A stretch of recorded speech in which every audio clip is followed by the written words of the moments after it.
Hello. Hi, how we doing? Hope we're doing good. Hello. All right, we're live. Hi there. Hi, Joe. How you doing? Hope you're doing good. Hi, Mihi. How you doing? Hope you're doing good. And hi, Cricket. How you doing? Hope you're doing good. Hello. All right, we're here. We're live. We're doing things. I think. Wait a minute. I should probably get my water bottle closer.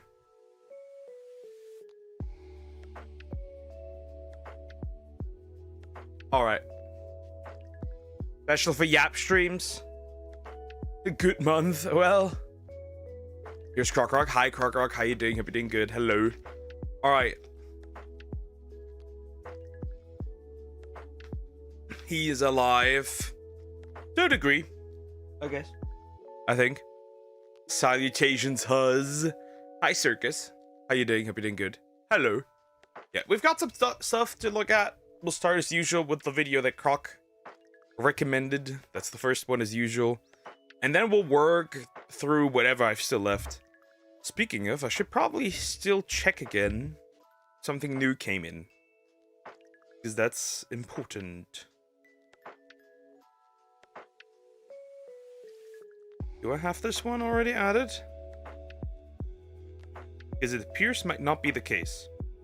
It appears that might not be the case. Hold up. Oh no, I do have it. Okay. I do have that video. Peek. The Shadow Clips would recommend something like this is rare. Okay, anyways. Okay. But yeah. It's a regular Sunday, to a degree. But yeah.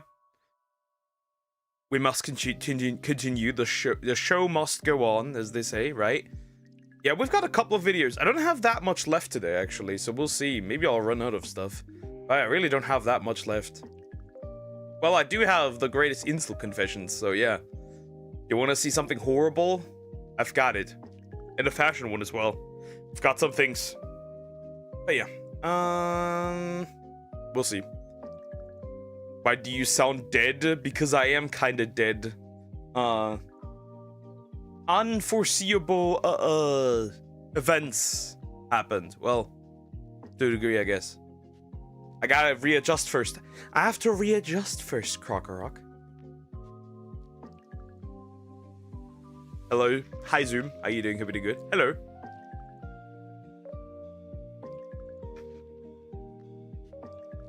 Anyways. We've got some stuff. We're gonna look at some stuff. Hold up. Wait a second. Yeah, but I don't have much to say today. Really. As we start. So I might as well switch over at this point. Right? Yoink. Now we're here. Now we're there. We're everywhere. Yoink.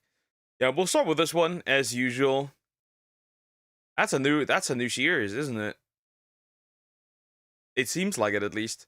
That's a new one! Yay! My mother's birthday first, then 2 days later, I'll say happy birthday to you for a pin. Peek. Yeah, we'll see. We'll see how I'm gonna stream on my birthday. Anyways, we'll start with this one, as usual, right? It makes sense. Dude, I am dry today. I don't know why. And I didn't eat much. I ate a salad.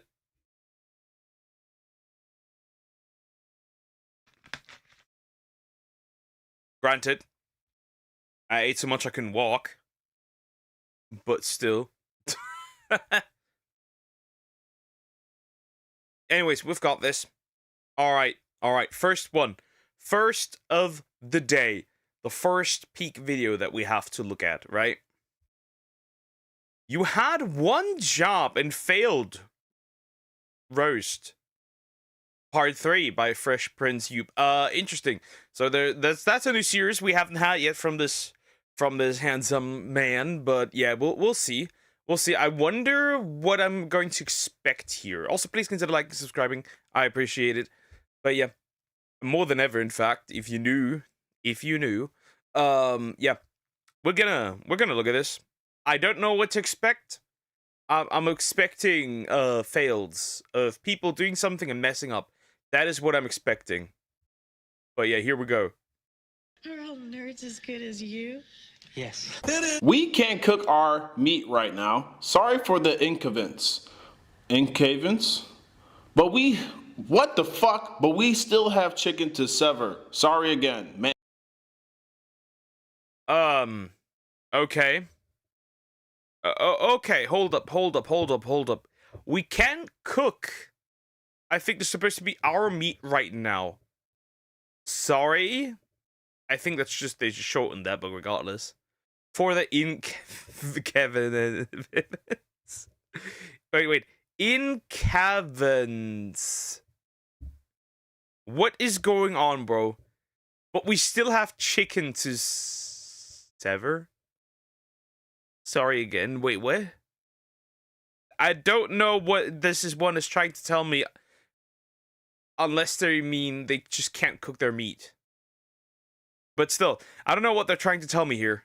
Management. This sign was left at a Burger King. They were having problems with the beef, but they could fry and grill the chicken. I'm not eating anywhere where... This is why I don't go to This is at a Burger King? I'm never going to Burger King again. So no McDonald's, no Burger King, no others. Just make your own burgers at this point. Just make your own burgers. Management is spelling like this. If you spell like this, what makes me think you can follow the directions to cook any of the food? People gonna go to Burger King and leave with McDonald's. Morrison's wafer thin penis. Y'all over here eating dick. Morrison's wafer thin penis. 170 grams. Yeah.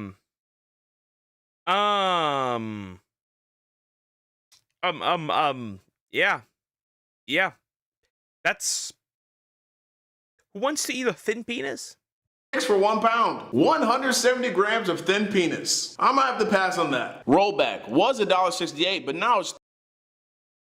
Rollback was $1.68. Now it's almost $4. Yeah, that makes me want to immediately buy it. 100%. Yo, what warranted that price increase? That went like up over $2. Diabolical. Are they running out of like barbecue sauce? $3.98. Walmart, what type of deal is that? Y'all over here rolling prices forward. Ain't nobody got time for that expensive weak ass crab barbecue sauce. Amphibious pitcher makes debut. The newspaper. Amphibious. Amphibious pitcher. Bro, it's definitely... Bro can clearly breathe in water and land. Look at this man. Don't know the difference between ambidextrous and amphibious. The newspaper over here talking about the starting pitcher is a frog. Don't pay $9.95 for these ugly ass goggles. Don't pay $9.95. Only $9.95. Interesting. What are they doing? What are they doing? Pay only $9.95. Speedo just told me I don't have to pay $9.95, but I gotta pay $9.95. Whoever planned the pricing strategy for Speedo and Walmart, y'all need to be fired. Planet Fitness has a sweet deal going on. $10 per month or $199 for 18 months. Okay, let me think. It would be $180 per month. Then in 18 months. Somebody messed up the math here. If you're going to make it for 18 months, you have to make it less expensive than going just per month, paying just per month. What are you doing? Planet Fitness is... Well, it's called Planet Fitness, not Planet Math. $10 per month or $199 for 18 months. I'm gonna put this one out here for those who don't want to do the math. If you do the $10 per month for 18 months, that's 180 bucks. So why in the hell would anybody get the $200 package for 18 months? This sign about to have people walking across the street.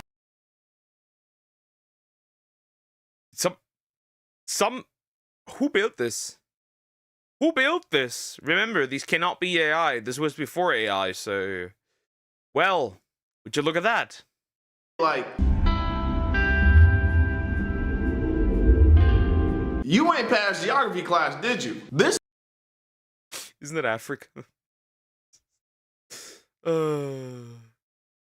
Wait a minute. What's going on here? That is definitely not Asia, though.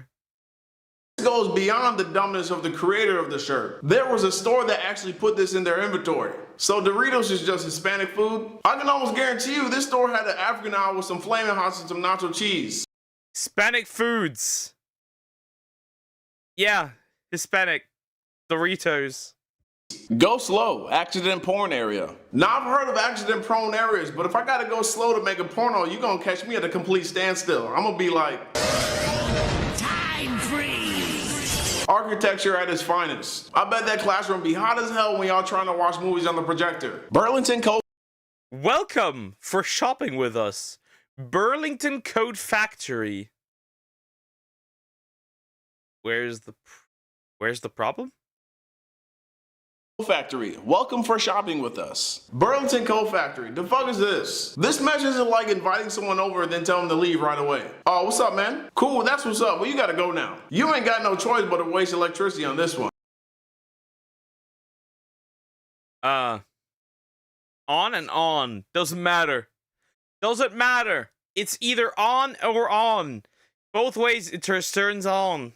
You don't even have the choice of off. You just gotta do like Erica Badu. Oh, no, no, no. These elevator buttons are kind of a fail, then it's kind of not.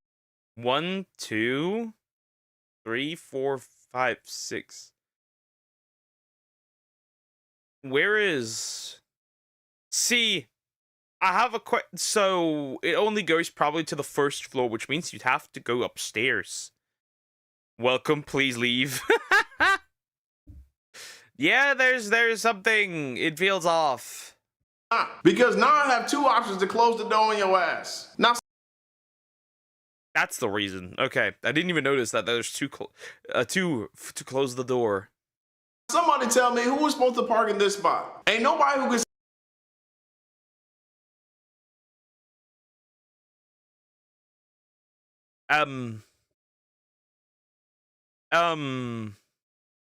So this could be multiple things. People take a dump, I guess.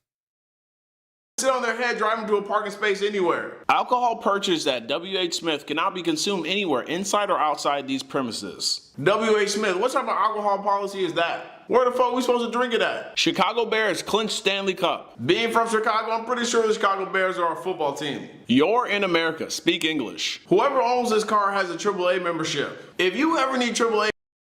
You're in America. Oh no, you're... Yeah, I mean, the idea is right, but like, at least be correct then, right? There's something missing here. For anything for your car, make sure they deliver your ass to education too. Eternal pain? I ain't ever trying to go down this.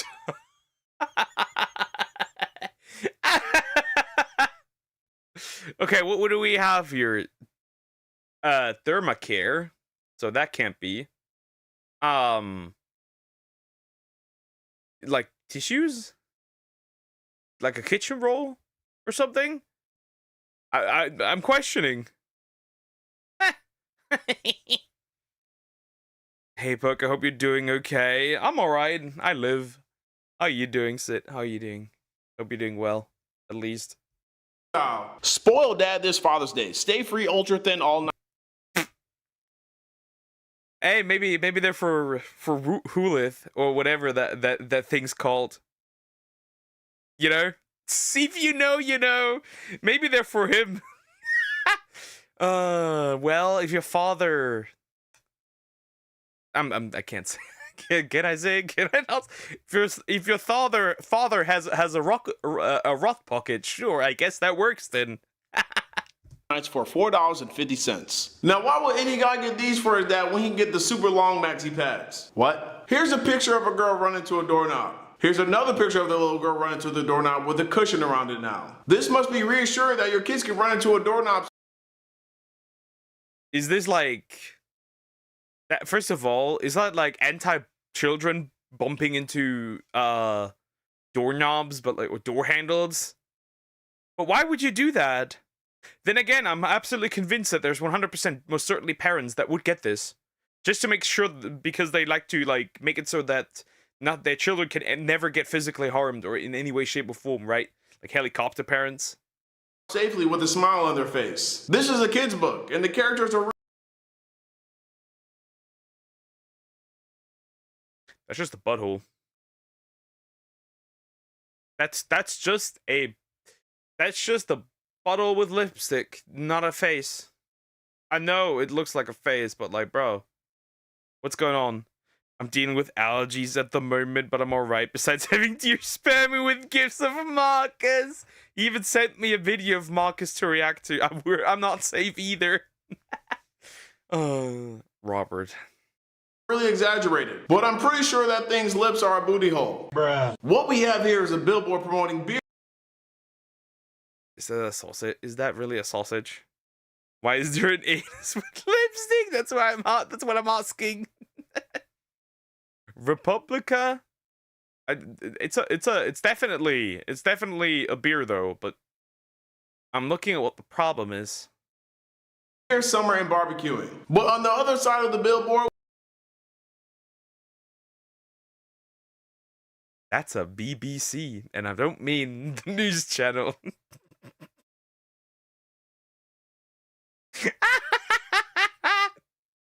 Immaculate design. See, I could never create this. We got a dick in the box. I don't think Winnie the Pooh's tail's supposed to be Dick in the box. What? No! Wait, I think he has it the wrong way. I think he's facing the wrong way. Is he? He must be facing the wrong way. He must. Winnie, no. Then again, he's in the Epstein files, so it doesn't matter. be on that side. This Winnie the Pooh look like he's trying to offer kids candy. Drums, please. That was miserable. This wasn't as bad as yesterday, but that was still pretty bad, bro. That was still horrible. Okay, to summarize, the worst one was probably the dick in the box. Either that or the Winnie the Pooh. It's one of these. Anyways, like, comment, and subscribe. Water.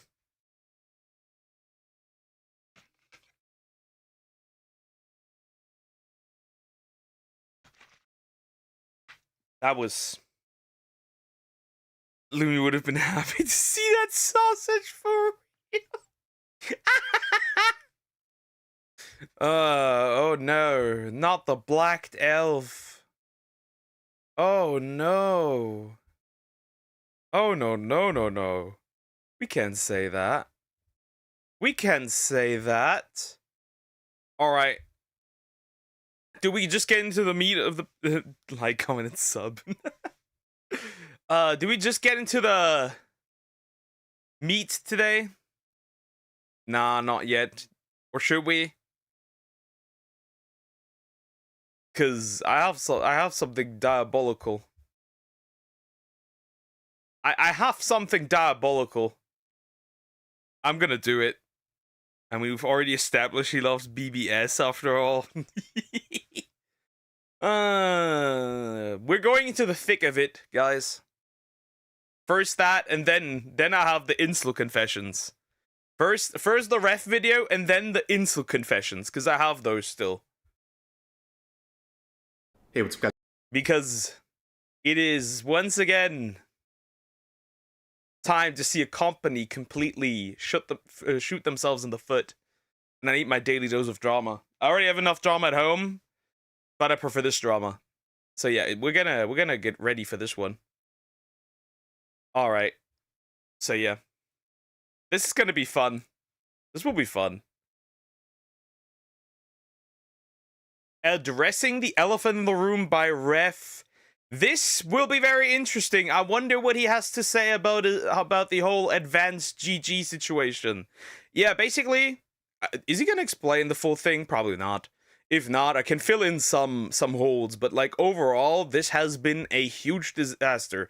Mostly for advanced, but yeah, we're gonna look at this. This was hilarious. This was actually hilarious. It's like funny, right? This company, right? Basically, Ref and his wife are essentially just the money makers of that company, right? They're like 1.3 million in debt or something. It's like crazy overall. So yeah.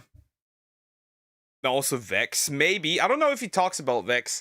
The thing is this, when it comes to Vex, it's funny, right? She deleted older tweets that may seem hateful, right? It's like funny. Advanced GG stands against hate and harassment, but the person that they're partnered with also does this, right? Like that one tweet, right, where she essentially says like, basically, I wish you were never born and stuff, like crazy stuff. It's insane. But we're gonna look at this. Let's just say that they lost the people that supported them completely, kind of. I hope this company does go bankrupt. Hey, what's up guys, Ref here. So I have to start this video off. Also, Ref is extra short today. Interesting, he's extra short.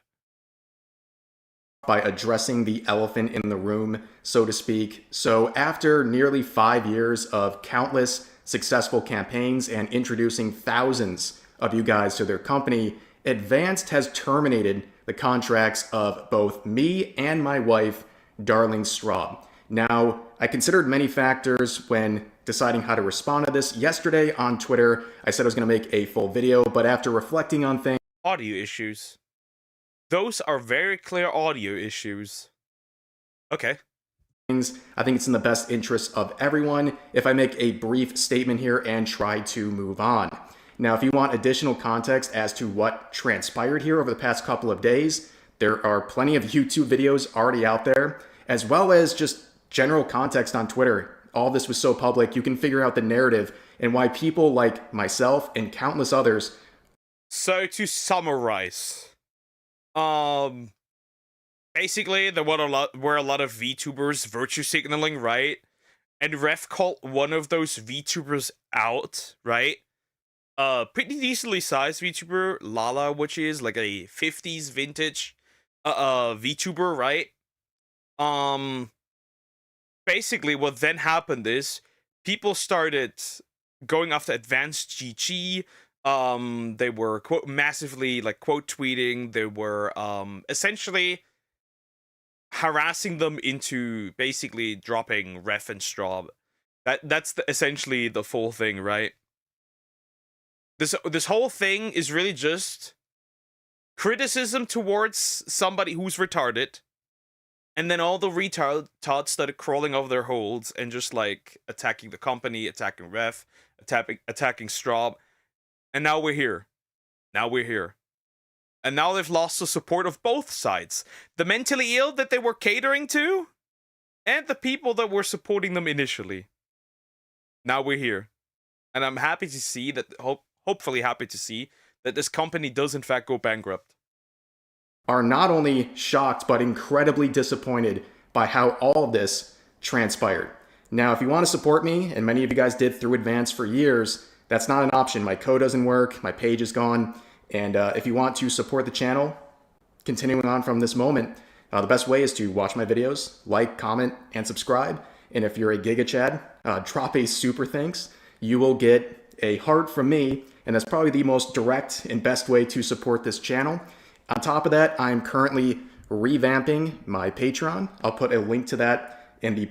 Ooh, that's smart. That's a smart move. Yeah. Interesting. See, GamerSubs could do the funniest thing. Anyways, GamerSubs could do the funniest thing right now. Unless, like, he does the move, and asks the T-Man on Twitter. Because the T-Man has been smelling his opportunity. Pinned comment, make sure to check that out. There's gonna be a lot of bonus content on there. Gonna really work on that. And also, there's some other merch options I'm working on at the moment, but obviously it's not final yet. And when they are final, I'll let you guys know.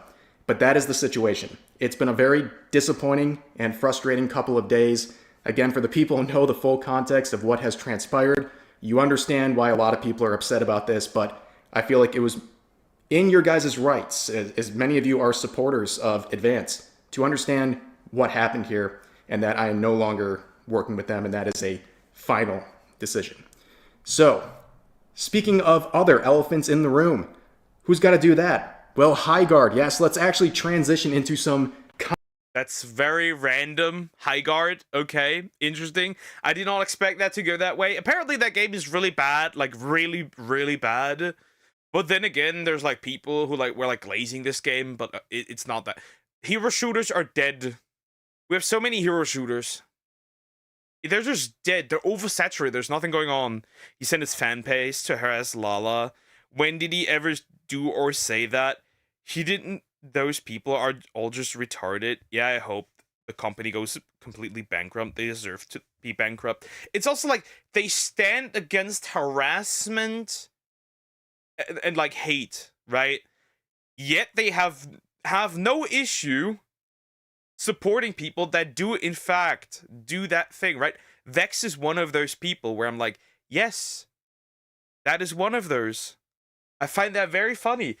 It's like, no, you don't. First of all, if you were supposedly against those things, you would have kicked out Ref and Strop much more earlier because they are not really liked on Twitter at all, right? That would be the first thing. And if you were consistent, you'd also get rid of Vex and many others. It's like funny. They caved into people that have like 200 followers on Twitter and like 10 CCV on Twitch. This sounds more like an action of envtubers than anything else.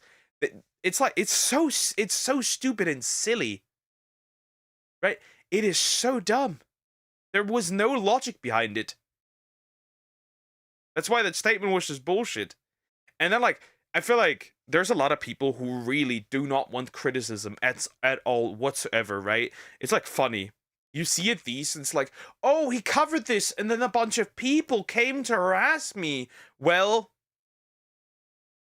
he never sent those people, right? He never sent those people to harass anybody. It's like, at that point, if we're at that point where, like, you can't talk about anything and criticize anything because some people may end up coming over and harassing you, like, at that point, either you grow a thicker skin or you just...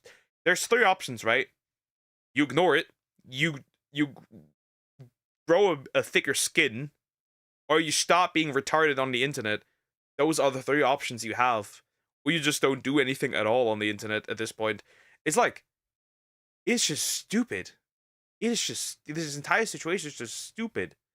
And then a bunch of retards attacked me and it was like, I don't care about you. You follow like Niaras Frankenussi. I don't care. Get out of here. You're a follower of Bind. I saw some tweets that said Vex used to be based at one point and then she became a raging liberal. Someone else said that the chemo turned her into a crackhead too. Well, it seems that she may have beaten the cancer, but the spirit of the cancer never left. Who knows if that's even... Who knows if... See, we have no proof that it's actually true, right? That's the thing. So, like, at this point, I take everything with a grain of salt on the internet. Because, like, she gives me very much Boogie vibes, right? That fat dude. That's what she gives me. Anyways, Highguard. It's got, like, under 5k players on Steam now. Yeah, it's over. Basically, Concord 2. Content for today. Wow. Imagine making content, not having to make these addresses about controversies. But High Guard is a game that came out recently. This was featured at the Game Awards, and well, it fell on its face. This is a free-to-play game. We talked about it a couple days ago. It started off with a pretty decent peak at around 97,000 players. Ooh, so we started almost 100k, and then we dropped down to 12. That's in like a week. That's diabolical. Apparently, people are suspicious about her having cancer 5 times too. That is really rare for that to even happen. I also think Floki on Twitter was calling her out for essentially e-begging. She was like e-begging, but then she has no problem going to watch the Iron Lung movie, right? The movie by Markiplier, and I'm like, if you're starting to beg, then why are you spending money and going to a movie, right? If you don't have money, would you really just start saving? That's like the thing. I never really believe that I don't believe that she has no money. honestly. I kind of don't. Because like when when money gets like when we're running out of money here, usually what that is, we'll spend like we spend like save like anything that's possible. So I don't believe her at that point. But since then, yeah, that is one of the most brutal drop-offs we've ever seen. Like, this is Concordian levels of failure.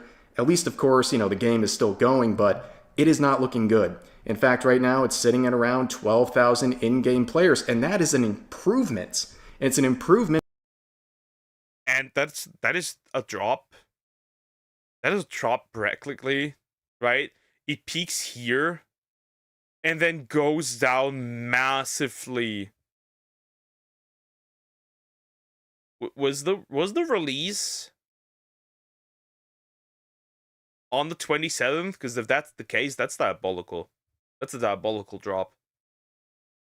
Because they've made some very necessary changes, but since the release of this game, they've already removed from the creators of Apex and Titanfall from their description. It seems like the sort of supports and the prestige that was placed on this game is being removed. And of course, you look at other games, Schedule 1 right now has double the concurrent player number than Highguard. That is crazy. And keep in mind again, Highguard is free to play. But of course, one of the highlights here is that games journalists are doing everything in their power to defend this game, even when they're trying to... Yeah, the classic, right? That's the usual thing, right? Anything but acknowledging that something is going wrong. Went from almost 100k 6 days ago to now 10k to 10k right now. That's damn, what a flop. Also, it's like funny, right? Something is like they don't even realize something is off when we look at statistics and realize that most players seem to play older games. When are they realizing that something is wrong? It's like they're completely just completely like mentally away from like what they're actually supposed to be doing and who is playing their games. It's also like, what I've noticed here is that like once I've seen the numbers of like Rocket League has huge numbers. And that game is old as shit. Isn't that funny? You've essentially been beaten by car football. Being a popular YouTuber is considered a job because they got money from ads, sponsorship, membership, and donation. Obviously, wow. Fork Fountain Kitchen. Criticize it. They're still throwing shade at anyone who dares to not like this game. So Kotaku here with an absolute banger article saying Highguard has made some people unhinged, but that doesn't mean the game shouldn't be criticized. Unhinged, you say? Well, let's see what they mean by that. So, they say the launch of Highguard this week has reignited a debate around good manners. Over 100 people worked for several years on a project they were passionate about. Instead of everyone giving it a fair shake and casually talking about what they did or didn't like about it, the conversation around the new multiplayer shooter was quickly subsumed by a torrent of knee-jerk negativity. Social media is full of people dunking on the game for clout, and Steam reviews are full of users who barely touched it on PC before rushing to grade it almost entirely based on hardware performance. Well, that last part's fair. If it doesn't run, I'm not gonna play it. If it doesn't run, I'm not gonna... If it has hardware performance issues, it's like, if it has performance issues, then there's no point. See, you cannot make a game in such a oversaturated market. What were you thinking?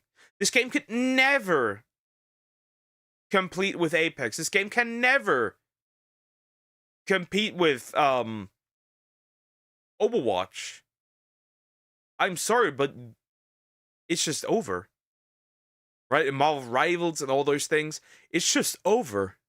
A lot of people gave up on this game instantaneously because they literally couldn't even get a lobby to play in because there wasn't enough players. The 3v3 style was really off-putting, and we'll talk about that in just a second because they made some adjustments to the sort of matchup dynamic. But again, they're calling people unhinged for not liking this game and calling it a knee-jerk reaction when some people just instantly knew this game was not worth their time. The Gamer also has come to the defense of Highguard, saying Highguard's failure shouldn't matter this much. Really? It shouldn't? Because this, as Kotaku said, this is a game developed by over 100 people. And, you know, they put on the label from the creators of Apex and Titanfall. So they really hyped this up. It was featured at the Game Awards. Like, this was a big deal, okay? This was supposed to be a very hype project, but it fell on its face instantaneously. But according to the Gamer, it shouldn't matter this much. It should matter. This should be a lesson. And one of the interesting things is that, well, people are defending this, okay? I'm seeing people defending this by saying Highguard is the perfect example of people asking for something new, and when it comes, they don't support it. Well, at the end of the day, that doesn't matter. What matters is that when the people play that game, that they have fun. If a game isn't fun, it can be as new as it wants. That has nothing to do with the success of a game. A game can be generic as hell and succeed because it's fun. This doesn't work. This doesn't work at all. Also, is it really that much something new? Right? At the end of the day, it's just a hero shooter. What are you talking about? New. Really? What's new? Yeah, ask here in the comment section, what is your example of something new? It's nothing new. It's like 6 games into one and not done good. I 100% disagree. Also, W Smug Editor, okay? This person said, content creators pissed. Nobody wants to watch them play or something. I'm not really believing any of that. My dude saw a horse and his mind was blown. This isn't new, though. This is just rearranging the ingredients like it's a Taco Bell promo item. Pretty fair shakedown there. And I saw this. I thought this was pretty funny. This is a safe space if you like Highguard. And it's a gif of Dark Souls, which is interesting. But in the replies, this person says, viewing it like a beta right now because the only complaints I have with it are so fixable. I really hate this mentality. Ladies and gentlemen, I really dislike this when people are like, yeah, a game, it's basically like beta on launch. No. Have these things fixed. If they're so easy to fix. Most of these games are essentially released like full titles. Complete titles. Yet, it appears that optimization is a crime against humanity. We live in times where Lego Batman needs 32 gigabytes of RAM. Lego Batman. That's because you don't optimize your games whatsoever. And it's really interesting to look at that. It is really interesting. Most of these games just don't run well because they're not optimized. Like Monster Hunter Wilds is not optimized at all. It feels like Unreal Engine has... I feel like that has something to do with Unreal Engine. And Unreal Engine has done inhumane crimes to video games that it's just... crimes were committed here, just crimes, massacres. Because ever since that engine somewhere popped up, the games became more ass and ass. Why wasn't it done already? That is a very fair thing to say. I do not like this. It is excusing mediocrity in the production of a game. Who cares what it looks like on launch? It's just the beta. No, it's the launch. It should be ready. If these things are so fixable, it should have been done already. But they did fix something. And this is definitely a W for Highguard.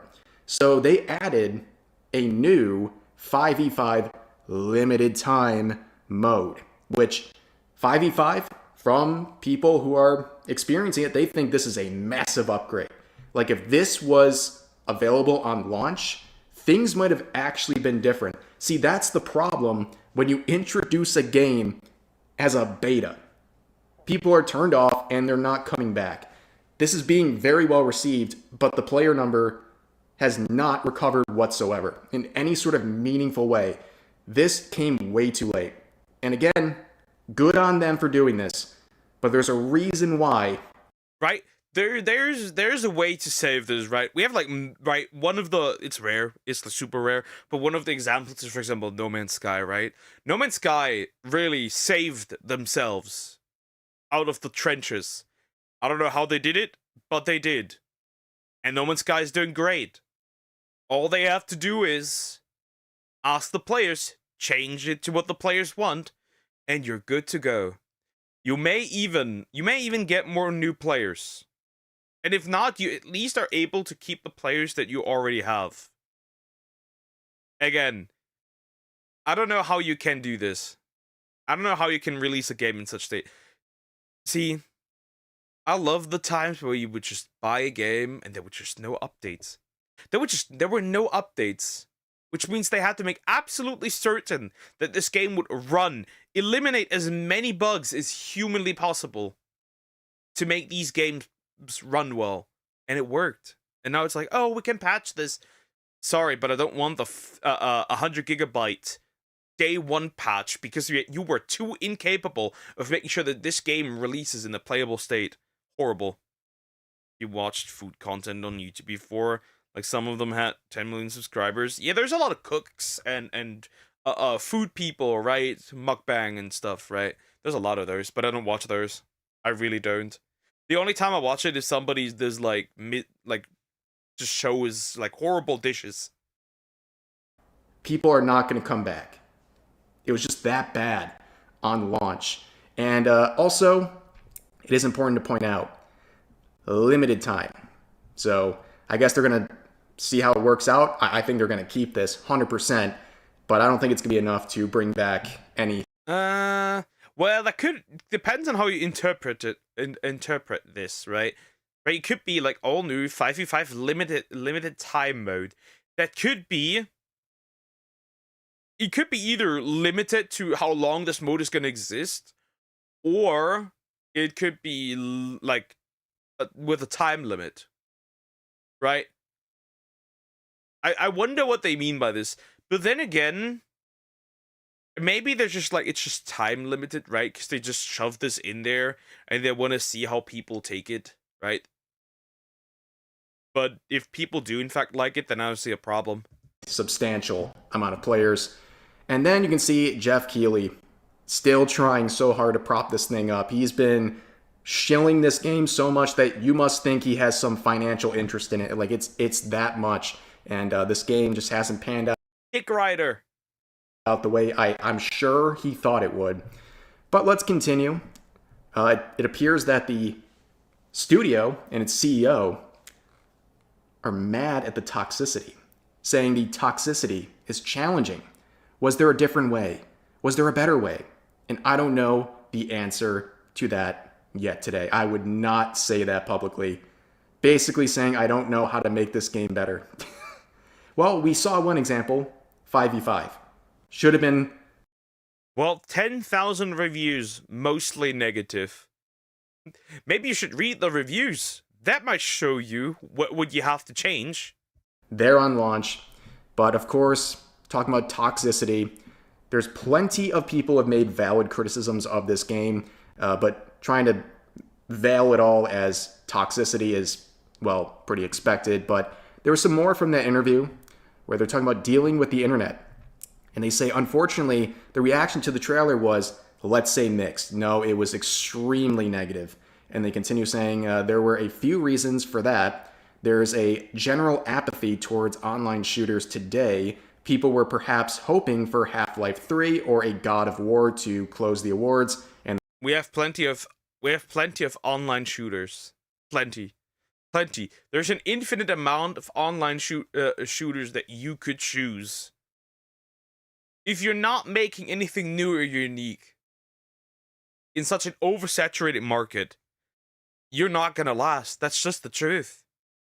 There's like so many, for example, there's like so many cozy farming games out there. If you make one, you're bound to fail because, like, if it's not, unless it's like something unique, otherwise you're just bound to be cooked. The trailer itself just failed to excite. It led to a harsh backlash towards Highguard. Disgruntled gamers were calling it the next Concord, and even the media joined in. Yeah, the media joined in, largely defending you nonstop and talking about the knee-jerk reactions from unhinged people, as we've seen today.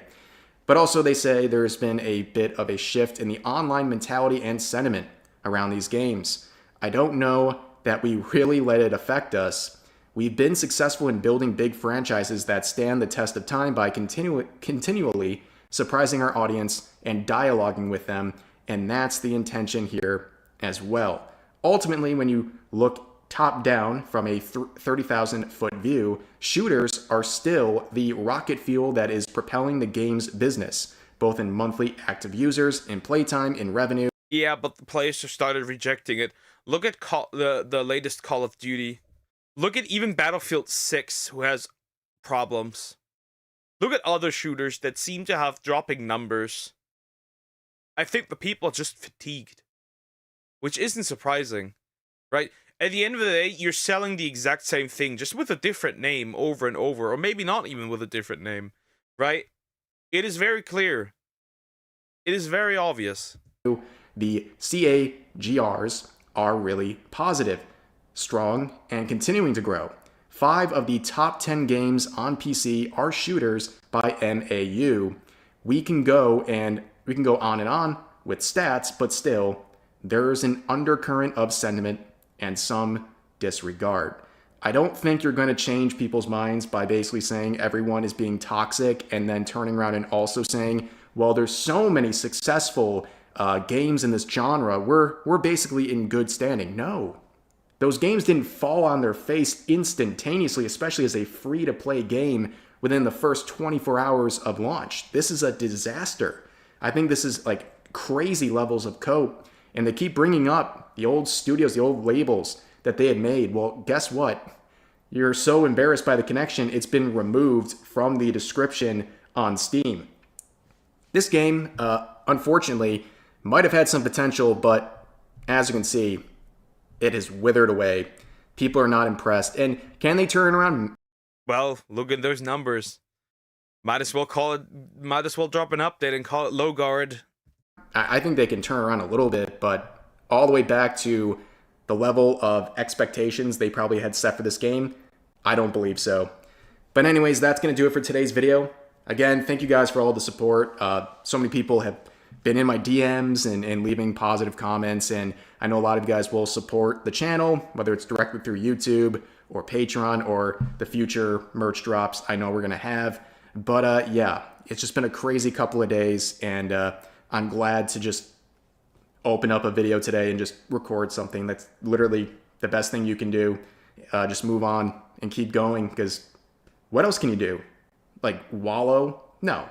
Like, it's been a frustrating and disappointing couple of days, but it is what it is. This is unfortunately how a lot of things go with the current landscape we're in. I don't think things are really going to change anytime soon. So, you know, just support me and your other favorite content creators in ways that make sense to you. And that's really all I have for today. So as always, feel free to share your thoughts about today's topic. So yeah, to summarize, Highguard is absolute ass for now. They might be able to recover, but they really need to listen. They need to listen what the people want, and they need to listen and properly put these things in the game, and maybe they can recover a little bit. And yeah, fuck Advanced. Fuck them. At this point, I've seen so many people who were also dropping their affiliates and like their partnerships with Advanced because of this situation, that are not on the mentally ill side. At this point, just yeah, that's all there is to it. Both of these things are cooked. Wow. All right. We're gonna look at something more interesting now. more fun, I guess. More fun. Do you guys like vultures? I don't mean those on Twitter. I mean like actual vultures.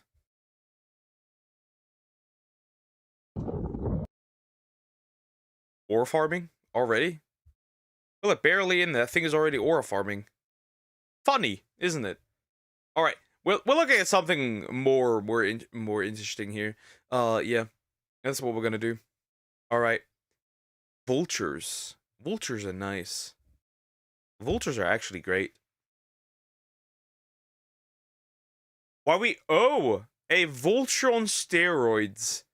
An apology. So we're talking about a specific vulture here. This is by Casual Geographic. Also, please consider liking and subscribing. I appreciate it. See, I think vultures look actually kind of for the most part, they look creepy. Like, right? First of all, the behavior is also creepy, right? They eat like dead animals, but aside from that, right? They also they look creepy. They have like naked heads and like it's just really odd. The only vultures I like are those from, was it Ice Age 2, right? When they start singing. Those are all the vultures I like. But yeah, vultures. I'm curious what specific vulture.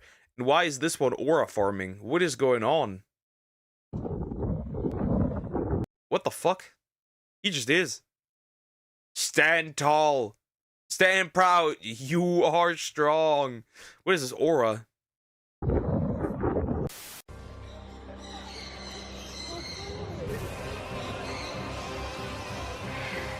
Don't be scared. He's just a baby.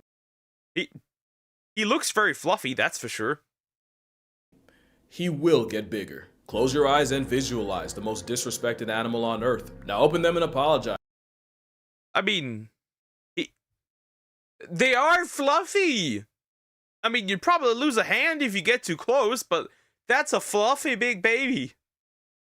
For not thinking of the living laundry lint. You don't respect this dinosaur nearly enough. Many people have never seen this flying fossil, or they have and never wish to ever again. The world would be a legitimate horror movie without them, yet this creature and its kind are still very much maligned by humanity. But you'll see why. The first two videos pretty much sums up our relationship with them, especially when you let it play all the way. I told you, just a baby. That is a baby Andean condor, and condors are Jurassic vultures.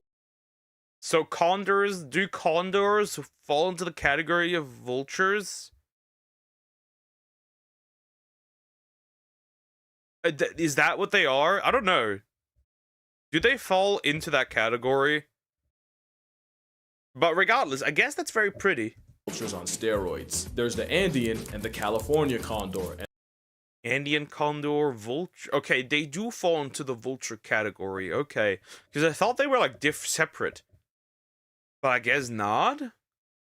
And both are built like a prehistoric paralysis demon. They're the closest relative of Argentavis, and I live a life of decency and virtue because otherwise I know I'd see this homicidal death pigeon in hell. Argentavis flexed a wingspan of a homicidal death pigeon is crazy. Yeah. Too bad I have nightmares of Argentavis because of Ark. God, I hate these fucking birds. They're everywhere. They're great for like transporting shit, but holy shit, these fuckers do be everywhere. They just are everywhere. Every single place, everywhere you go, there's one of these fuckers. To 23 feet, weighed as much as an adult man, and would have been about the size of a Cessna 152. And on the ground, they would have looked that same grown man in the eye. The condors of today are slightly smaller, with Andeans having a wingspan of nearly 11 feet, which is how the bird can stay in the air for hours without flapping their wings once. In fact, by using thermal drafts, one condor managed to soar for 5 hours and cover 100. Without flapping the wings once? 5 hours, 100 miles, that's a lot. And very long. Miles. All that and no flap. The feather relic is also one of the longest living birds, with some surviving up to 70 trips. Look at that schwobbly wobbly head. Like that thing is just like nyang. Like horrible. It looks like a potato. He looks like a potato just laying around for too long. Around the sun. Not only does puberty turn an avian dust bunny into Skeksis from Dark Crystal, they end avian dust bunny. I'm just a baby. Yeah, no, bro. Up becoming the biggest birds of prey on Earth. You can't imagine waking up to a dragon and drag outside your window, and that's because you're not from Chile. Not only is it the national bird of Chile, shout out to Chile, they even have a Chilean comic based on them called Funny. A comic? Interesting. Already. Interesting. He's already doing some weird shit. Condorito. Lucky for Chileans, this dog, and my mental health, condors are absolutely harmless. Unless you watch Total Drama, because that might have been the first time Alejandro got his shit rocked. But yeah, it's a good thing that a bird that could pass for a man in a suit is a scavenger. To be fair, that is a man in a suit. Holy. Yeah, I was like, wait a minute, that must be a man in a suit, because look at these fucking feet. I was like, look at these damn large feet. If that were a bird, bro, we'd have trouble. What is that? That's just an ostrich with wings at that point. But it's for a good reason. Dude, I was kidding about the Jesus. Time really hasn't been kind to the condor. It might actually be the dinosaur left behind. Way back in the day, California condors made a meal out of megafauna like mammoths, bison, and giant ground sloths after they passed tense. It's believed that it was the presence of plus-size prey in the Pleistocene that allowed condors to get so big. The problem is, mammoths and giant sloths got discontinued a while ago, meaning a literal big bird got Discontinued. DLC uninstalled. Mods removed. left holding the bag. It's a biological anachronism. The condorito was built for a time that is long gone, and when many of the megafauna disappeared, the condor flirted with the oblivion too. Somehow they survived, but that would not be the closest condors would come to extinction. The sick joke is, DDT was really good at murking insects, but even better at erasing everything else, and condors caught the biggest stray, since the same pesticides would weaken eggshells and cause them to break. Condors only have one egg every 2 years, and the lint chicken that comes out can take up to 8 to mature, and this painfully slow reproductive rate only made the effects of DDT hit harder. But wait, there's more. As an aerial coffin, many condors die from lead poisoning caused by the bullets hunters leave in the dead. Penno Beowulf was a condor raised in the Los. Why would you give him that name? It looks interesting. The skull looks freaky as hell though. The face too, the ear holds. Bro. Yay, yes, love them. They're alright, majestic, ancient looking, huge burb. Just a burb. He's just a baby. Los Angeles Zoo, who was released to help contribute to the population. He never would, as he would die 3 months later with an air gun pellet in his gizzard and another statistic for lead. Oh! Well, that's Jover. Poisoning. And if that wasn't bad enough, Johnny Cash nearly soloed the entire species. Johnny Cash is known for many songs that I cannot name, but I do know him as the guy that got high, started a fire to stay warm, and caused a forest fire that not only burnt 500 acres of a national forest, it cooked 49 of the condors living there. When asked, did you start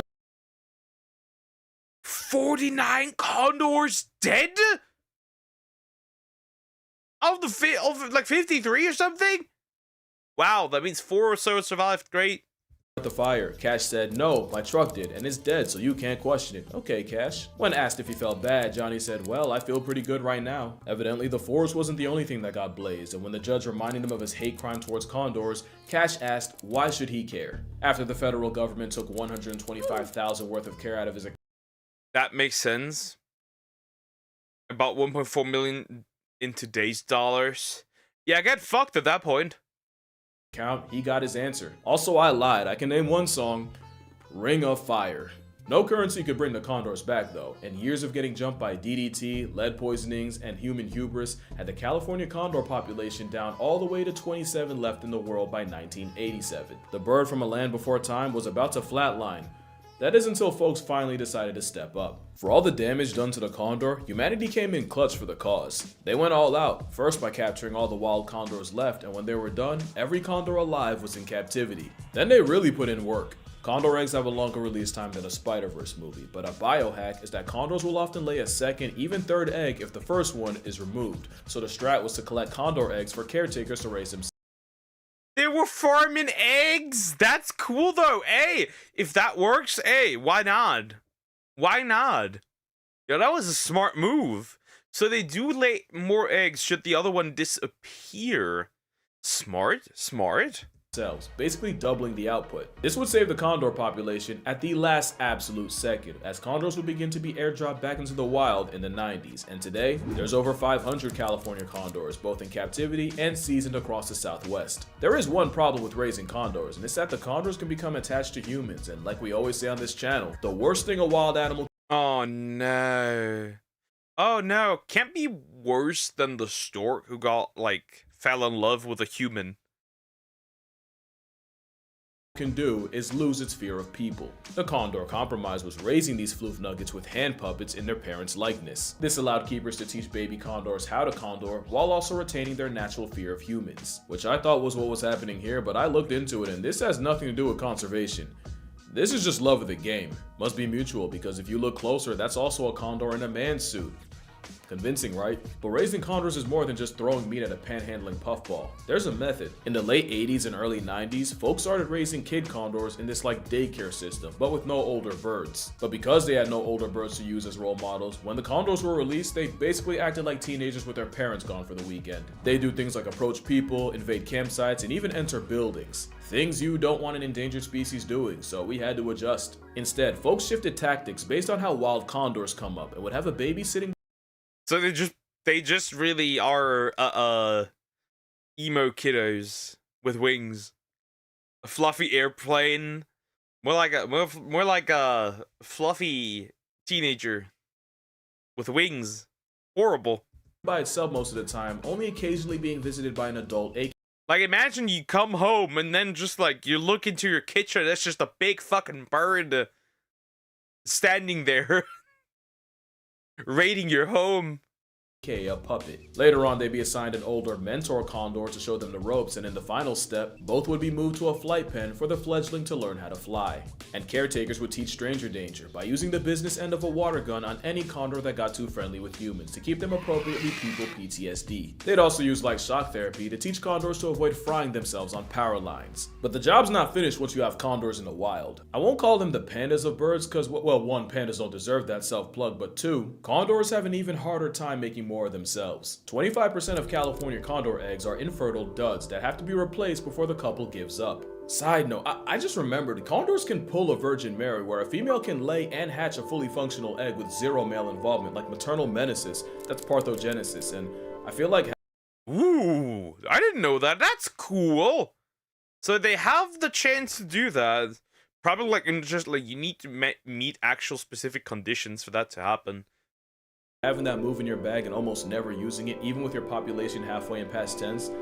I get that it's mostly our fault, but help us help you anyway. There's no guarantee once the egg hatches anyway, because many chicks get accidentally poisoned by microtrash, which clogs their system and starves them to death. So researchers gotta constantly sift through the nests for microtrash, and any chick suspected to be contaminated is kidnapped and medevaced for surgery. Which also means someone has to camp by the nest for 24 hours and keep the parents from coming home to an empty one and abandoning it. Gatekeeping a dragon from its child for a day sounds more like a Mr. Beast challenge than a way to spend your zoology degree. If a released condor can avoid lead poisoning, pollution, and getting deep fried on power lines, it'll roam the skies for decades and hopefully make many more condors along the way. And if they're lucky, they'll have the same partner by their side the whole time. Condors do not get enough credit for how loyal they are. The symbol of unity can have a 5% divorce rate, and a penguin can propose with his best pebble and still get cheated on. But for the most part, a condor will see another condor and just spend the next 40 years making it work.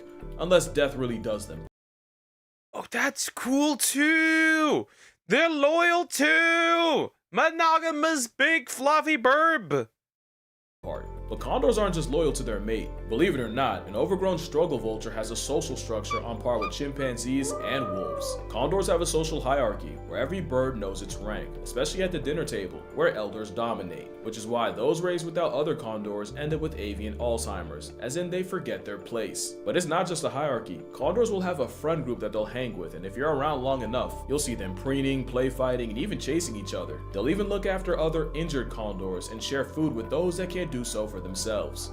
For now, I've not seen anything diabolical, but usually he talks now about the cute and fun stuff, and then later he goes into saying what diabolical shit they're actually doing on the side, right?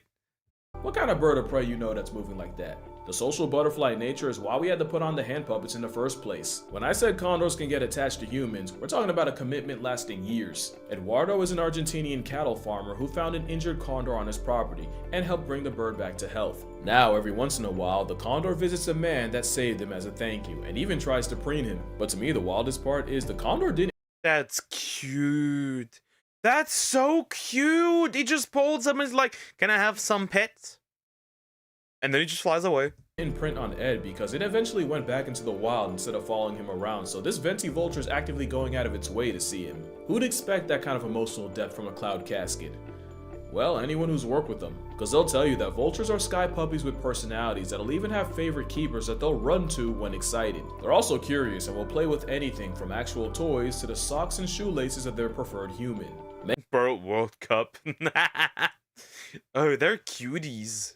Many keepers swear by vultures being the most fun bird to train because their curiosity and attachment makes them act like precocious children always looking for their parents' approval. They're even on the short list of animals smart enough to use tools, with Egyptian vultures using rocks to crack open ostrich eggs. You wouldn't expect that from a career scavenger and death merchant. Vultures have been underrated, and fun fact, there's old world and new world vultures, and they're not related. Vultures are essential workers. They're just so important that nature went ahead and made them twice. But this is not a vulture glaze video, so before we talk about the good, we gotta speed run the side you probably already know. Everything I've said about vultures is still true, but it's also true that they have the nastiest diet of any animal. They'll eat the foulest, most putrid piece of meat like a kid eats candy, and having a weak beak and feet means they'll break into a body from the worst half. Which is why vultures are bald. No.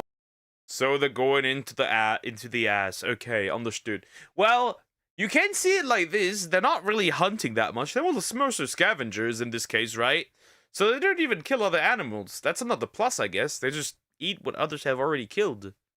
No point in having feathers when you're going to be neck deep in a dead buffalo. Being bald also helps with temperature. So does another thing they do. Vultures practice urohydrosis, where they'll leak liquid nasty all over their legs to cool off like sweat. So if you see a vulture with ashy feet, now you know. So essentially they just piss themselves.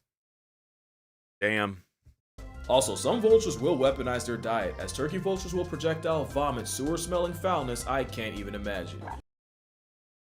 Imagine you stand next to one of those and he just vomits at you with hyper speed.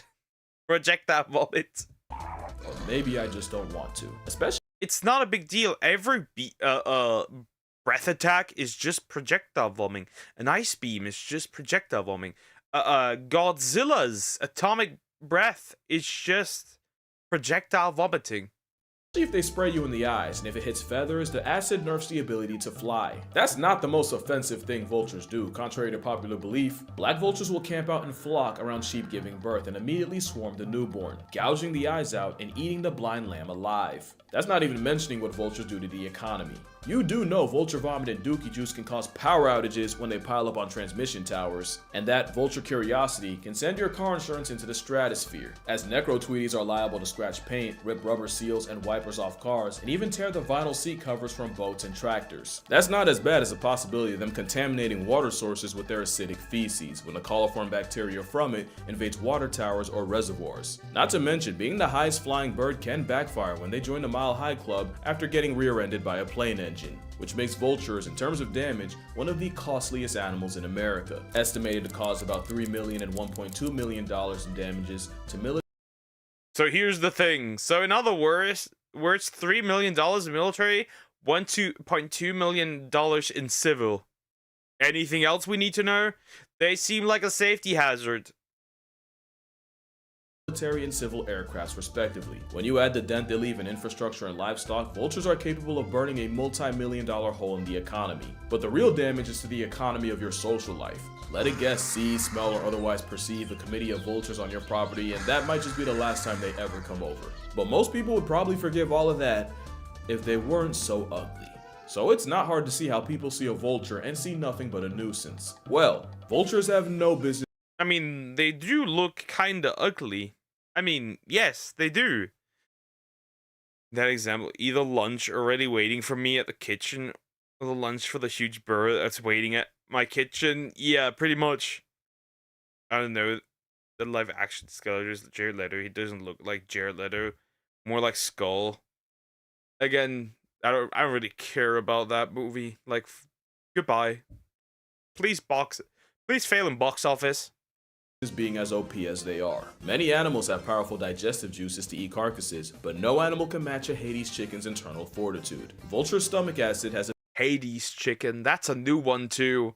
Yeah, I imagine that their stomach acid might be pretty strong considering that they try to essentially eat everything of that, right? They would probably go in for bones and probably insides of bones, so they probably have to digest bones oftentimes as well.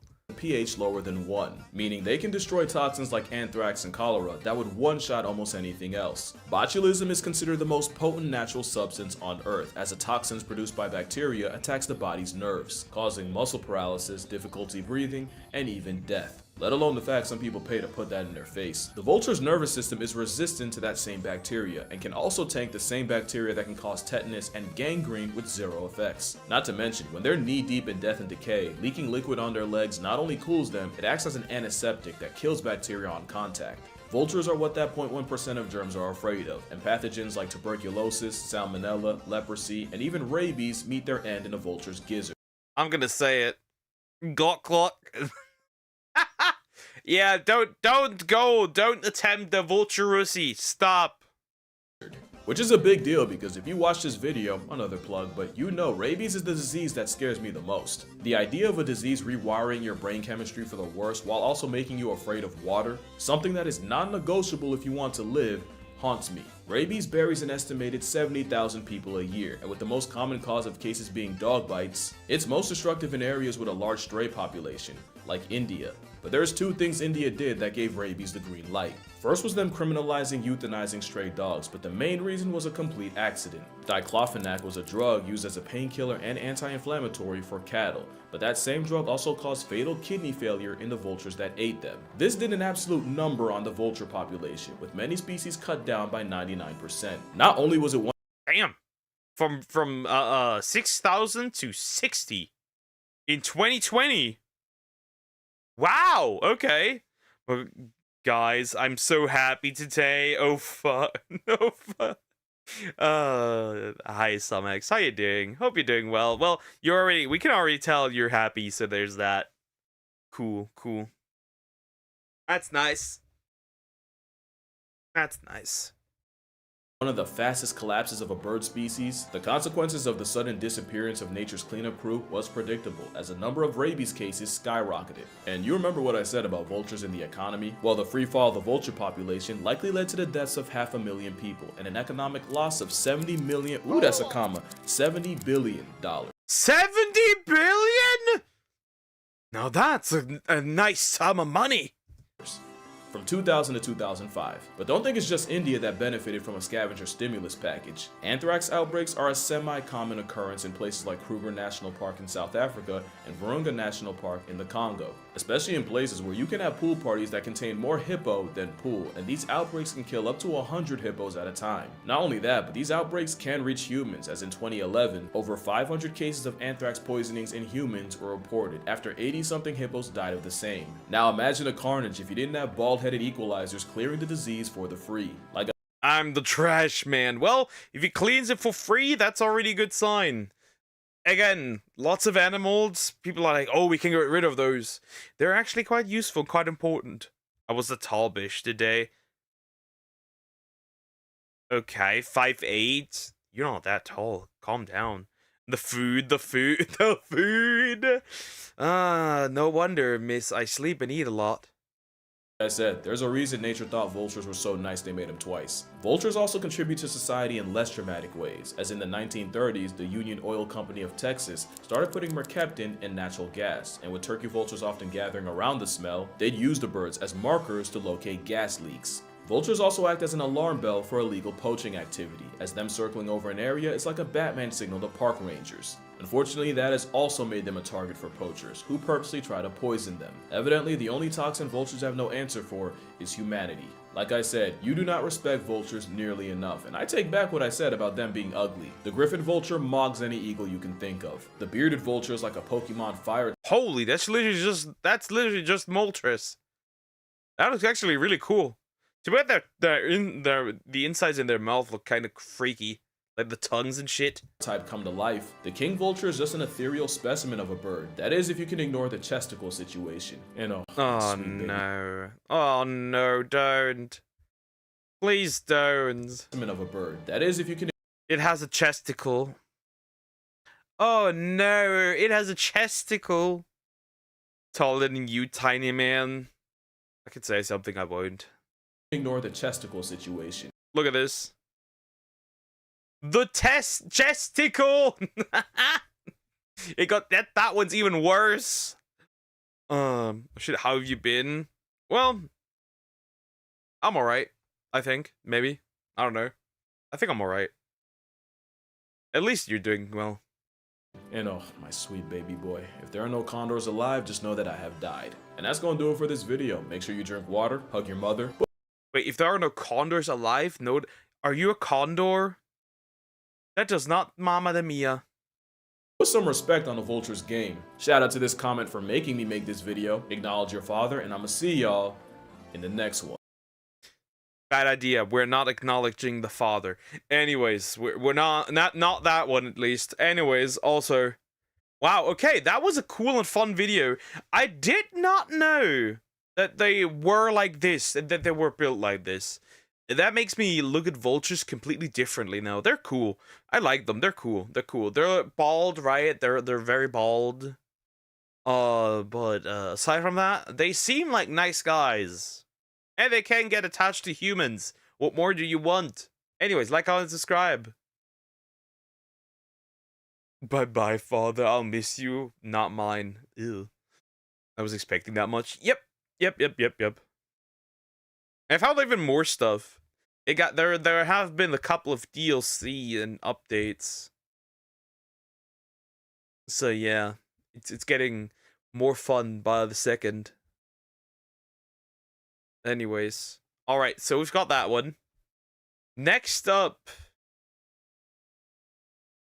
do I want to do that? Yeah, let's do it. Fuck it, let's do it.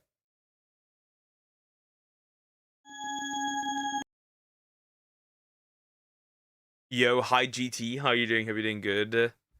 Let's do something diabolical, okay? Let's do something. Oh, no more.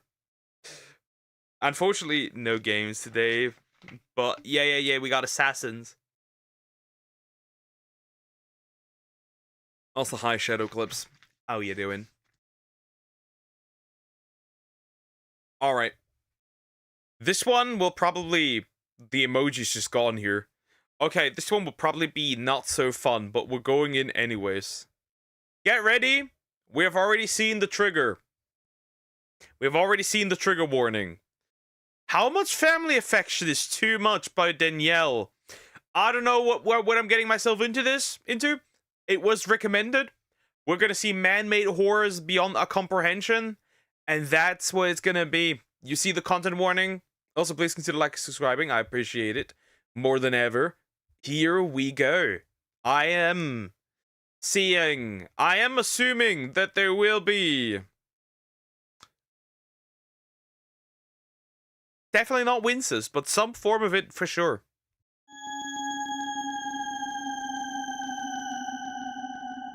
Hello, my fellow concerned friends, and welcome back to my channel. Thank you so much for stopping by.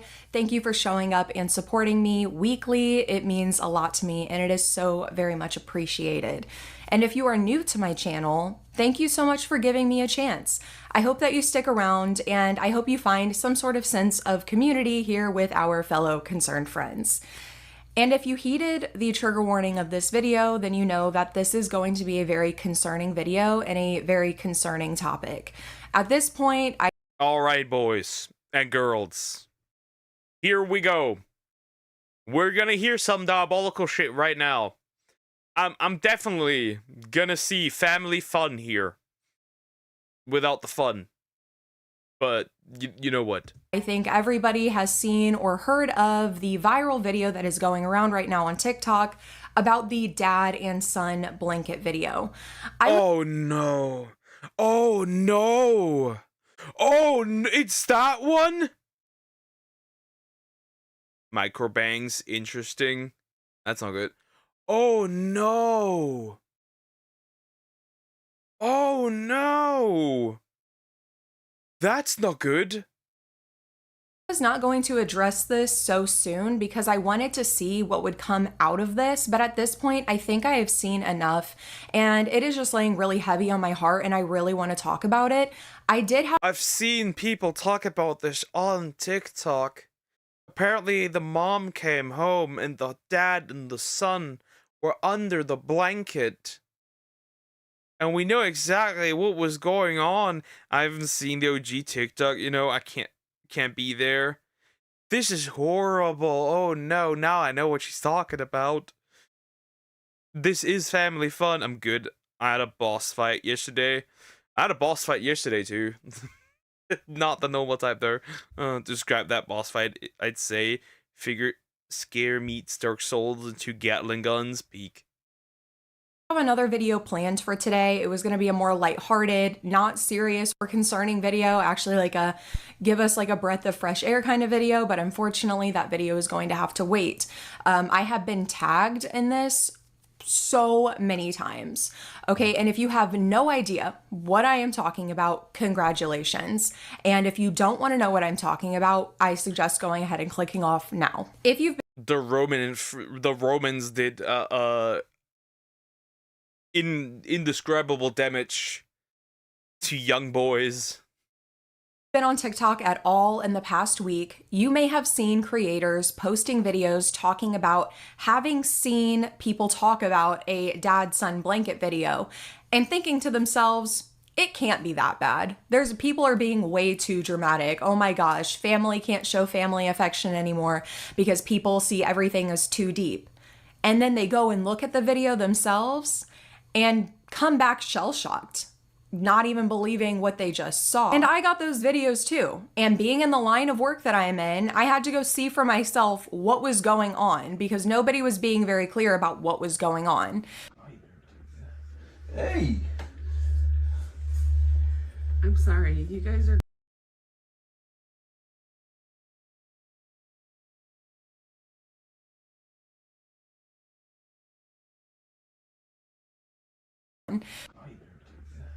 Hey!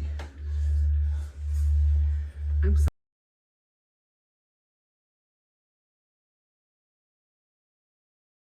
Well, never mind. Well,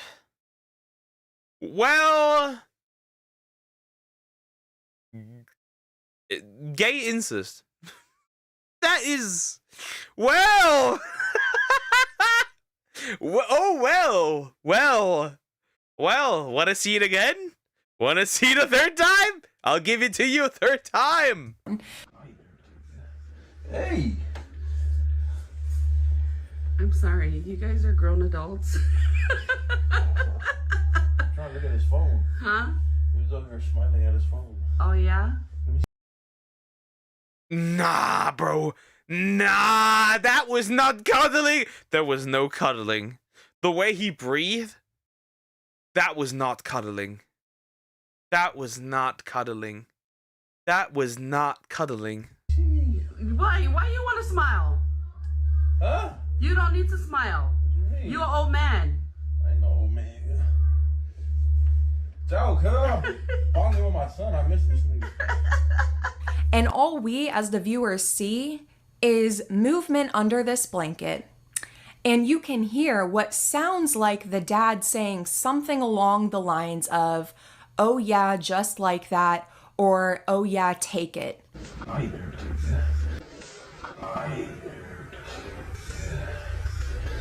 And that's when we hear the mother interrupt. And Fucking diabolical. Fucking diabolical. Shoot them both. Is the son underage? Then not. But if they're both grown adults, fucking diabolical. essentially say, what's going on? What are you guys doing? And you can hear an audible pop, like a suction sound. Like if you took a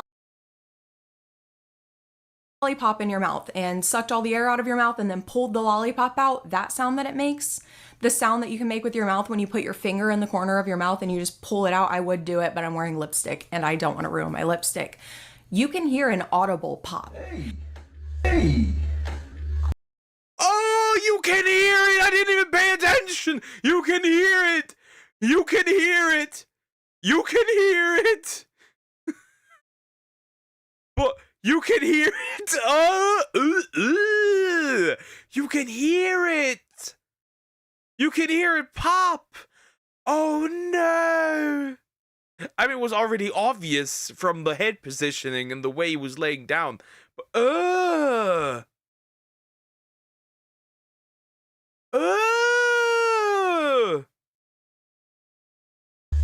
And instantly, the husband whips around, oh, hey, we're not doing anything. And you can see him trying to like pull up his pants. It's like weird. He's not even really trying to hide that he's doing this. And the mother comes back online after this video has gone super viral in her mind for all of the wrong reasons. And she tells us exactly what happened through her perspective. So I think that we should watch that together now. A few weeks ago, I posted a video of my husband and son wrestling around in the bed. wrestling in the bed, huh? that was family time bedtime sparring if I've ever seen any. We just got home from watching his championship football game, and we walked by his room and we noticed he was smiling down at his phone. So one of those smiles where you know that he's most likely smiling at a girl. So my husband jumped in the bed to try and look at his phone to see why he was smiling so big for. Bro, you're just coping, lady. You're just coping. Your husband cheated on you with his own son.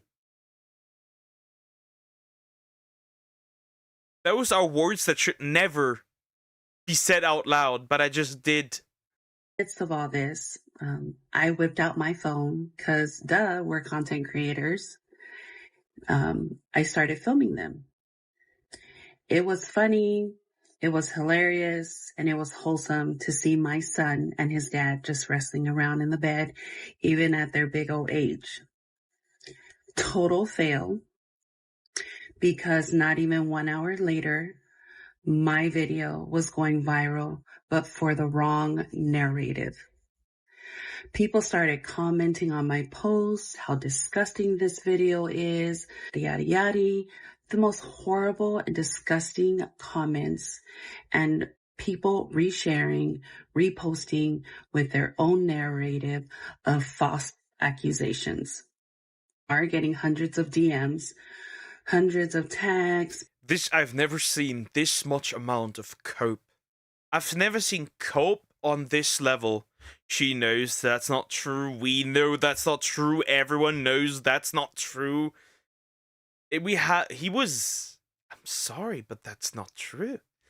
Like, we heard the popping noise even. Like, what do you even say to that? People threatening us, saying that they're calling the FBI, the local police, calling the football chapter that my husband coaches at. Okay, so far what we know from what she has described is, according to her, I guess her son was laying in the bed, scrolling on his phone, and he was smiling.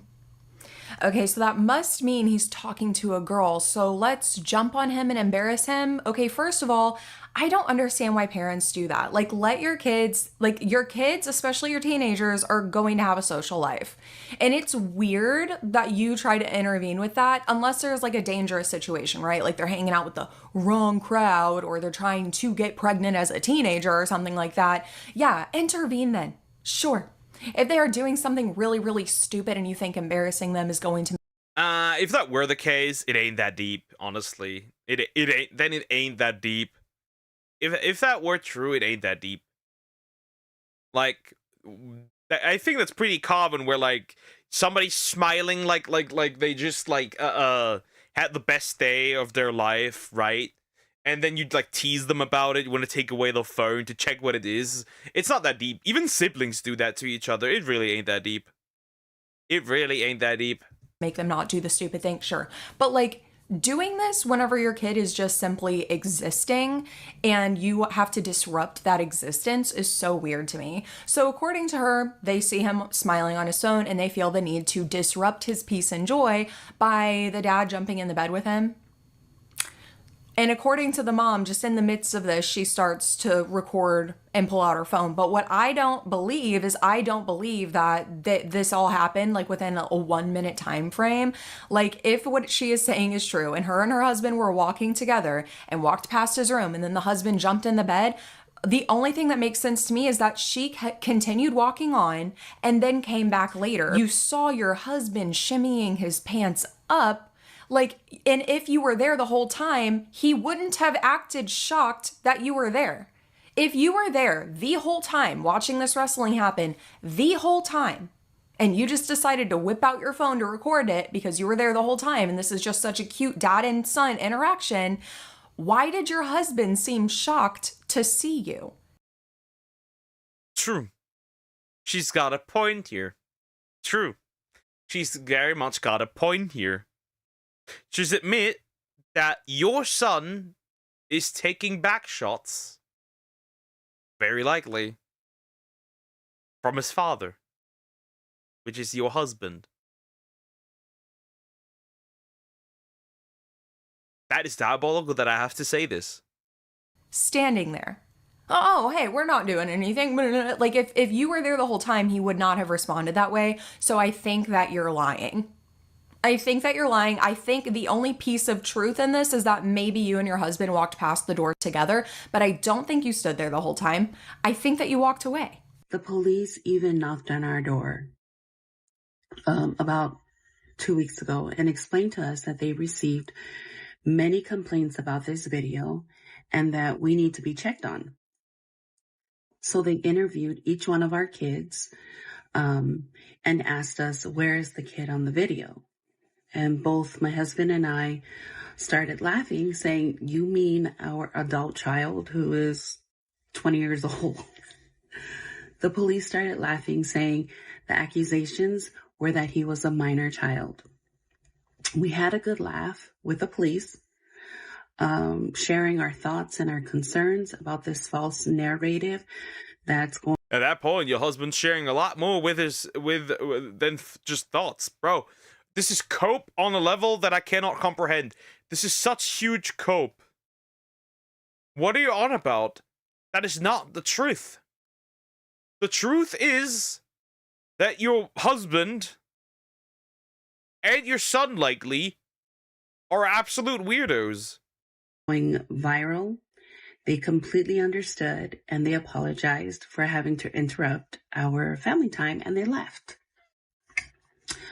All this because of a pushed narrative on a 28-second video of my husband and son, what meant to be a wholesome, quote unquote, you're never too old to still get affection from your dad, or quote unquote, boys will be boys, but dad's still checking on her phone, quote unquote, Pacific Islanders with their grown kids, to the most horrible, disgusting accusations.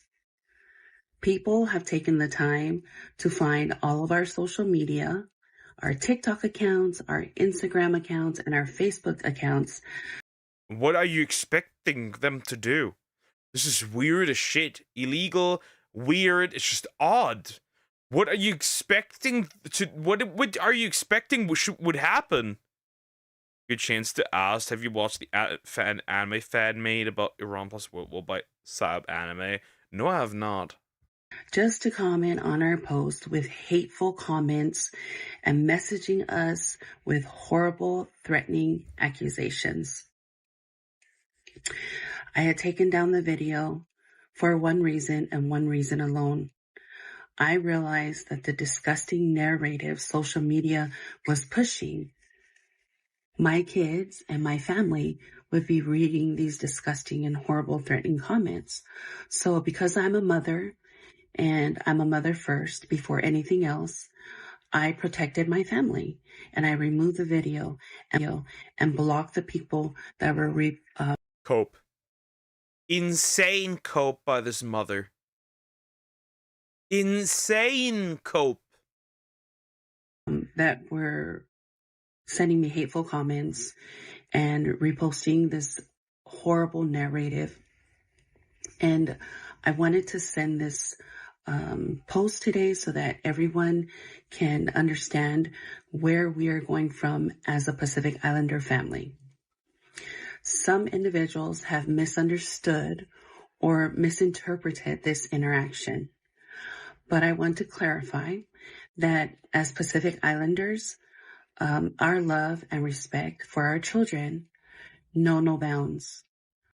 Maybe some boundaries would actually be quite good. Maybe some boundaries wouldn't be so bad. Maybe there should be some boundaries. What do you mean no known bounds? What does that mean? What do you mean by that? What do you mean by that? Regardless of their age. In our culture, such as playful and affectionate behavior is a testament to the close bonds that we share, and it is rooted in a deep sense of love and care. Just as much as we love our kids, we will also protect our kids. Here's my thing with this point. The whole cultural differences point is she is completely right here. She is. I see this is completely abstract, but the same lines as like the difference in cultures and how we as a society, especially here in America, react to different cultures and how we automatically say that is immoral, you're harming somebody just because it's a different cultural practice. One thing that I can think of right off the top of my head is breastfeeding. And now I have breastfed all of my kids, and I do extended breastfeeding, and that is something that a lot of people think is really disgusting.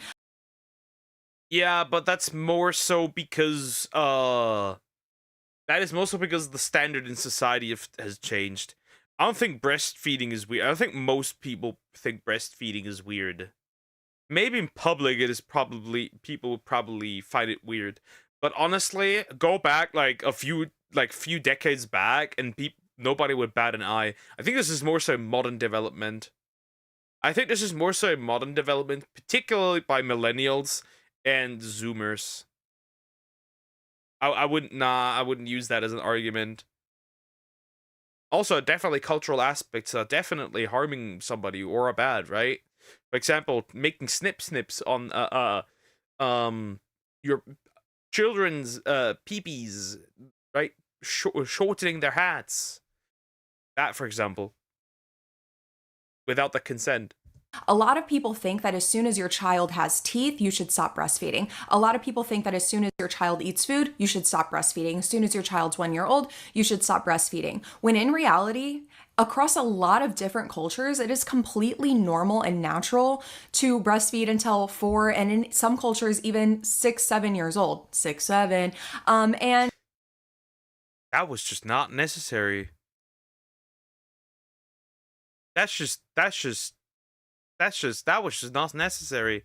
Breastfeeding is natural. I mean, unless a lady doing it for a TikTok clip, or you remember how people were remember the great breastfeeding meta on YouTube, where like women were posting breastfeeding tutorials, but not because they actually wanted to teach people how to breastfeed, but actually just to get them to get guys onto their OnlyFans. Yeah, that meta existed at one point, right? That was before the see-through clothes. yeah, I understand that we as Americans, because we sexualize the female body so much, we would automatically look at that. Even like me, who I have breastfed for over 2 years, one of my kids, would look at me and say, that's really weird. That's weird. Why are you doing that? You must only be doing that for yourself. While not taking into consideration all of the other reasons why this is going on and the fact that breastfeeding is completely natural, and that even most organizations suggest breastfeeding past 2 years, et cetera, et cetera. But because we have sexualized, intimate physical affection and bonding, whether it be breastfeeding or whether it be hugging or snuggling your family on the couch, we automatically will oftentimes look at these different cultural practices and condemn them and say that they are wrong. So I don't want to take this away from her culture at all. To be fair, I think this is overall just an issue of people being less affectionate nowadays. Like, remember how people were crashing out over a military husband just coming home, right, and picking up his daughter, and people were like, ooh, the way he picked up his daughter. You can't leave this man alone with your daughter, and like other heinous comments. I'm like, bro, he just picked up his daughter. Like, it's like small, what, five, maybe 4-year-old, right? Or like, you can't, what's the word? As a father, you can't change diapers. You're not allowed to shower your child or bathe your child, right? Those things. I think that's more so, there's a different underlying problem, is that, if something happens involving a child, that's completely normal. People are just now on that trip where, like, they say, that's, like, disgusting and weird, and why are you doing that? It's like, because people aren't as affectionate anymore as they used to be to their children, right? I've seen this, like, a lot of daughters, when they're older, complain that their fathers got less affectionate over the years to them, and I'm like, yeah, that does make sense, because people react weird when the father is more affectionate with his daughter. And since when we're censoring ourselves with numbers, humanity and rock horror, nah, I think it's just because it's a meme. The 6-7 thing is just a meme, nothing more. It has zero meaning. Nothing. I don't think it has a meaning.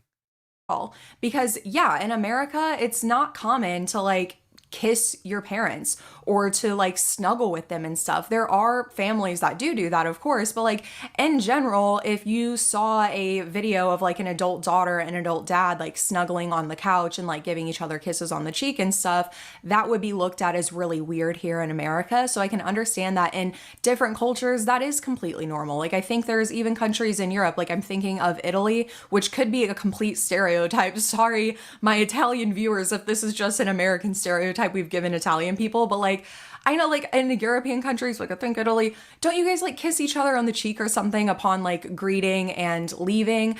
Like, there... I think that is Italy to a degree. And, I think it also is the case in France. I think. That doesn't happen here. are, you know, different physical aspects of intimacy that are not inherently sexual and wrong that we just don't see oftentimes here in America. However, I saw the video, dude. I saw it and I heard it. I heard it. If I walked past, I don't care how affectionate and loving my family is, if I walked past my child's room, I don't care if my child is an adult. I don't care. And I saw my child's head under a blanket, and I saw my husband's ass hanging out of the sheet. And upon my husband realizing I'm standing there, he acts really nervous and like, oh, I got caught. And I hear a audible pop. That is beyond the lines of a affectionate family, of a family that's really close. And maybe you guys kiss each other on the cheek saying hi and goodbye, whatever, dude. That is way beyond that. That is way beyond that. And do not gaslight me. Do not gaslight anybody who saw that video. I mean, I really hope that I'm wrong. But I know what I heard. I know what we heard. There's no way that wasn't like that. There's no way that wasn't like that. Most certainly, there was freaky shit going on. No doubt about it. We had a pop sound. We had hips moving, first of all, right? He was also moving. He was outside of the blanket, so it doesn't even matter, because why is the sun under the blanket?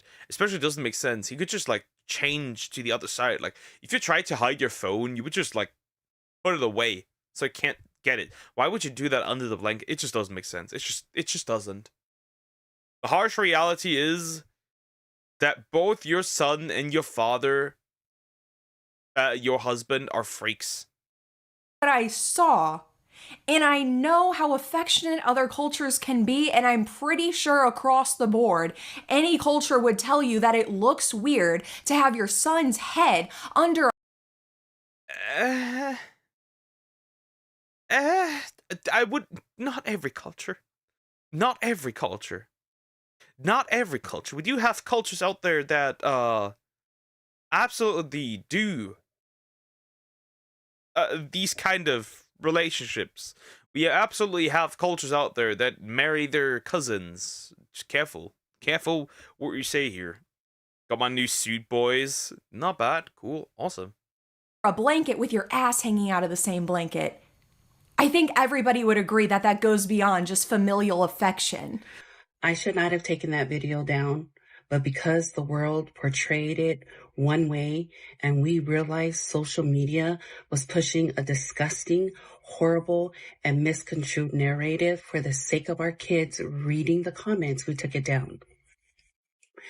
Unfortunately, in today's world, parenting is different nowadays, where hugging and kissing and bonding with your children is not normal.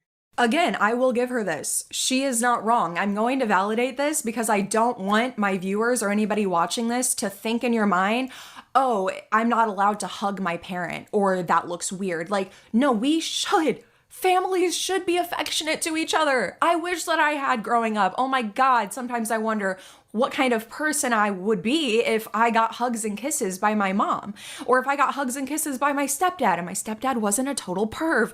But I wonder what kind of person I would be if I was shown healthy physical love. Because now as an adult, I love my husband to death.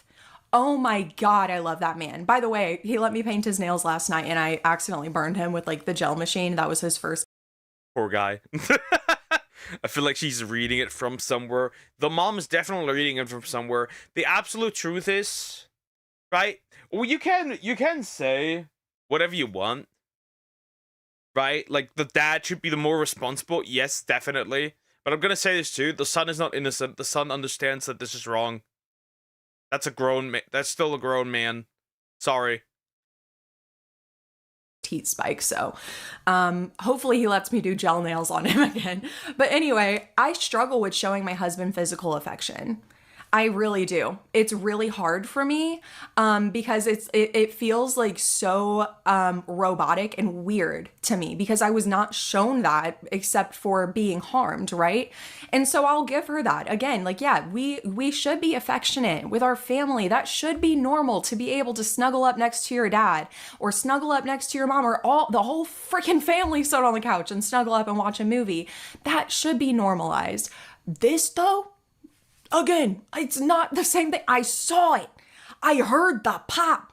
I saw your husband's booty cheek. But it most definitely is in the Pacific Islander community. Unfortunately, in today's society, there has been a troubling tendency to misconstrue expressions of fatherly love and family closeness, often. That was very close and far beyond just fatherly love. What the fuck are we doing? That's crazy. Viewing them through a suspicious lens. I want to reaffirm that our love is genuine, sincere, and unconditional, grounded in the values that have been passed down through generations. We as Pacific Islanders. If that's been going on for generations, then there's something wrong. She's for sure reading a paper. Yeah. Then something is wrong. If that's been passed down for generations, we've got a bunch of victims here. Islanders are a people who embrace joy, playfulness, and unwavering love and support for our children. We will always stand by them and express our love openly and without reservation. It is our culture to remain close and affectionate, and we refuse to allow the distorted perceptions of this modern world to tarnish the authentic expressions of family love. We remain committed to sharing content that reflects our values and clean, wholesome, and rooted in family unity. Thank you for your continued support and your understanding, and please continue to follow us for more positive and family-oriented content as we always have provided. Thank you. It is very family-oriented. I can say that. It's like Monopoly, the fun for the entire family. Yeah, that is dangerous here. That is cope. That is, I think, the greatest cope session I've seen in a while. Like, that goes down into one of the greatest copes in history. What are you on about? Look how happy she looks. You. Here's my thing. She talks about how much they love each other and how in their culture all they care about is love and affection, and they would do anything to love their children unconditionally, give them their unconditional respect, and protect them. Okay, how am I supposed to believe that you see that situation with your husband and your son under the blanket clear as day as what it looks like when you post videos on your family channel about how much you love and protect your kids, of your small kids riding in the back of a car with no seatbelt, no car seats, nothing? She has a video where 3 of her kids are in the back seat, 2 of them are older sitting on the sides, not wearing seatbelts, of course, and she has what looks like a 5, maybe 6-year-old sitting in the center seat. You know, the one most likely to throw you out of a windshield if you were to get into a car crash? About a 5 or 6-year-old sitting there, no boosters. Essentially, there's a chance her 5-year-old gets launched like a cannonball. Is she stupid? Crazy. Those auditions sound like the song Sweet Home Alabama. It is just crazy how delusional you can be. Like, you can talk. She's just talking out of her ass. She knows what's going on. It's probably not even the first time, chances are, that this happened. No car seat. Not so much as a seatbelt going across his shoulder and across his lap. And yes, they are driving. Okay, who's gonna go in the house? Fine, bro. I have everything on the S0 and my S0. What are we getting? Yep, no seatbelt. No seatbelts. Okay. My god, booster seats ain't that common. Or kids wearing seatbelts. But they should be wearing seatbelts. What? Yeah, they are driving. I cannot believe this. I cannot believe that they didn't get in trouble for that, especially posting it on TikTok. And this is not the first time. I remember months ago, I saw a video of this one girl who had a little baby and was posting videos holding her baby, like baby, in the backseat of a car while driving. You have no idea. In the US, a chick was driving, right?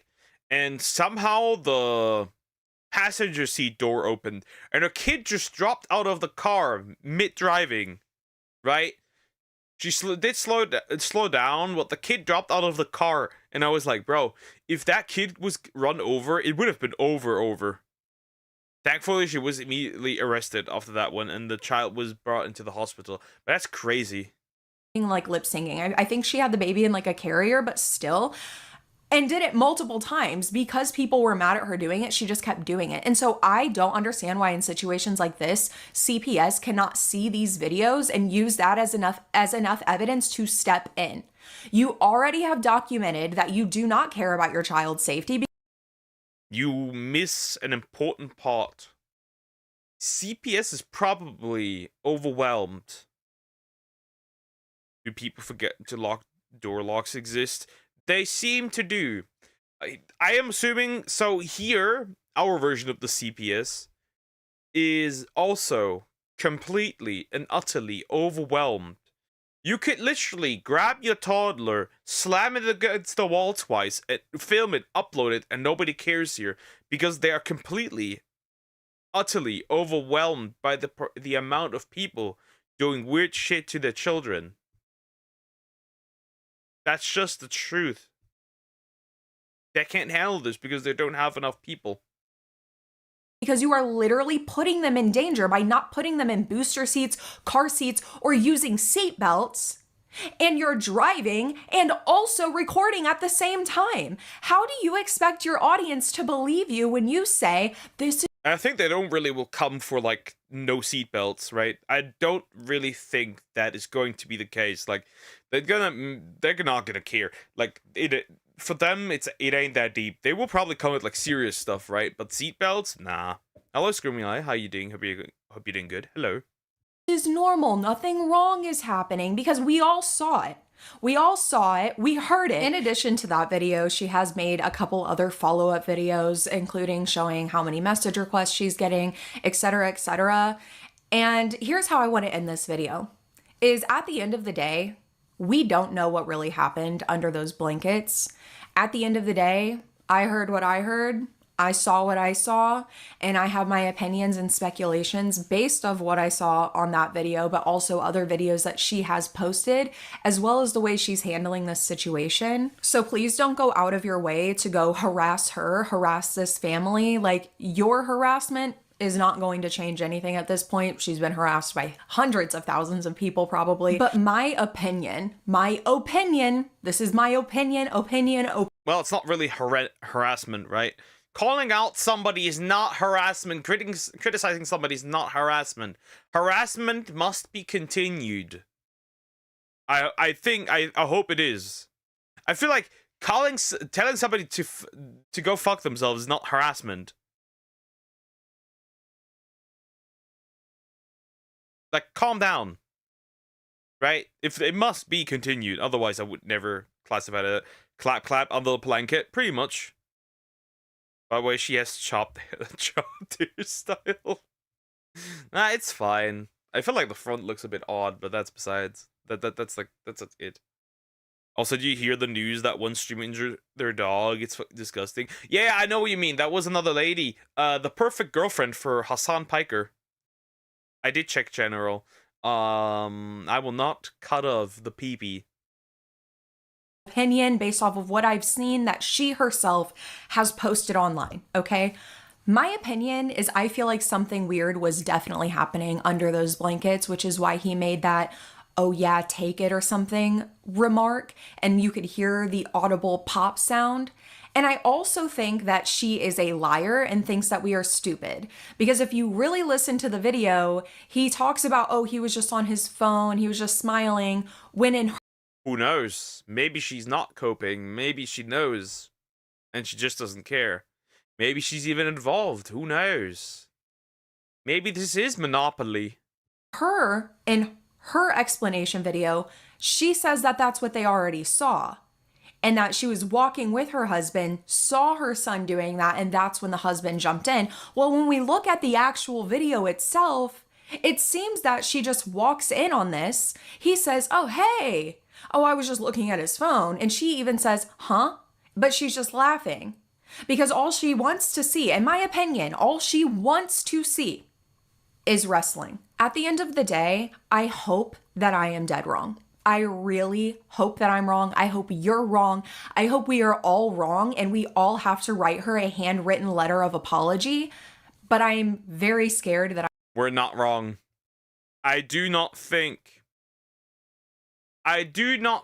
we are wrong. It is very obvious and very clear that whatever was going on was not safe for work. That's for sure.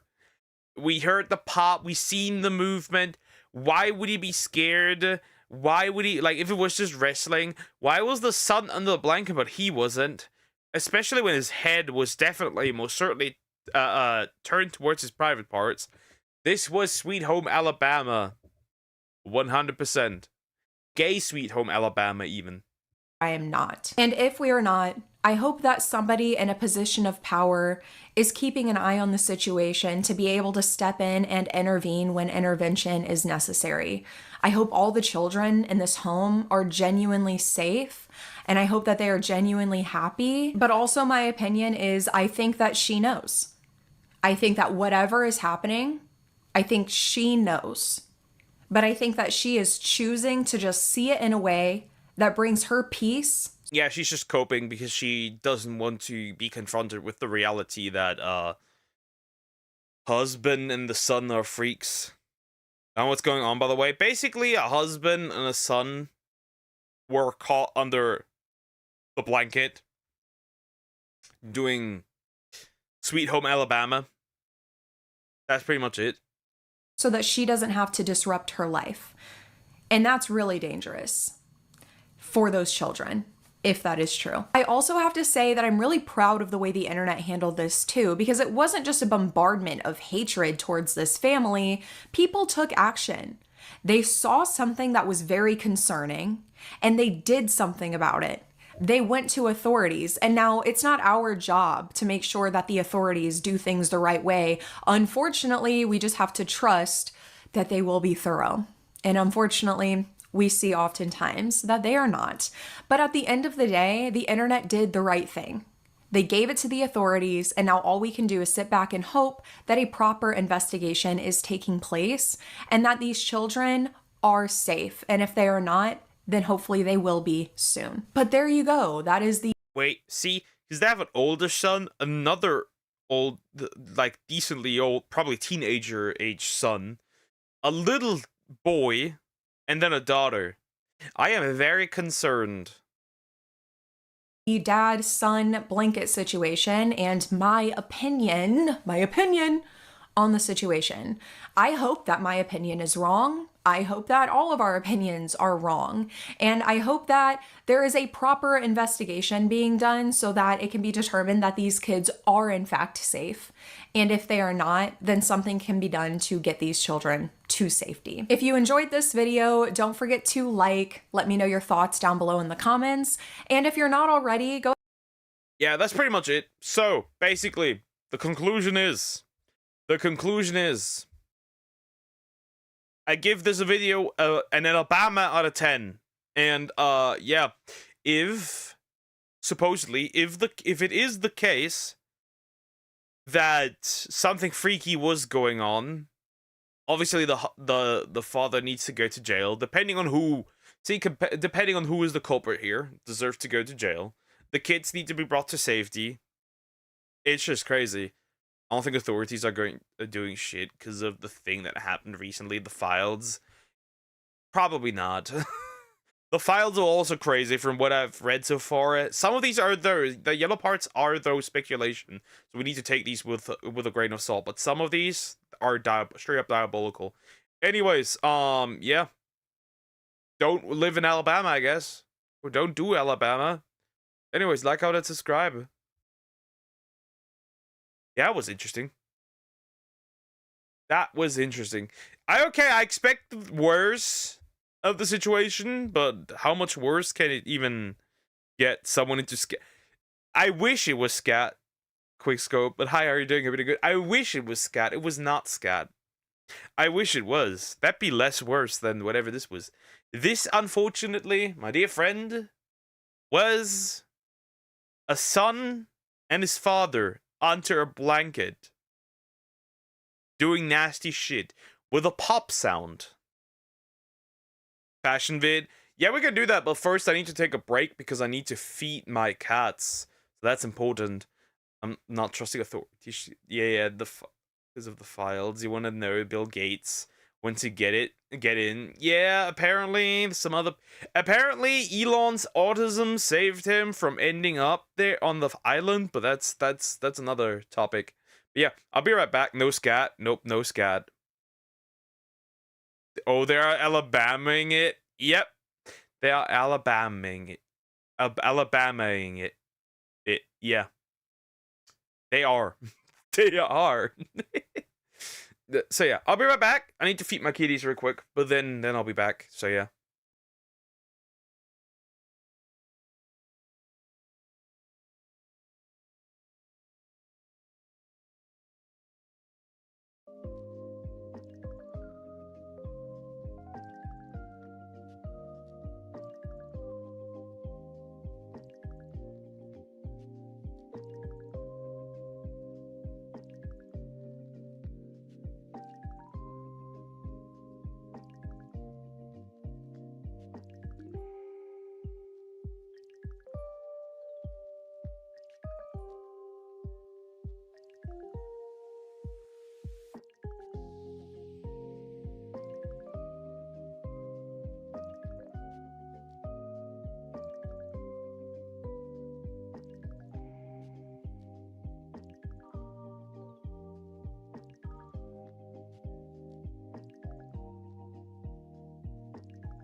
All right, back. Hold up. Just properly. All right, we're back. Alrighty. Go a little further up. My hair just disappears. That's not good. Gotta be a little careful with that one. All right, next up, a fashion video. Because somebody is really into fashion recently. He's even started wearing dresses. Anyways, we've got something here. Maybe I need a little water before we continue. That's important.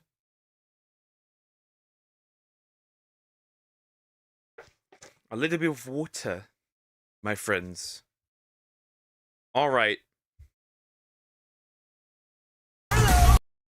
That's gonna be really interesting. Noise. I was always in fashion. Anyways, we're gonna look at this. This is gonna be fun, hopefully. 2025 fashion hot takes by Mateo Aaron. I wonder what this is going to be about. I'm not a fashion guy. I'm not into fashion.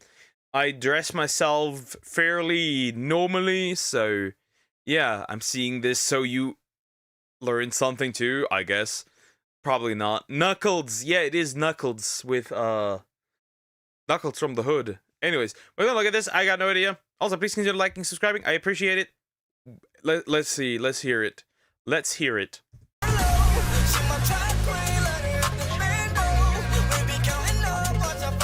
The music is very concerning, because usually when there's music involved, I'm gonna get anally fisted by the copyright system from YouTube.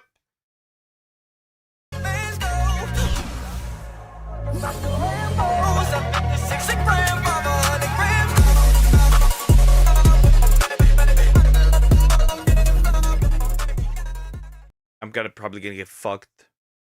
Oh no. In this video, we're going over some 2025 fashion hot takes. Now, I asked the creative geniuses in my Discord community for the most out-of-pocket, juiciest hot takes, and some of them are insane. So we're going to be covering some of them, talking about trends, what's hot and what's not, and some sauce on how to actually improve your style. And I'm going to be giving some of my 200 IQ thoughts. So let's get it.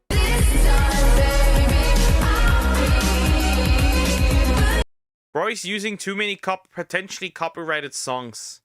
If I die, I know who's at fault. If you weren't there when I was pushing the squat, then don't be there when I'm collecting the loot. Fortnite Proverts 34 of 4. That's crazy. Wow.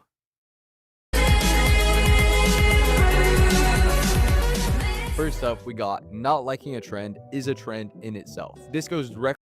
Not liking a trend is a trend itself. It's over AF. Like, y'all just trying to be different. Okay, see.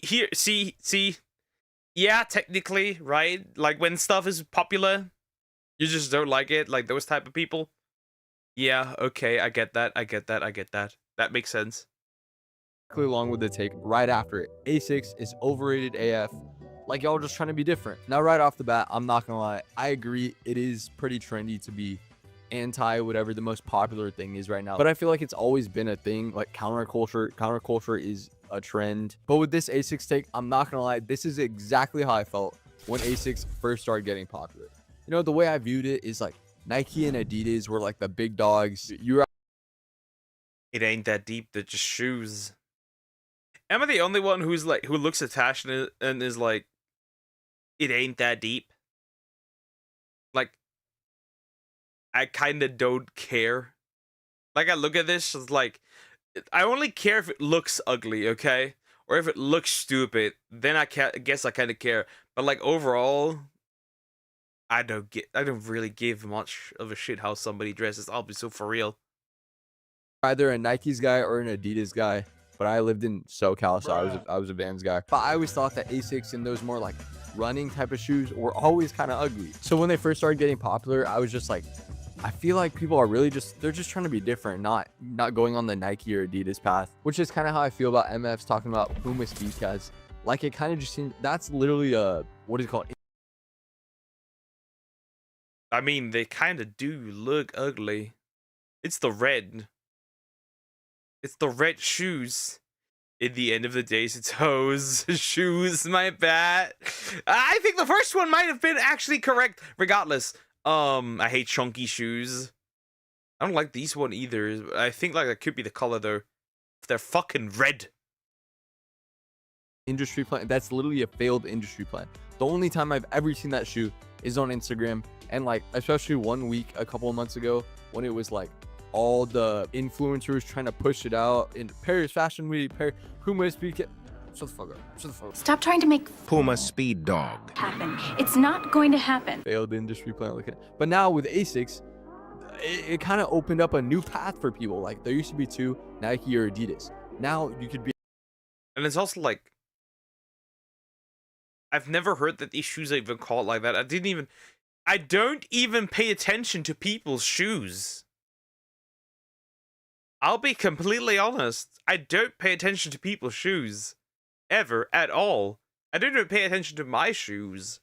They're just shoes. Why would I want to look constantly at somebody's stinky feet?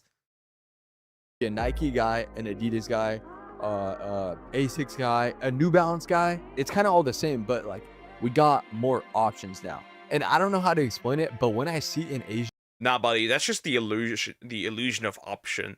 They all lead down the same similar looking shoe. It's the illusion of option. in New Balances or Asics, I'm like, dude, that makes so much more sense than if I see an Asian in like Nike or Adidas. I don't know what it is. It just suits the vibe more. Like, bro, the New Balance ALD 550s genuinely changed the game for Asians. Genuinely changed the shoe game for Asians. Like, I know it wasn't just Asian foods wearing them, but like when I see this shoe, I just think of an Asian with a tote bag. It just looks so right to me. But as for me, I think Asics is one of those things that new DLC shoes are racist. Moving on. I can appreciate from a distance, but I don't think that it's my swag or that I ever rock anything that they have out right now. Okay, next up we got personal style. It does not mean following trends. A lot of people are so scared of following trends, they end up wearing stuff that they don't even like just to be different. Now, I actually agree with this. This is why you got to be really mindful about what trends you're actually buying into instead of just like, oh, that's kind of funny, you know, that's kind of cool. But as an example of what this take is saying, like Docs, right? Another person said Doc Martens are cool. I don't know if this is a hot take. I've seen Doc Martens. I have to say it. I have to say it. I am so out of date with like clothing trends. I don't know what's in, and I kind of don't care what's in. I'll just rock the same usual stuff. Right? Shirt, jeans, works. That's it. That's legit it. Just random ass shoes, and that's fucking it. And hate videos before, but for me, Docs are an example of something that I like. So whether it's really like popular or it's getting hate, whatever it is, I'll always mess with it. You know, I guess it's just black boots in general though. I used to think that I would never wear boots, but as it started getting more popular, I was like, I mean, why not try them? You know, they are kind of sick. Like I started seeing. How could you do that? How could you do that? Black shoes and then these white stupid socks? Why would you do that? Why? That looks stupid. That is dumb. Better, cooler, more unique ways to style them. So I guess that's a healthy way of experimenting with trends, just like this take is saying. Now next we got some Tim's talk. Tim's got to be left in the big 24. Timberlands aren't cool and look mid. Timberlands look stupid. And it's crazy to think about because like 10 years ago, you would never see this. I think Tim's get so much hate now because most of the fits that we see in them are online and they're outside their natural habitat. They just look like basic boots. Like if boots had a starter skin, it would be Tim's because they don't look stupid on an MF like. Is it really that deep? Is it really that? Are shoes that deep? Must it be that deep? I don't understand. I don't get it. This, but then sometimes they just look like a cosplay on an MF like this. So it's just like they got basic fashion MF tags, You know, just like how songs can become TikTok songs, I'm good with leaving them in the big 24. But to be honest, black Tims are hard. I'm rocking with it because they just look like any other black boot. So I guess I'm saying I'm rocking with black. Now next, a lot of Why always stop with the music beats, please? Thank you. Track pants are mid. Most GNCOs are mid. Most sweatpants are mid. I think Carhartt is overhyped. Decorative belts, like Diesel ones, are mid. I do not like myself. Yes, I'm good. Sweatpants kinda I agree. people were mentioning how stuff was really mid. So let's talk about And decorative belts is just weird. And just, the decorative belts are just like, if you're a belt is meant to keep your pants up, not to look good. I don't know, like look good without any real function. In Morgan Freeman's voice, at this point, Poker realized that shoes were indeed quite deep. It's not that deep. It's just shoes, bro. it. The people got a lot to say about skinny jeans. Skinny, slim, straight jeans have got to be the ugliest pairs of pants to ever exist. Crazy take. No, I gotta disagree, chat. Skinny jeans have a place in fashion. They have a place in swag. If you do it properly, you know, it's just harder to pull off because skinny jeans really. Never mind. Nah, I agree with that one. Skinny jeans are diabolical. I do agree. Skinny jeans, I also not quite like those jeans that like barely, they don't even, like they go over the ankle. And at this point, it look like they kind of, I'm gonna say it, that it's just horrible. It just looks horrible. It just is. I'm sorry. Only look good on skinny people, but when they put that shit on, it's really not a one size fits all thing. It's skinny. It's a high skill level play, you know. Well, not really skill level because you can't change your body type like that, but you know what I mean. The difficulty here is higher than with baggy jeans, but there are some fire fits with skinny jeans. So now let's do a quick speed run of some takes. You know, we got track pants are mid. Track pants are calm. I like this. You look homeless. I'm gonna say it. Most of the time, what's the word? You look like you look homeless.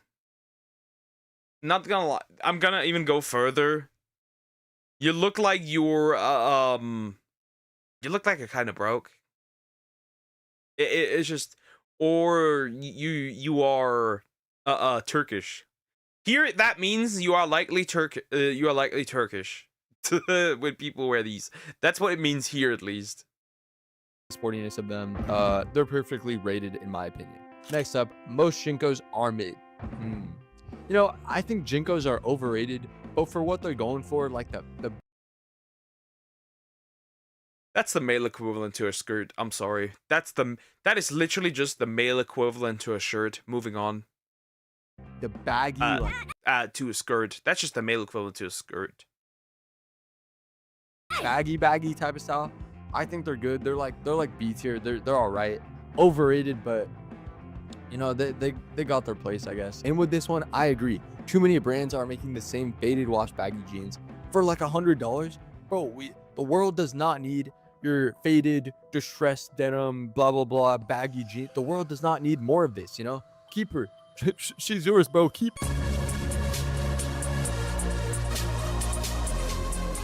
Carhartt is overhyped. Now, I agree it is overhyped, but it's popular for a reason, you know? It's like actually durable, it's actually useful. So it is overhyped, but it's good. Now, decorative belts like the diesel ones are mid. I actually agree with this. The diesel belts are... I generally don't think that decorative belts are necessary. It just, like, if I ask you why you're wearing a belt, right, and you say it's decoration, I'm like, the fuck you mean? Why are you wearing a belt? Pretty corny. But I think that's just any belt with like a fat belt buckle logo that isn't like, that's not it. Like the Gucci belts, the LV belts, keep her. She's yours, not it. Keep it. She's yours. But I really F with some like the decorative artistic belts, I guess. I've seen some really sick ones with like cool ass designs. I love how she dancing, got me feeling for you. Okay, now let's talk about some of these. Dressing in simple clothes is not considered fashionable. Having mid-style that you stay true to because you like it is 1000% better than people with cool styles that only follow trends. Going for a minimalistic wardrobe is nerfing yourself. Now, I think the best way to explain my point on these takes is by talking about another take. Someone said fashion doesn't matter, which I understand what bro is saying, but like it definitely does matter. It's a big part of your appearance, and appearances matter. But once you make it past a certain XP level, yeah, way too much fashion sense. No fashion sense. Average fashion hobby, bro. As long as the belt whips, it's a keep. I know what you are. I know what you are. I just know what you are. Anyways, I'm like the kind of guy, doesn't matter. I don't give a shit that much. I'll be real. it's really just a hobby at that point. Like for most people, your goal should just be to improve your style and dress better than the average person. Because after a certain threshold, you'll slowly start getting too deep into the rabbit hole. And then you just become like a fashion incel. Like as you go deeper, it goes from a healthy hobby. Having healthy hobbies is good. Like interests are super, super important. But if you're wasting all your money. So we have incel, volcel, IQ cell, looks maxers, and now the fashion cell. Awesome. And it's your only hobby, like your only interest, that's when you're doing too much. That's when it's kind of toxic. Like as long as it's healthy, I think it's a good thing. Fashion should really just be whatever you want it to be, wherever you are on the bell curve. For me, it's a hobby, but I honestly enjoy the meme novelty of it more than like the standard fashion designer industry aspect to it. Like I'm not even gonna lie, might be self-reporting here, but I'm not a fashion demon like that. I don't know anything about designers. So when MF say hot takes like the bombings were necessary because without them we wouldn't have Yoji, or like Damn.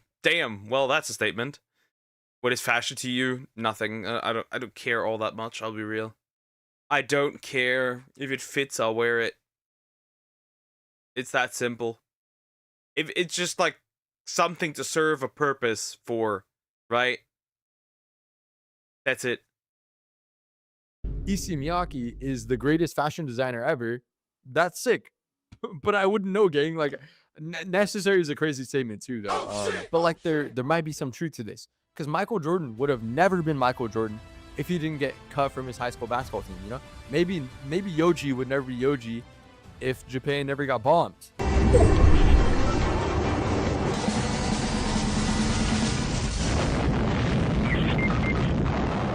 Heroes never die. The more you know. Okay, next up, stealing a. That's just a crazy statement from Jeans to Atomic Bombs. That's just crazy. That's just crazy.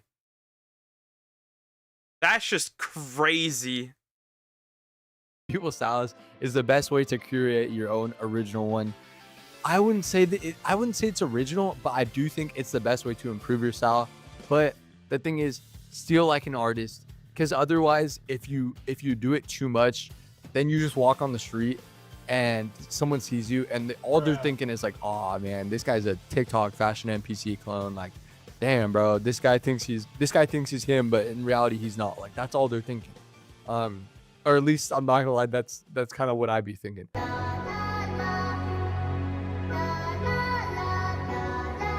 Life after you give in and become a hating ass. Yes! That's what I'm telling you! Stop! Be an asshole! Thank you! But steal like an artist, that's where the best original styles come from. Because you're never really going to have an original style. So I think it's better to just focus on finding what styles do you like and making it personal. But yeah, as bro said, you got to jack some styles. Nothing wrong with that. Next up, we got some differing opinions on reps. Now, wearing reps because you're broke ain't an excuse. Then we got reps are good for the fashion community because they make it more accessible to the average person who can't afford some brands. Are reps good for the fashion community, chat?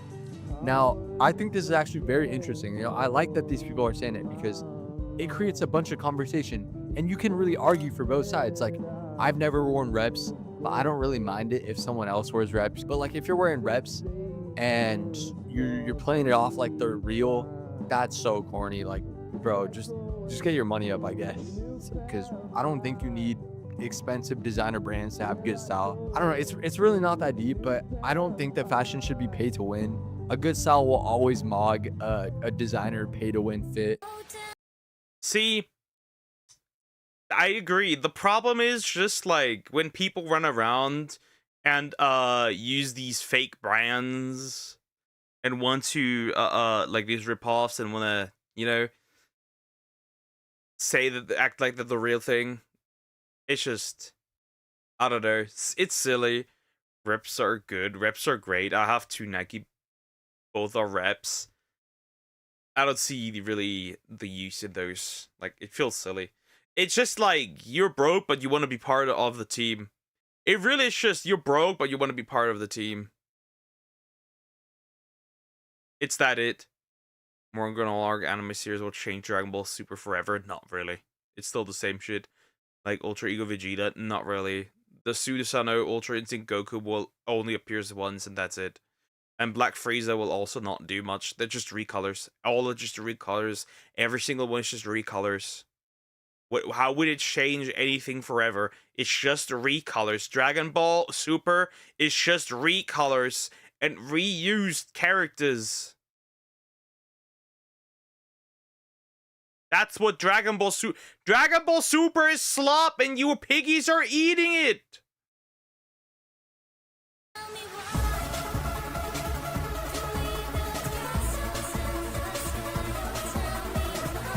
Also, if you feel like you need to rely on reps, you have better style, just say you can't dress, bro.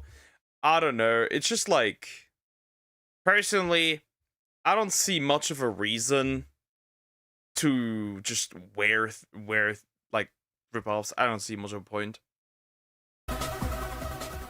But I do appreciate the collectible hobbyization of being like really into niche or rare clothes. You know, it's just not for me. Like if an MF with baggy jeans and a road mic came up to me on the street and was like, "Yo, bro, what's your favorite brand right now?" I'm saying Trader Joe's, not Historic Glamour. I'm not gonna lie, like I wouldn't say I really have a favorite fashion brand. I guess I like Costco socks. You're not even the fuck. I be going hard. Okay, next up we got almost all fashion influencers would be nothing if you gave them the budget of the regular fashion enthusiasts. You know, I would say there is some truth to this. There's definitely a lot of There's a slight problem with fashion influencers in that they don't even buy the stuff. That there has been like recent callouts of these scams like quite a while ago, like a few years back, where people were called out for like being like these fashion and like just like shopping influencers, right? But they didn't even buy the stuff. They just had it, showed it off, and then just like gave it back. I'm gonna be honest, a lot of these don't really buy the stuff. Probably. Very likely. Fashion influencers who are only popular because they have a budget for flashy, expensive items. When a trend comes around, they're able to farm it right away because they got the money, and that gets them more views. But there's also a lot of influencers who are popular because of their taste. Like, I think it's very interesting to think about because you don't necessarily need the budget, but it does make it 100 times easier to get views. I can't really name drop names off the dome like that, but if you look at any influencer's page, I think you can kind of tell if they're just like trend farming styles, the hype styles, or if they actually got good taste and put that shit on. The thing is, smart influencers are probably doing a bit of both because good taste and a budget is a viral formula. Boom. Now these takes right here, chat, are probably the most important if you want to get a better style. Dressing in simple clothes is not considered fashionable. Pulling off a look is more about your vibe. Someone who has been wearing the same fit for 3 to 5 years, while objectively has the less stylish fit, they have 10 times the swagger. Now, the way I think about these is that yes, your vibe is what makes or breaks your swag. If your fit is swag or not. You know, I've been thinking a lot about this idea of like trying hard, forcing styles. And I think I've really figured out what the issue is. So here's the case study example, right? Basically, bro is saying that someone whose fit is more real. That's why I can't pull off any fit. You know why? I have a resting bitch face. I look Like you've just insulted my dog. I look at you like you just ran over my dog the entire time, consistently for hours on end. It's just, you know, like the emoji with like the two pointy eyes and then just like a line as like a mouth, like just a straight line as a mouth. That's me every single day. It's just the truth. That's just me. I don't have a vibe. My vibe is terror. That's it. Like their clothes are naturally distressed through the ups and downs of life is 10 times swaggier than someone who has a pay-to-win try-hard fit. And I would 100% agree with this take, but I wanted to figure out why I agree with it. Like, what's the root of all of this? And then it hit me. The best way I would describe this is that this pay-to-win style is kind of like AI art. Or you know those AI portraits? It's literally the uncanny valley. When an MF has an entirely fresh, out the store, new fit, it looks too new. It looks too like AI art like, uncanny like. Because even through a picture, you can kind of be like, I can tell this guy had these pants for like 5 years. Or it's like, damn bro, did this guy buy these pants today? And I think with the AI art fit, it just looks too picture perfect world like it looks like you know how people hate AI art because it just looks like unnatural. It's not as natural, which makes the vibe a little uncanny. And speaking on, well, don't worry about that. we already struggle differentiating it soon enough. Give it 3 more years and you will no longer know what's real and what's fake. And then does no longer look uncanny or non-human, don't you? Wait. Yeah, it's just like, I don't know. It's fashion, bro. I kind of don't care. I have a bitch face too, but at least I enjoy my fit. I just wear mostly black. That's it. That's really it. Mostly darker colors. That's what I usually wear. And honestly, it's more so about the vibes, and I don't have vibes. Right? I don't have vibes. Other takes, all this just goes back to the vibe. This is what I mean when I say that your swag is more than just the clothes that you're wearing, chat. You know, it's like it's the entire aura that you give off. Like you can honestly tell when someone's experienced life in their fit. You can tell when an MF made some bread, got heartbroken, hit some devious licks, done some NSFW activities in their fit. You can't exactly see it, but like all that shit adds to the vibe of the fit. And that's what I mean by saying letting your clothes marinate. You got to experience life in them. Now next we got, most of the time, confidence in the fit is more important than the fit itself. A 6 out of 10 fit with confidence beats a 10 out of 10 fit with no confidence. Now another thing is confidence. Confidence plays a big part in making the fit look better. Because I guess this relates to another take someone said. So to make a fit work, I already missed 2 things. The vibes and the confidence. And physically attractive. That's a third one. I'm cooked. Emo's still a vibe. It's not really emo, just like, I just like wearing darker clothes. I don't like bright clothes overall. My vibe is just utter terror the entire time. Because life has burned itself into my face. That's just the reality. If you got a good fit on and you're fat, the first thing people see is that you're fat. No hate though, XX. Being physically attractive can make a 3 out of 10 fit go to a 9 out of 10 fit. Sometimes ugly people just can't get into it, bro. Now with these, it kind of just goes back to the fact that if you're in shape and you're attractive, 99% of clothes will look good on you. Because it's way easier to make clothes look better when you look better. But that is kind of true. Like, even if you have a good fit on and you're fat, most people are just gonna see that you're fat. Like, it sounds bad to say, but you can kind of think about it like modding out a car. The problem is that the clothes don't save a face, right? Being in shape does not save a face. If you have a bad face card, if you have a bad face card, you're literally cooked. Like there's no way any fit can save you all that much. You know, you can get sick ass rims, a custom paint job, a new suspension, but like if you got a Prius, no one's gonna care. It's still a Prius. And I don't say that to shame anyone. I'm just keeping it a buck. The blunt reality is, if you want to look better in your clothes, if you want to improve your style, the people don't want to hear this, right? But lose weight. That's the best thing that you can do, you know? Spending $25 on a gym membership every month is gonna make your style so much better than spending $100 on another jacket that you're only gonna wear once. Because when you're in better shape, the clothes will fit you better. Too bad your face will not be saved by this. No amount of clothing, no amount of fitting can save that face of yours. If you look like the Grinch and Gorlok the Destroyer had a child, and that child was ran over 10 times. Next up, we got NPC pieces are just popular because they're the best. Fashion is worth the damage to your wallet because the items you buy are higher quality and more personal than what a fashion NPC would buy. Now, I wouldn't say that they're the best.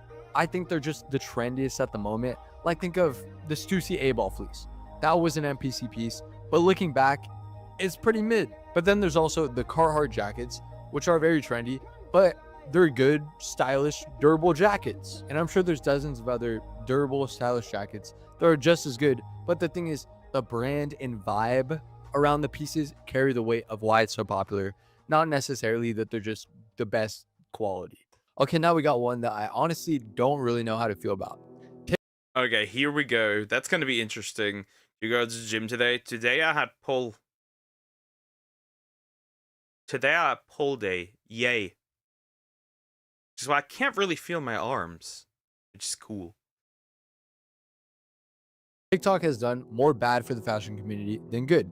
It might have introduced a lot of people into fashion, but it made people lose originality in their outfits and made the community much more toxic. The thing is, I see what they're saying. It did make everyone dress better because it was so easy to learn how to dress better, how to get style inspo fast.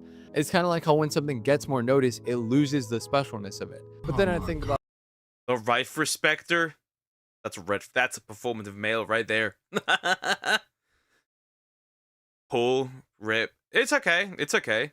I just did so many that I almost thought I'd pass out. Yay. the TikTok of current clothing brands that spawned in. I'm just like, you know, you're probably right. It did help a lot of people, but I think it kind of made fashion a little more small-minded when it comes to creativity. Now, next up, we got... Who the heck would pay over $200 for that? At that point, you're just trying to flex at this point, or you want to have a looking ugly speed run. Ghillie suits. Now, I know this just says ghillie suits, but it kind of makes me think about all the styles and fits that are just out of the ordinary fashion. Like all those fits that when someone wears it, just like... Yeah, pulling up to college in a ghillie suit. Why not? I see no issue. I see no issue. Why not do a little bit of war? Why not? Turns everybody's head. Everybody kind of hates on it. And I've been thinking about it lately. Like, I do hate on a lot of stuff, a lot of fits, but it's all in good measure. Like, it's not really that serious. Because the reality is that the ghillie suit, the insane over-the-top DTM OPM fit, or like whatever it is, this is the chaos that fashion needs. It's the plot twist that makes the movie interesting. The spice, if you will, you know? Think about it. Batman would not be Batman without the Joker. It's like Yoji wouldn't be Yoji without the bombs. Crazy. I mean, the Joker isn't in every Batman movie, so... Still kinda, but not really. It really depends. Especially since in in modern times, the Joker isn't even that involved at all.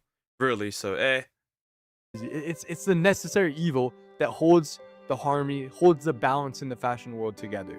You complete me. Anyways, here's some bonus loot takes.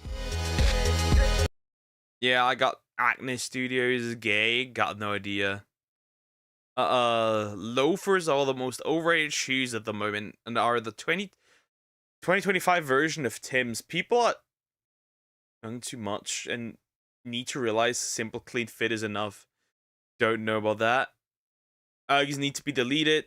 I got no idea. To be fair, I can read all of these, but I got no idea. Hot take. I never round up for them kids or cancer. Now, if you are... if you want to look at anything of these, sure. My personal opinion, I got no idea about this stuff. That one is just KKK outfit in black. That's just literally the anti-KKK at this point. Anyways, I got no idea. Like, comment, and subscribe.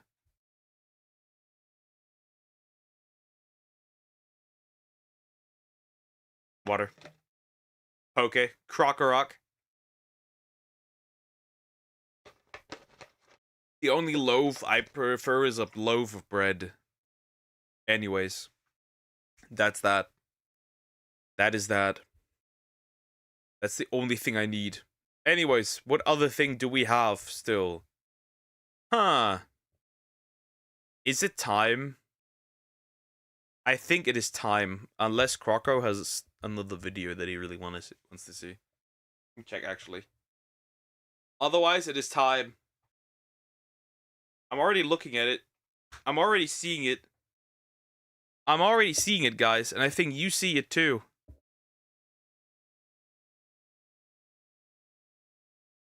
I'm already seeing it. And I think you see it as well. Yeah, Croco did send in another one. Okay, what's that one about? Alright. Oh yeah, we have that one as well, right? The Assassins. The Dark Side of Disney. Oh, that's interesting. Let's see. We can do that later as well. It's not time, no. I think it is time. Ooh, Tectone is live. That's been a while. 11k people watching. The Bald Man is live.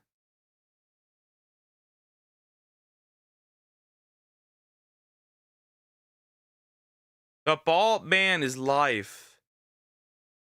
I wonder how that's gonna turn out. Anyways, Lord Bald the First exists still. Anyways, okay. First, we're gonna do Shadow Clips. Then we're gonna do the worst one of the day, which is the Incel confessions. Then we can do another one from Crocker-Rock. We have some time, guys. We can do some stuff. Let me click something so it shows up, actually. They're all nerds. No, not all nerds are good. So that's the wrong one. We're gonna do that later. Oh, Thoughty 2. Let's just hope that he causes no trouble, because it is Thoughty 2, after all. Hope he's not a bad boy. Anyways, interesting. It's gonna be interesting. Hopefully, maybe. Here we go. The Shocking History of Assassins by Thoughty 2. Well, as long as it's not assassins in Japan, right? With Assassin's Creed Shadow, I think we have a chance that this is gonna be fun. Anyways, where's my boy Ezio Auditore? Anyways, I'm assuming that like it isn't as crazy as like obviously as people like to portray it. I'm assuming it's gonna be decent, but like their role is probably not that crazy, right? Right? Technically, somebody who's poisoning others by mixing stuff in their drink is already for money is probably already like counted as an assassin, right? I'm assuming, but we'll see. We'll see. Also, please consider liking and subscribing. I appreciate it. We'll go. Yeah, I mean, not that it doesn't happen. It's probably there's a good chance that a few archaeologists, right, especially like older archaeologists, right, when it really became a thing and important, probably found some crazy shit, right, at first, but the longer time goes on, it becomes more and more unlikely that you actually like find actually something, especially in modern times, right? Especially big things, right? Yeah. I don't think anybody really believes that. But then again, you can order in the dark web assassinations, but they're oftentimes fake. Or it has happened that one was most certainly real. So yeah, take that with a grain of salt. Don't become an assassin, right? You're not ancient. You're not the. Oh, that one. Was that the one where Arya Stark was in that weird cult or whatever that was, where she went blind, if I remember correctly? That specific one. That guy. By the way, that guy is German, which is really funny. Ain't that funny? The Abe! It's also like, it's not, right? already, right? Somebody with the intention to delete a leader, right? Especially like this is not like an assassin emerging from the shadows, right? It's just a random dude in the group. It's essentially just, it technically comes down still to murder. It's like, right? An assassination is essentially just that. I guess it's more, it's not like, right, you want to be like, it's always like more secretive and stuff, but like, is it really? Is it really? Most assassins get caught. Say why the term is the term that it is now, but you're not gonna elaborate. You're gonna elaborate it later. Lame. That's mean. Interesting. Yeah, though, to be fair, probably assassinations were still happening all over the world since before that. You would probably argue that it's only that because we have the first, right, documented, right? But in this case, who knows? Even before that, we may have already had a group that wasn't documented well enough, so it just like got lost to time. Interesting. So a lot of this is just awesome parts connected to Islam. Interesting. Okay, we're having a history lesson here now on that part. Again, I'm assuming now I'm interested in what that, you can't just go unga bunga mode. He's going unga bunga mode. Okay, here we have it. Okay, he was too good at his job, and because he was too good at his job, the rulers just like found out about him. We're like, you know what? Nah, bro. Hassani Sabah was Iranian though, not Arabian. Apparently, I don't know. A classic strategy of building castles, bases, and locations. The best way to do this really is to make sure that there's not much place to invade them from. That was a common practice. The ultimate rage baiter. Bro goes out and is rage baiting people. Mildly infuriating. Boy, Hassan Isaba is the assassin. Identity in Fate Zero, the servant. Okay, I've unfortunately never watched anything from the Fate series because it's like too confusing and I don't know where to start. It's like, eh. Oh no! Classic.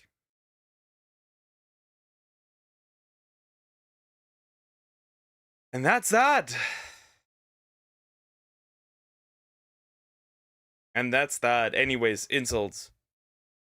If you watch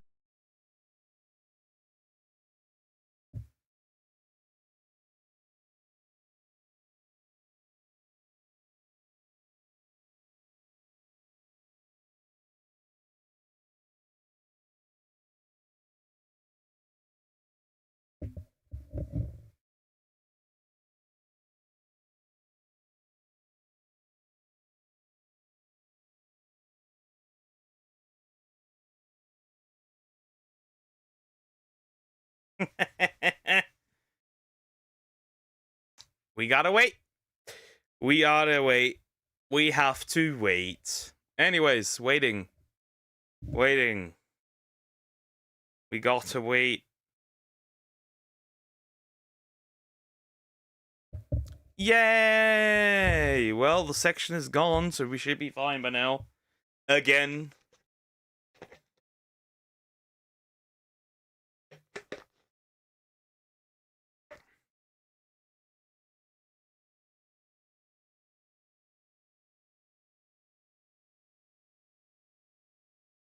Again, that wasn't surprise. That was, I knew it.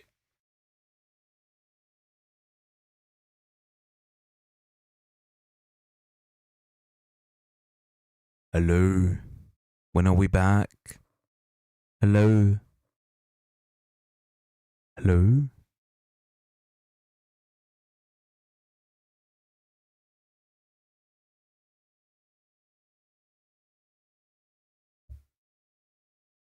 Anyways. We've got this. We've got this.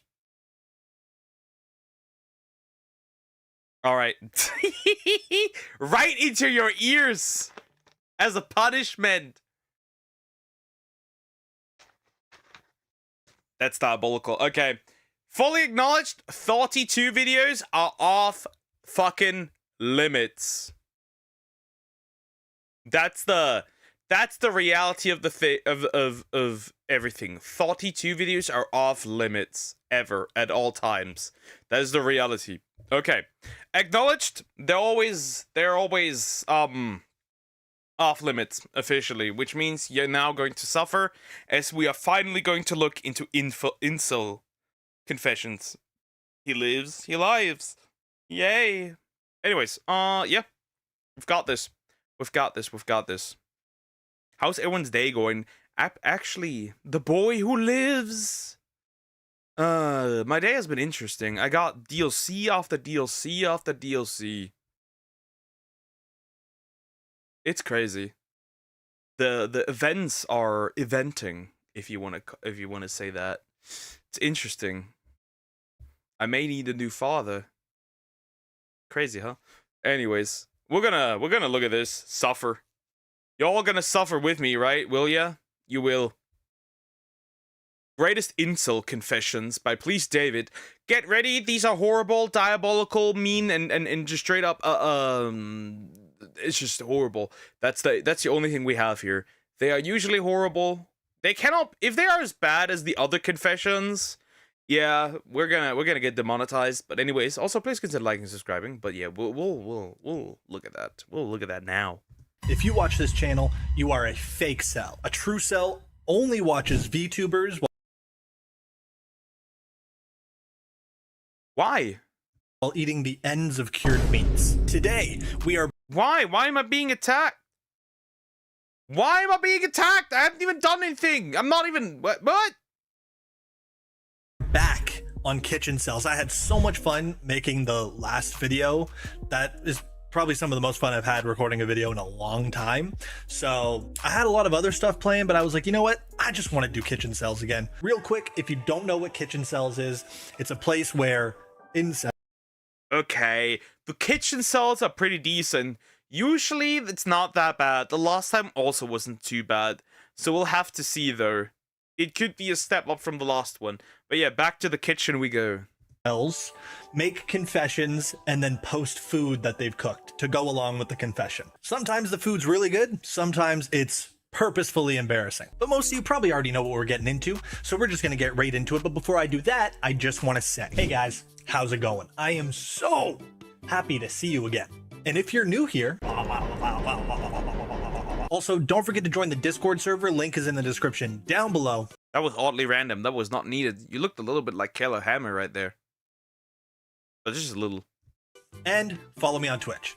Anyways, let's get right into it. So these first 3 posts are going to be like college related, school related. And the first one already has me giggling. Told my crush I would do her part in our group project worth half of our grade for a class we're in together, and she hugged me.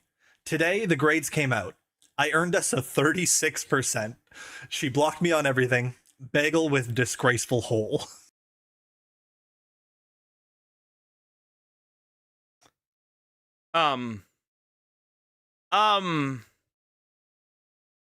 Yeah, that's over.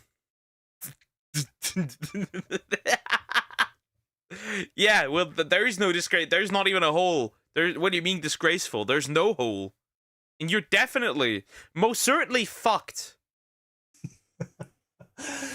Yo, that's a pretty historical fumble. No, I got us. Don't worry, I got us. Come on, bring it in. You know I always got you. 36%. I mean, she's probably right in blocking you on everything. But also, I do gotta say, you're just gonna let someone do your entire half of your project? And like, she must not know him that well. So you're just like trusting this dude who, like, let's be honest, if he's here, he probably looks like kind of a gooner in real life too. So you're just gonna let... Gooning, chopped. Yeah, it's just like, at least he got a hug. That's probably more than most guys get at this point. A hug is a hug, right? Still, like, kind of a win somewhere in some way, shape, or form. Of course, it's still a generational fumble, right? Like generations of men of his family tree looking down on him and being like, "Bro, what are you doing?" Let this dude do half your project and be like, It's fine. It's gonna be fine. He'll do a great job. No, I think 36% should have been expected. 36% is the kind of embarrassment where it's like, it's not even like, oh man, I messed this up. I'm sorry. I messed this little thing up and I probably could have done better here. No, like you almost have to like try to do bad enough to get 36%. That kind of means you didn't know shit. What were you thinking, bro? You should have let her do both of your halves of the project. That's crazy. I also just noticed he used the phrasing, I earned us a 36%. That's kind of true. Like, it was a struggle to achieve that, right? It's like, I didn't earn us like 60%, 70%. I earned us 36. What are you on about? Earned is a strong word, man. Earned implies like working hard and like getting some outcome. Earned? That's pretty crazy. Rate the food? You know what? I can't be mad at it. Yes, it's a tight bagel, but I'll be honest, I think I prefer. That's a tight bagel. That should never be said, bro. What are you on about? Tight bagel. There's no hole, bro. What do you mean? There's no hole. Like, there is none. What are we on about here? Tight. What do you mean tight? For a tight bagel. You get more bagel per square inch, you know? I love a tight bagel. No. That's a horrible stop, by the way. Still, but like it's not a bagel. That's just a bun. Very like 4 out of 10 meal. And some of you might think that's high, but like wait till we get to some of the other stuff. All right, this one's short. No pun intended. You'll see. My biology professor used me as an example of inferior genetics. Bro, that is evil. That should go straight up into the Am I the Devil? Post by the devil. bro, they and they say the height pill isn't real, bro. What the fuck? Inferior genetics. Because you were short? So you're no longer short? Because I was short. I think you get to lodge some complaints. I think you can get something out of this. But also, you might have inferior genetics because how are you feeding yourself? What is that? So that seems to be some noodles, maybe? That could be eggs, and then a sausage, and then whatever that is? Ugh.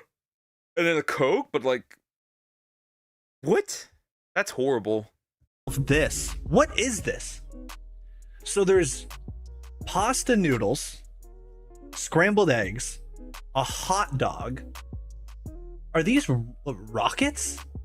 Or like, I don't know what people all over the world call these candies different things, but like, you know, those fucking candies that come in the little tube? And then Valentine's candies, the really chalky ass ones. And no name brand cola. Ooh, it might not be the genetics, brother.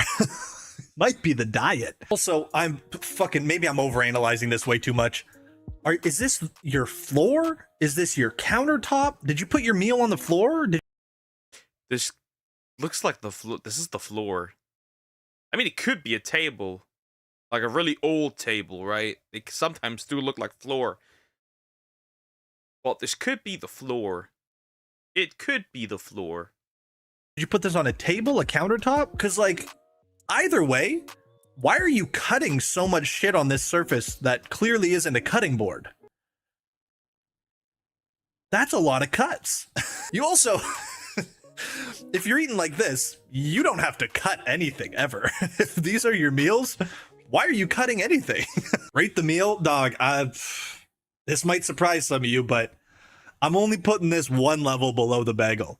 Look, there's eggs, there's a protein source, you get some carbs here with the pasta, you have your dessert plated at the same time. I can't speak to the no-name cola, but I'm just going to put this at a 3 out of 10. One level lower than the bagel. Trust me, I think it's going to get worse. Oh, dude. But if that's a 3 out of 10, I wonder what the worst can be. We're gonna go in the negatives, aren't we? This is a true sell. Handed in my dissertation late because I was masturbating and didn't notice the time. Grade now capped at 40%.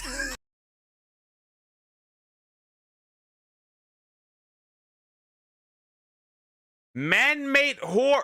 Shoe on head. You need to make another one. This is a gold mine. This is man-made horrors beyond. What the fuck? Bro forgot to hand in his dissertation because he was gooning. Guac rap, bro. Yo, you're messing up your life because you're gooning at the. You couldn't just wait a couple hours to goon, bro. Didn't notice the time. How long are you gooning for? I mean, you handed it in. There's people out there who will be choking the chicken for like hours, like 4, 5, 6 hours. Trust me, they do exist. You'd be surprised. You know, you finished it. You finished twice that night. Could we have managed our time a bit better? Yes. But are we really going to blame a gooner for losing track of time? You're in a trance. You're in a flow state at that point. I'm sure it was worth it. Guac wrap? You know what? This looks like it actually bangs. This is real food. An actual, like, meal. Yeah, no. This could work. Maybe start in the kitchen first, maybe. No, and that's a beefy wrap, too. Like, that's girth. There's girth to that. I'm gonna have to say, like, a 7. 7 out of 10. For sure. Oof. This is rough. An acquaintance I have is talking with his girlfriend and 4 of her friends, 40 feet away from me. He said, statistically, 1 of the 10 guys in this room is a rapist. They all looked at me. Yeah, it's over. Like, it's over. It's just over. Let's not deny that. It's just over. Yeah, bro, it's over. At this point, pack it up. Pack it up. Just pack it up. Just pack it up. Like, it's over. There's no way you can recover from this. I'd look for new friends. Dude, what could you possibly look like? Funfetti pizza. Brother, that is egregious. Man, that is disgusting. That looks... That's rotting. That pizza's rotting. That's mold right there. That's mold. Holy fuck. You just put colorful slime on bread. Did you specifically name this Funfetti pizza, or is Funfetti pizza a thing I'm not aware of? Because if it is, I want nothing to do with it. This looks like some dog shit food product that like Jojo Siwa would sell. And why do you have it next to just like, you have regular cheese pizza there? Why on earth are you eating Funfetti pizza? Okay, no, Funfetti pizza is not a thing. You know, everyone's talking about the story, but I'm just wondering what the fuck Funfetti pizza is. Okay, good. I'm not alone. But sorry, back to the post for a second. Look, I'm not trying. They could just be being mean to you. They could. But also, there could be something you're doing. If they are acquainted. Bro, he's like, bro looks like an ugly bastard. That's what it is. Bro looks like an ugly bastard. That is just this. That's just horrible. I'm so sorry. Acquaintances of yours, as you say, maybe you're doing something. And the fact that you're on kitchen cells makes me think maybe you are doing something. You better not be doing the true cell stare in real life, because if that's the case, they are justified. Rate the meal. What was the bagel? A 4 out of 10? I'm gonna put this at 3. No, at 2. Because if I'm comparing this to that scrambled egg pasta hot dog. Yeah, that one looks like that one looks like a feast for a king in comparison. This is probably worse. I'm gonna have to put this at a 2. Funfetti fucking pizza? Shut up, dude. Shut up. That's not. You didn't eat that. There's no way you ate that. Bro, this one's so good. My bitch flatmate. Sorry, it's a great open. My bitch flatmate, she's a girl, told me to try microwaving my mackerel. It exploded all over the microwave for some reason, and she laughed at me and made me clean it up. Fuck my life. And this is the mackerel. Yeah, that did in fact explode. So we have like a... This is not a Snickers. This is the one with the lion, I think, right? That is... that. He still ate it though, but why would you microwave that?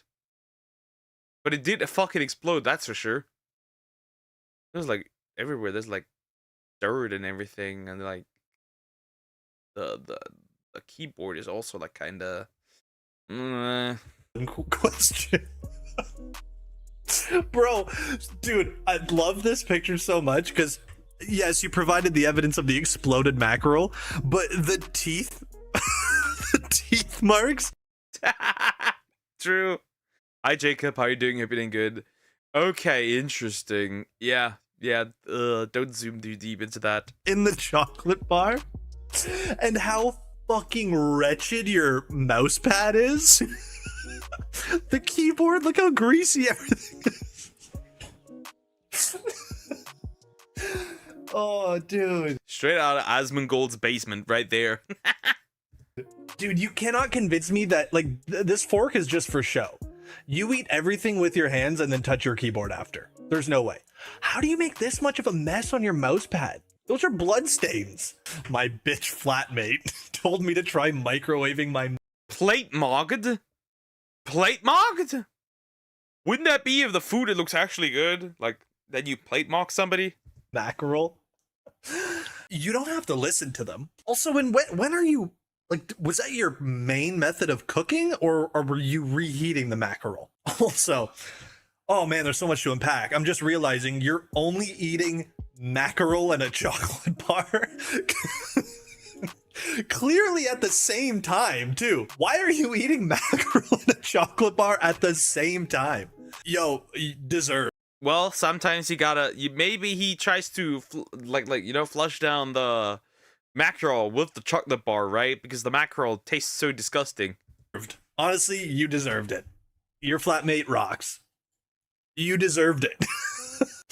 I can't get over this fucking picture. Some men drown while others die of thirst.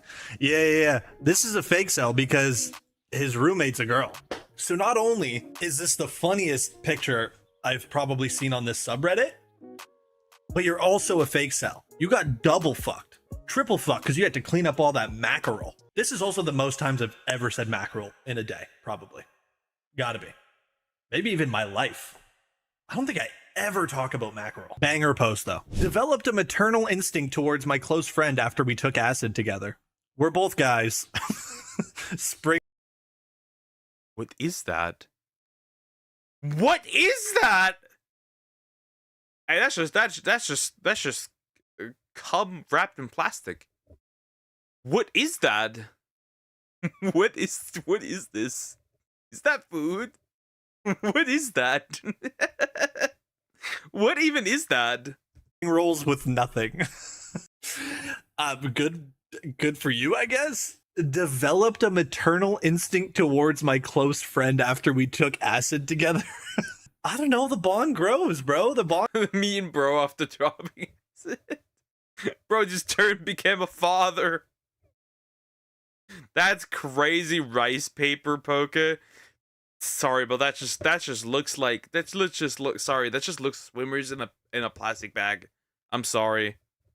Don't care. Didn't ask. Bond grows. Take acid with someone, the bond grows in surprising ways. Look on the bright side. You guys get to do mommy roleplay together now. Some men drown while others die of thirst. The food, on the other hand, brother, it takes no work to just put stuff in these. Why is there nothing in this? It still probably slaps as like a shit meal. Oh, also, I just realized I didn't rate the last meal. Sorry. The fucking, I don't know, it's fish. I'm just gonna put this at a 2 out of 10 too. Like there's nothing appealing about this. It's sustenance. It's better than the pizza, actually, I'll still say. I'm gonna put it at a 3. That's a 3 out of 10 for the mackerel and chocolate bar. Anyways, back to the spring rolls. This is probably good as like just a shit meal, you know? Fuck it, noodles and rice paper and let me just stuff my hole with these. And I get it.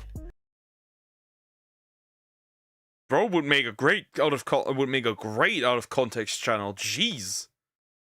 What are you stuffing your holes with? I do shit like that all the time. You also got 6 of them. They better all be for you. Or no, he probably cooked this for his new son. I don't know. I think it still beats the stupid funfetti pizza. I'm gonna give it a 3. You're still probably going to be super hungry after this, though. HR just came around and told me to turn in my computer after I matched with a coworker on Hinge and asked if it farts.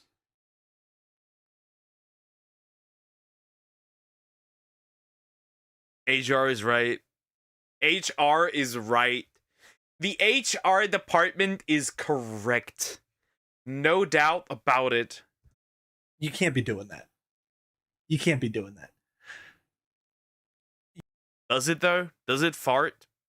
Does it? You cannot be doing that.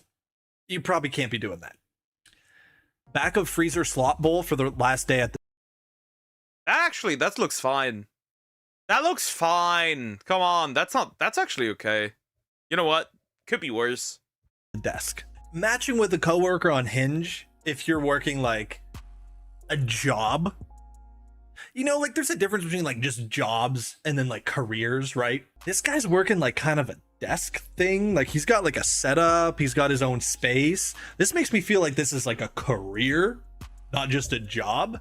I would say don't match with coworkers. Don't try to date coworkers if you have like a match with coworkers, date coworkers, give your coworkers good night kiss, smash, double, triple, extra.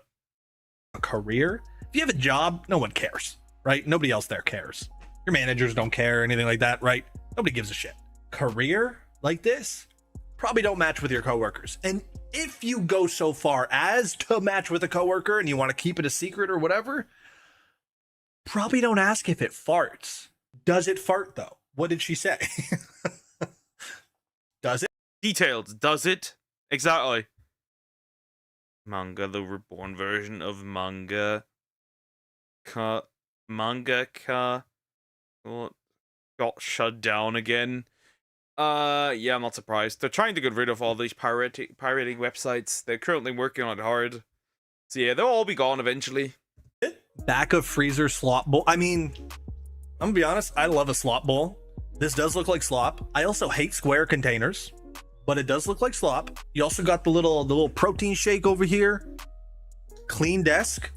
Probably because you're gonna be leaving it soon. I don't mind the slop bowl. You got different food groups in here. It's a portion. You know, this is a portion of food. This will keep you full, especially with the protein shake. Brother, this gets 1 point higher than the bagel. This is a 5 out of 10. This is a 5. This is a 5 out of 10? Yeah. I'd take it. That is a 5 out of 10. I'd agree. That isn't too bad. That could work. I exist. Hi, Cocos. How you doing? Hope you're doing good. Hello. 5 out of 10 from me. Nothing wrong with this. A female coworker touched my shoulder and I almost had to leave work early. I'm trying to calm down thinking... Calm down, bro. Bro, he got touched and he almost gooned right away. He got touched and started gooning. Gooning. That's what he started. Crazy. About it by watching my Japanese female YouTube channel and enjoying some pie. Brother, this is a lair. This is a goon cave. This is insane. It is. It is. Though he doesn't seem particularly broke. And the pie looks okay. There's like a corn dog here, a half-eaten one, a waffle. Like, he should at least start eating this stuff, but like, it could be worse. It could be worse. Insane. Is there anything in here that I'm gonna have to blur? That's what I'm worried about. What are you eating? Wait, holy shit. 1 second. Sorry, let me gather my... So you have a half-eaten pogo corn dog, an Eggo with a bite out of it. Oh, they're chicken wings too. So there's chicken wings too, and there's fries, and then whatever that is, right? We have some more chicken wings. There's like a cookie, like a small cake. I don't know what that is. Probably a dip, and then like some tin cans and like everything. Okay. That's me, but instead of gooning, I just get uncomfortable as fuck because I hate when people touch me. He just ate the filling of the pie and left the crust. I think he just started. 2 wings. What the fuck is that? Is that a microwave burrito? With 1 bite taken out of it. Bunch of fries. Is this coffee? Maybe. The rest of the wings are in the bowl here. You got Lay's all dressed. Oh, is this a Canadian man? Is this a Canadian fella? A Walmart s'mores pie. And then a pumpkin pie. It seems like that's a pumpkin pie. Energy drinks. Probably horny goat weed. And then yeah, I mean, you know. Yeah. I know the type of man you are. I know the type of man you are. I understand. I know what type of man you are, okay? That's all I gotta say. This is unprecedented levels of kitchen cell. Are you saving this for later? Or did you just get bored of eating the food and you're like, I just want dessert now? I don't understand. 1 touch from a woman and bro needed breakfast, lunch, dinner, and dessert in one. What the single touch of a woman can do. Bro, why did he eat all of this shit? Bro is rivaling your mother. That's crazy. Which Lays you like the most? Sour cream and onion, usually something that I go for. He actually, yeah, that's exactly what this is. Oh my god. This is like the truest true cell I've ever seen in my life. A woman brushes your shoulder and you need to go home and binge eat and watch your favorite female Japanese YouTuber. I'm calling true cell. I'm also the meal. How do you even rate something like this? What do I include? All of it? This is so much. I might have to say 0. Because this, I could imagine feeling like absolute dog shit. This, dog shit. I would feel like dog shit. I also hate ketchup. Not even a fan of all dressed Lays. You know, this plate here I can deal with. The rest of this, not for me. Not for me at all. I'll put it on par with the bagel, just because I would much prefer just the bagel. But like, it is more sustenance. Nah, I would give it a 6 or 7. 6, 7. I feel like either I'd give it a 6. The other one, yeah, I'd give it a 6. Wait, Poco, why you understand him? I get it. I understand. Bro got pregnant from the getting touched. The simple touch of a woman. Yeah, a lot more variation, you know. You can be a little bit more playful with your meal. The ambiance is threatening. I'll say it's a 4 out of 10. Oh, brother. Okay. Probably fake, but still. Did my doctor's hand from the slightest touch at my physical. What the fuck? I was... No, my God! No, there's no way you can recover from that. You need a new doctor. Bro, was he even hard and nutted? I was fully flaccid. Breakfast pita pocket. First things first, never see that doctor again. Second, figure out why that happened, right? And let's course correct. Third, banging. That looks banging. I would fuck that up for breakfast, dude. Wording. Too bad. I'm not a chatter. You are the chatter. Would absolutely. What are you doing with your toes? Why are you trying to grip? He looks like. Bro is so stressed out. He's gripping. He's like he's clenching his feet. Bro is that stressed out. It's crazy. Bro is that nervous. He's trying to pick up the floor with his feet. What are you doing? Little Zen garden here too. I think you need to play in the Zen garden because you were gripping that floor like you're mad at it. You need to play in the Zen garden. Yeah, that looks bussin'. Dude, he's still gripping it. Holy tingers. Jeez, dog. Yo, story, probably fake. If it's not, brother, you need to work that out. Second, tingers, gross. Why is it doing that? I can't speak. It was me, Barry. I jerked you off at super speed so it looked like you just nutted a woman's touch. In this case, the doctor's touch. To that, I'm not a big Tinger guy. This? Oh yeah. I'm gonna say 8 out of 10. I will. That looks fucked. Kissed my best friend at his New Year's party when the ball dropped. Everyone thinks I'm gay now. I'm not gay. I just got caught up in the moment. Yeah, bro's holding a nut in. That's crazy. He stubbed his toe a few minutes ago. Or he stubbed his toe a few minutes ago. Yeah. So, basically, my guy, you're just gay. Nobody's kissing a homie in the heat of the moment, buddy. It's over. Pierogies. Well, brother, maybe. Maybe. Caught up in the moment. I just got caught up in the moment. Thought we should share a kiss. Maybe. I don't know. And everyone's calling him a fake cell because obviously he kissed someone. That's a lot of pierogies. Raw, like I don't know what kind they are. Boiled, probably, I'm saying, and then like mayonnaise. That's still horrible though. If you've got some like special filling or whatnot, but this looks bland. That being said, I couldn't care less personally. I'm the kind of person, if I'm making food for someone else, I will put a lot of time and effort into making the food.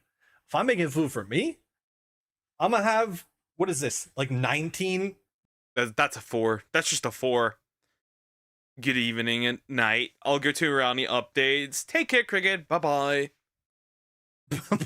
Bland pierogies with, I get putting sour cream on top, but this does not look like sour cream. Now stay with me here. This looks like mayonnaise. And if there's one thing I do not fuck with, it's mayonnaise. Plain. I think mayonnaise is peak. Better than ketchup. Get out of here. Mayonnaise. And if we're being real, that's like 4 spoonfuls. Way too much. All over. I probably, if I would do that, I would probably put on some pepper with the mayonnaise. I think I would put in some pepper. Right? I take like a bigger bowl, put in the mayonnaise if I really had that, right? Put on some pepper still, mix that up properly, and then I would eat it. But like, just like putting it on top sounds miserable. Your plain pierogies, I gotta just put it on par with the bagels, because this is not as bad as Funfetti pizza, but a bunch of 19 plain pierogies, I might do it. What I like to do is just like plain tortellini. Just like plain tortellini with like a filling, right? Usually it's cheese or spinach. And I can just eat those fine, right? I can just munch on those. I don't struggle with that. Wait, if that's pierogi, then what the hell? He just made them plainly. I might do it. I'm gonna say 4 out of 10. I'm gonna say 4 out of 10. That might make you mad. Fucking give it your own rating then. Parents gave me $1,000 to move out this month. I got blackout drunk and wasted it all on used VTuber socks. Used VTuber socks? Where are you getting used VTuber socks? Where? And when? Where? I'd like to know. Anyways, that's crazy though. Instead. You can buy their socks? I'm a waste of... Bro, there was one who sold her panties. They're literally sexting on Discord, in voice chat. What do you mean? Yes, of course you can. These women would sell their piss if they could. Space that deserves the electric chair. Frozen peas, meat, and mash. How do you just blatantly do that? I get spending money while you're drunk. I know that feeling. Man, fuck it. I'm gonna make more money anyways. And you just buy shit. You just spend money, or you give money to people, or you buy shit for other people. I get that.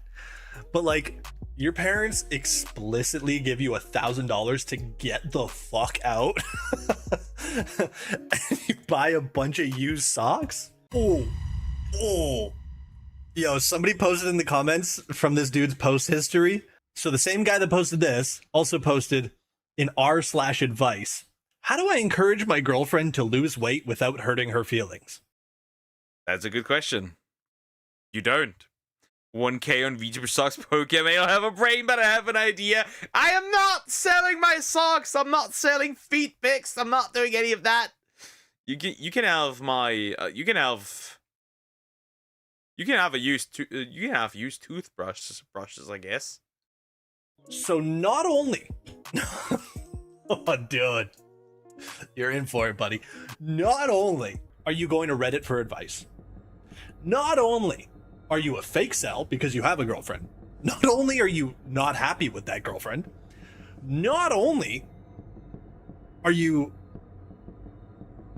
being like essentially begged by your parents to get the fuck out, you're also buying VTuber socks. You're also eating slop. And I'll be honest, hey, I eat slop too. I'm just gonna give it a 4. Your food groups, I love mashed potatoes. This picture fucking sucks. This does look like, you know, this could be somebody's entrails, but it's not. It's meat. Meat. It's fine. It's fine. It's not a great meal by any means. Well, I'm just gonna give it a 4. But who knows? Maybe the VTuber socks go up in value. Maybe this is a huge stock play. Mom, Dad, I know you gave me money for rent. I know that. But Exhibit A, stinky socks. They're gonna go up in value, I promise. Okay, dude. I don't even want to show you guys this food. Today I found out that the woman I have been pursuing is a lesbian. First of all, you're probably stupid. And your form of pursuing, it probably isn't pursuing. You're probably just watching. Yeah, basically, he's just watching. Like I do, right? Not to me, to Reddit Sims, you fucking idiot. I don't want to come anywhere close to your mouth. Well, who said I can't get a dragon steak? Anyways, so here's the thing. Pursuing, see, I do that too. The girl I'm pursuing, I'm just looking at her from a distance, like quick glances, and that's it. That's it. I'm not asking out any woman out here. Her from a distance on a daily basis, thinking, I love this woman. Burger meat hot dogs for me and my father, who hates me. Brother, you gotta be joking. That's just straight up doo-doo. Also, I feel like I've seen this one before somewhere. Wait, I think I've seen this one somewhere before. I think something similar was in one of the Shoe on It videos of the kid. I think are the men okay? Was it? I think I've seen this one before. That's just straight up doo-doo. That, yo, classic tweet moment. That's shit from a butt. That's horrifying. You can't even wrap the fucking bun around it. You gotta eat the log by itself and then eat the cheesy bread after. Man, there's no way you're eating this. That's gross. That is gross looking. That is gross looking. Also, can't stand craft singles, because he clearly just like melted some craft singles on here. It does appear like you attempted to toast the buns though, so like you get points there. Yeah, no, this is a stupid meal. This is a really stupid meal, and I get why your dad hates you. It's a 3 out of 10. I'm not even gonna explain why. See, the meat could taste banger still. The meat could still be banger though. Pursuing a woman, talk to her. Nah, bro, we're not doing that. We'll put a bag over her head. I might need the bag for myself in this case. Or for pursuing, you could also get a bicycle to be faster. That's diabolical. 3 out of 10. You guys can fucking figure it out for yourselves. Okay, this is the last one. It's not even a confession. I just want to show you the food. I tried rendering beef tallow. Sad face. Bro, what is that? That's the move. That looks just... Bro, did you just get a... That's just zombie. That's just from a zombie, bro. That's just from a zombie. That's the moose. That's just a zombie. That's gross. That's gross. How did you fuck up so bad? What even is that? That's a homunculus. That's just a homunculus. Bro, that's just what happens if you nut into the toilet and flush and later crawls out. It's just, what the fuck? You made an animal. You made a new animal. And you're gonna have to take care of it. You're responsible for life now. Look, I swear to God, I bet in real life, this part right here, So this is the brain, right? This part is the brain. Here we have the mouth, and then, like, that's a mouth-formed leg, right? That below that could be another leg. Over there we have another leg, right? And like, that's just part of its tail. Boom, boom. It's beating like a heart. Look how pink. This is gross. This is gross. This is nasty. It's stinky. I don't like it. I don't like it, and I'm not a fan of it. I don't like it, and I don't think you should be allowed in a kitchen anymore. This looks like a rotten piece of a human. This this looks like you scavenged something from a vulture. This looks like something you pulled out of an ear. I've seen this come out of someone on Dr. Pimple Popper. Stop letting it touch your stuff. It's on your cutting board. It's on your knife. Stop letting it touch your stuff. Stop letting it touch your stuff. Go to a safe disposal site and get rid of this. Jesus. 8 out of 10. Anyways, guys. Horrible. 8 out of 10 is crazy. How the fuck is your cooking so bad? You made a whole new species, bro. Out here, creating life like God. That's it for kitchen cells today. My favorite post of the day has got to be the one of the microwave mackerel. But what was your guys' favorite meal? Did you think I was wrong in my rating of anything? You probably did. To be fair, let me know. All of them are bad. I can't stop anymore. This guy's too making too many faces. Sorry, David. I'm sorry. So here's the thing. The last thing was the worst, easily. The Goon Cave was alright. The use fucking uranium in his gum. Well, fucking Godzilla then, I guess. That's like, so, like, I think the one with the Goon Cave was logically, consistently being the best. A lot of food, but not horrible. Also, basically, the trash bowl, that was also fine. But yeah, pretty much, yeah, we should not allow most of these people into kitchen, or even society. Like, you cannot allow them to cook, they burn the whole kitchen. Anyways, like, comment, and subscribe. That was horrible. That was really fucking horrible. That was really bad. That was really bad.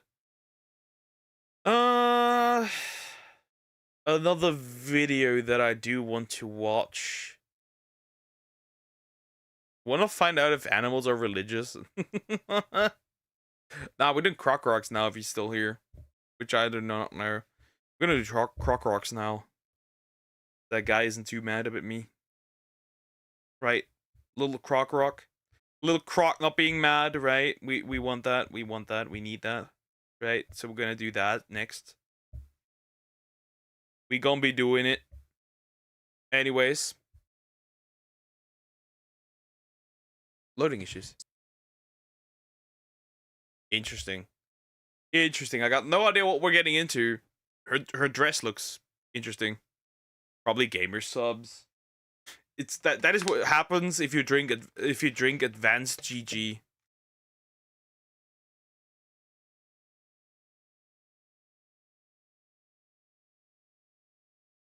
It's that simple. That's what happens. Croc. Yeah, Croc. You are the rock. Anyways. The Dark Side of Disney. Francis Ford Coppola and Victor Salva. Victor Salva is a name that I'm familiar with in some way, shape, or form. I've heard that name before. This is by Alexa Nicholas. So yeah, we're gonna look at this. I got no idea what we're, but bro, is it really like the dark side? Everybody's aware of the dark side of Disney, bro. At this point, anyways, we're going in. Can't be that bad, right? It can't be that bad. So Disney is next. And also Francis Ford Coppola. Never thought Francis Ford Coppola would have anything to do with the Den. I mean, not that it's like super surprising because he's just another bro, honestly. So Victor Salva made a film called Clown House, and before that, he Abused. Victor Salva. Yeah, that name definitely sounds familiar. I just don't know where or how, but I have heard this name before. A 12-year-old.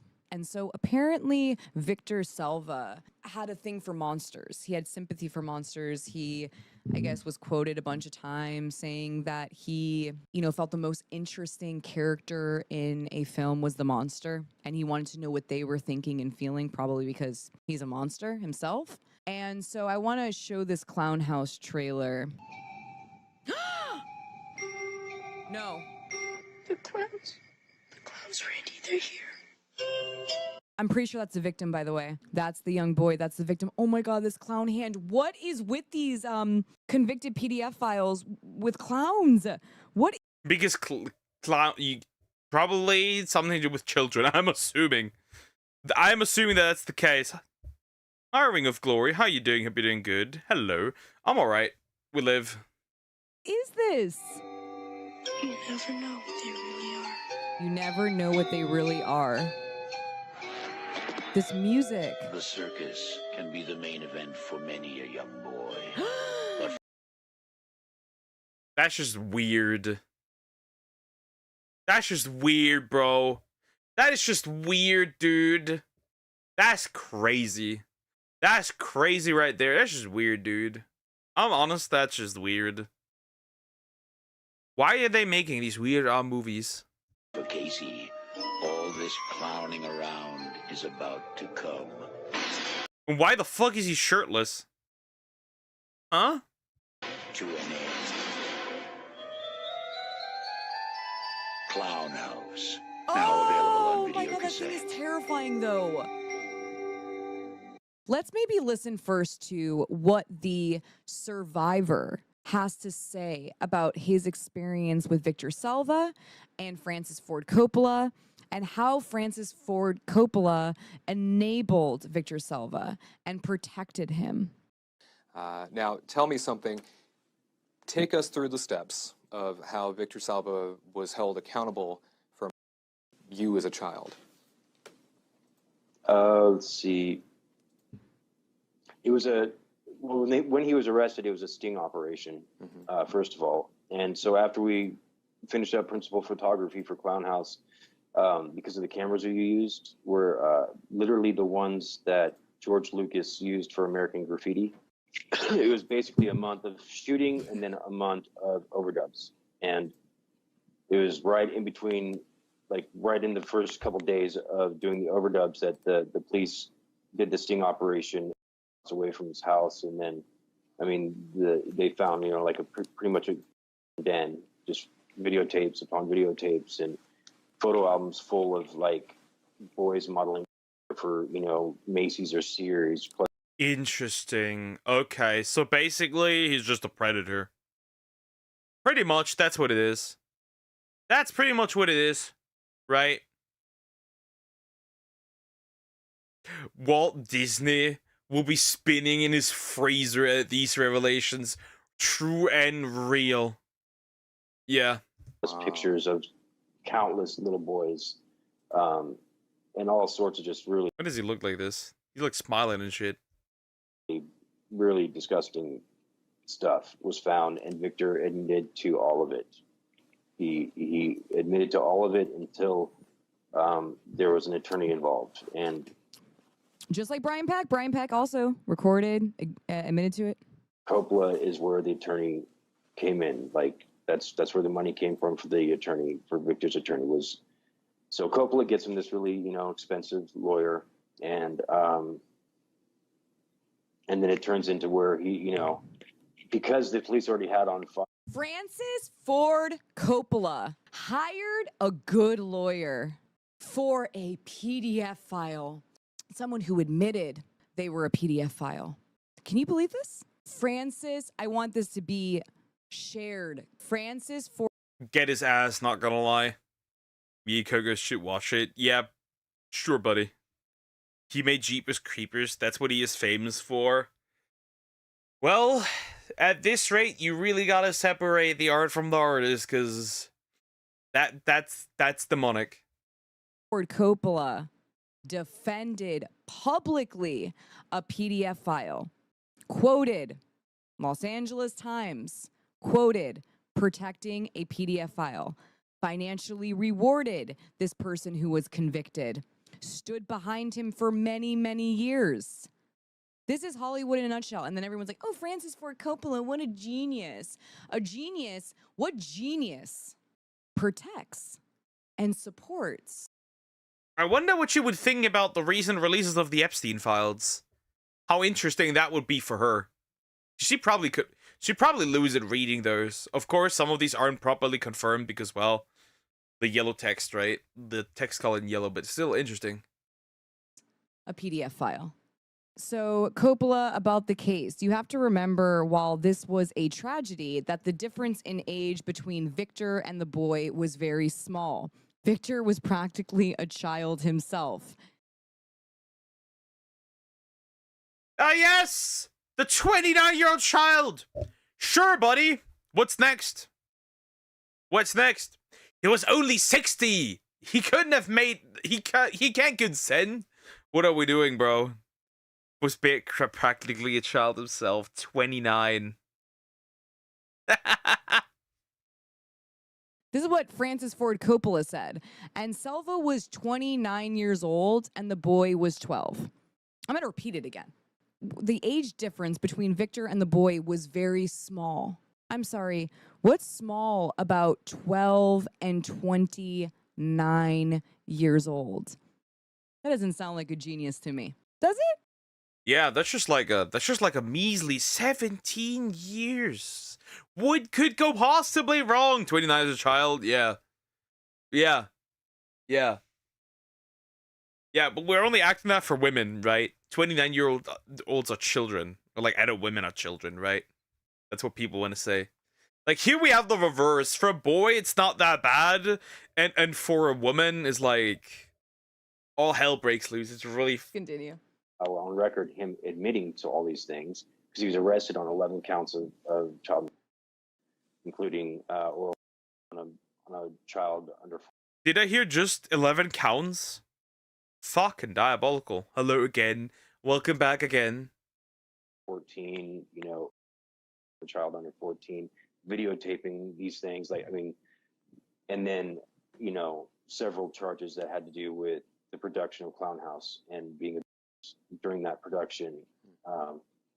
So he, of course, retracts everything, and the lawyers get him to shut his mouth and, you know, stop making their job. Well, wood chipper. What I agree with her chat. At this point, it's just wood chipper. At this point, it is just the wood chipper. What else does this guy even get? Like, it is just the wood chipper at this point. It just is. It just is the wood chipper. Oh no! I have FPS drops!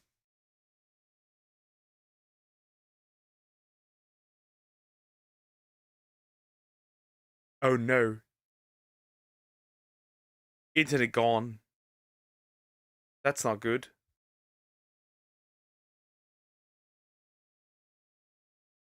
Stop. Stop. Behave yourself. Stop. Okay. Hold up. Sorry. Had some internet issues. 4,000 drop frames. Can't get worse than this, guys. Crazy. Okay, I need to pay attention if that happens again. That's not good. Anyways, what was I saying? Ah, yes. Wood chipper. Now. Immediately. Right away. No questions asked. Right there. But poke, it's a small... Yeah, very small. Yeah, 17 years. It's not even necessarily the age gap. It's the fact that one is a minor. Right? If he was like 50 and there was like a 17-year-old... A 17 like year age gap. Okay. Right? Right? That'd be like what? 33? Different. But my guy, that is a 12-year-old. Jobs harder, and eventually what happened was at some point Coppola filed a lawsuit against my family for $5 million for some brief. A lawsuit. A lawsuit. $5 million. Wow. This is Ford. Oh, sorry, guys. I'm really losing it today. I think it's been like a lot of weeks for me dealing with these predators. High cortisol, lady. You're hard. High cortisol. I get it, but high cortisol. Or years. Francis Ford Coppola sued the victim's family for $5 million. I'm sorry. What? And he just walks around Hollywood because he belongs. He's guys like us, you know? They're all the same. You got the predators, you got the people protecting them. And then it's almost questionable why they're protecting them, but that's another story. But you got the enablers, you got the financial reward, and you got the predators. Of contract or something, and my lawyer called my parents one day and said, you know, the appointment we had with Victor's attorneys it's been rescheduled. It's been pushed till tomorrow. So you guys don't need to come in today. And so we stayed home, and my attorney actually went down and met with Victor's lawyers and wrote up a plea bargain and had it signed. And interesting. So basically, yeah, wood chipper, both of them actually at this point. The plea bargain dropped the 6 most severe charges, the ones that had to do with the production of Clown House and he was convicted on the 5 least severe charges, or signed a plea bargain of that, and was sentenced 3 years. And he convicted for 5, but just sentenced 3 years. Wow. Maybe he was in jail for a short time when he was first arrested, but after that, he didn't go to prison. He never saw another jail cell. He spent 15 months out of a 3-year sentence, thanks to Cope. So a year and 3 months. Wow. Blah. And you know what, Coppola? You know what I think you did? My opinion, I think you were punishing the victim. Why else would you do such a thing? And why do you have like a non-disclosure agreement in your little production contracts? The fact that that was in there makes me kind of think maybe like you knew Victor was like this. That's what kind of freaks me out a little bit. Is why is something like that in NDAs are the bane of our existence. I feel like they need to be a lot more loose. Just so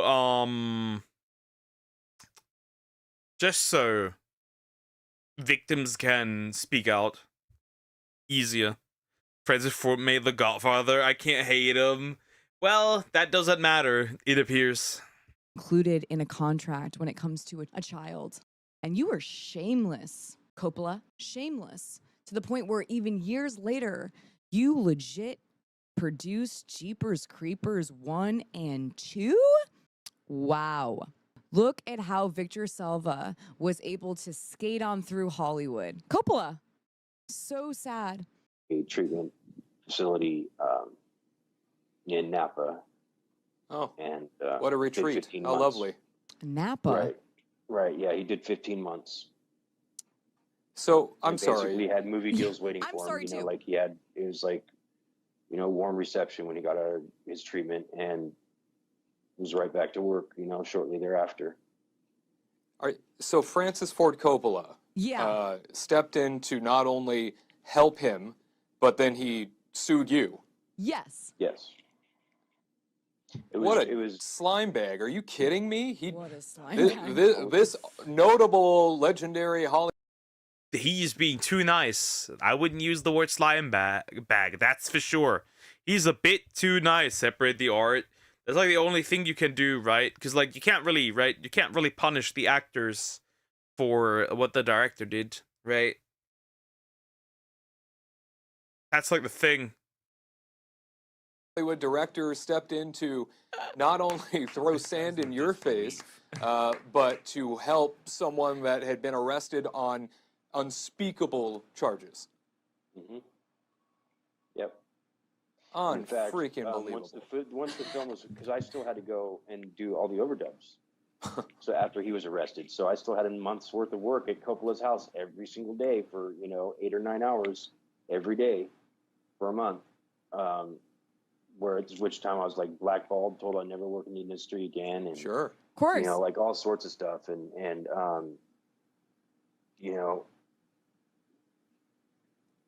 yeah, it was incredible. It's honestly despicable what Coppola did. And let's not forget, it ain't just Coppola. It's Disney too. It's not. It's Hollywood in its. It's the film industry in its entirety. That's just the harsh truth nobody wants to accept. It's the film industry in its entirety. Right? It's not just Disney. It's Hollywood too. It's probably in other countries as well, similar issues. Couple years later, 3 years later, not even, Disney is hiring him for Powder.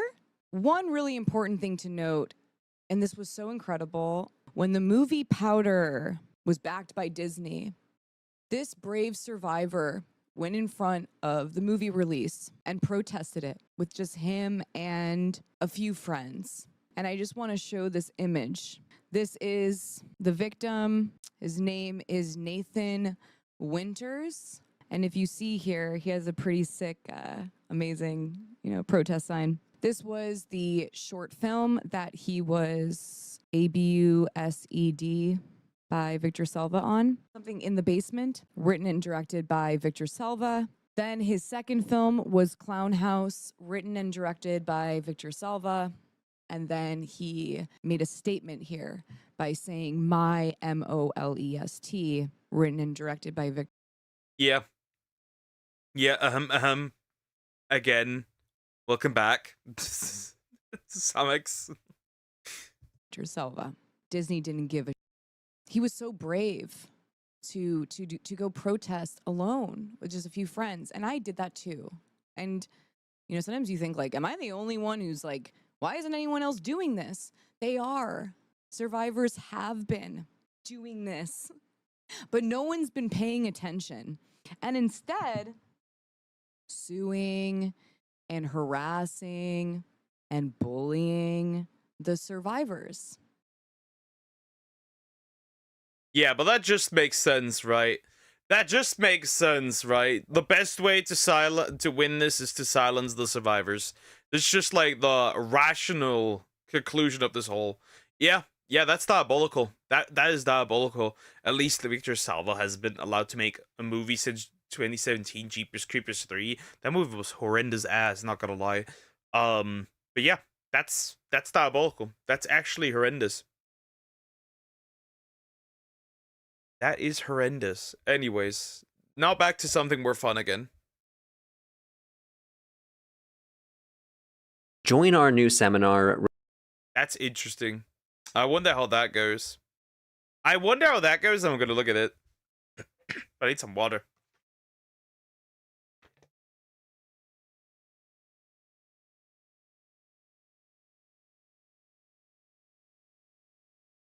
Alrighty. That's gonna be interesting, okay? Okay. I wonder how that's gonna turn out. Because that one sounds fun. That one sounds legitimately fun. Are animals religious? A religion for breakfast? I have no idea. This sounds like a fun topic, which is why we're getting into it. This was recommended, so we're gonna look at this. Sounds like a really fun topic. Let's actually see. Maybe animals are religious. Also, please consider liking and subscribing. We'll go in. I'm curious. Join our new seminar, Religion and Science, to learn about cosmology, the cognitive science of religion, and more. Go to religiondepartment.com/religion and science. Chimpanzees are just as spiritual as humans. Monkey are spiritual? That's interesting. The spiritual monkey is like the monkey elder, already gray beard and stuff, like Grandpa Monkey being like telling the religious stories. Aren't you just a Christian monkey? I hate that you said that. Or so said the late renowned primatologist Jane Goodall. During her fieldwork in Tanzania, she observed chimpanzees acting kind of odd at the base of a waterfall. These chimps, who normally avoid water, would spend up to 10 minutes rhythmically swaying around the waterfall, stamping their feet, sitting in the stream. Oh, you great waterfall! When shall I get my bananas? Anyways, interesting. Staring at it, swinging on vines out and around it, and throwing rocks over it. Goodall called these behaviors a dance that she thinks is inspired by feelings of awe, which she links to spirituality. She says, I think chimpanzees are as spiritual as we are, but they can't analyze it. They don't talk about it. They can't describe what they feel. You get the feeling that it's all locked up inside them, and the only way they can express it is through this fantastic, rhythmic dance. Goodall is not the only scientist who has suggested that animals might practice something resembling religion. Ethologists, or scientists who study animal behavior, I think like elephants would greatly be capable. Same with a lot of whale species that might probably be very capable of being able to do this. Right? Intelligent animals, decently intelligent animals. I see how they would be able to pull this off, actually. have documented behaviors responding to death in a variety of species that have been compared to wakes or funerals, and a large body of evidence. And crows, right? Crows also do that.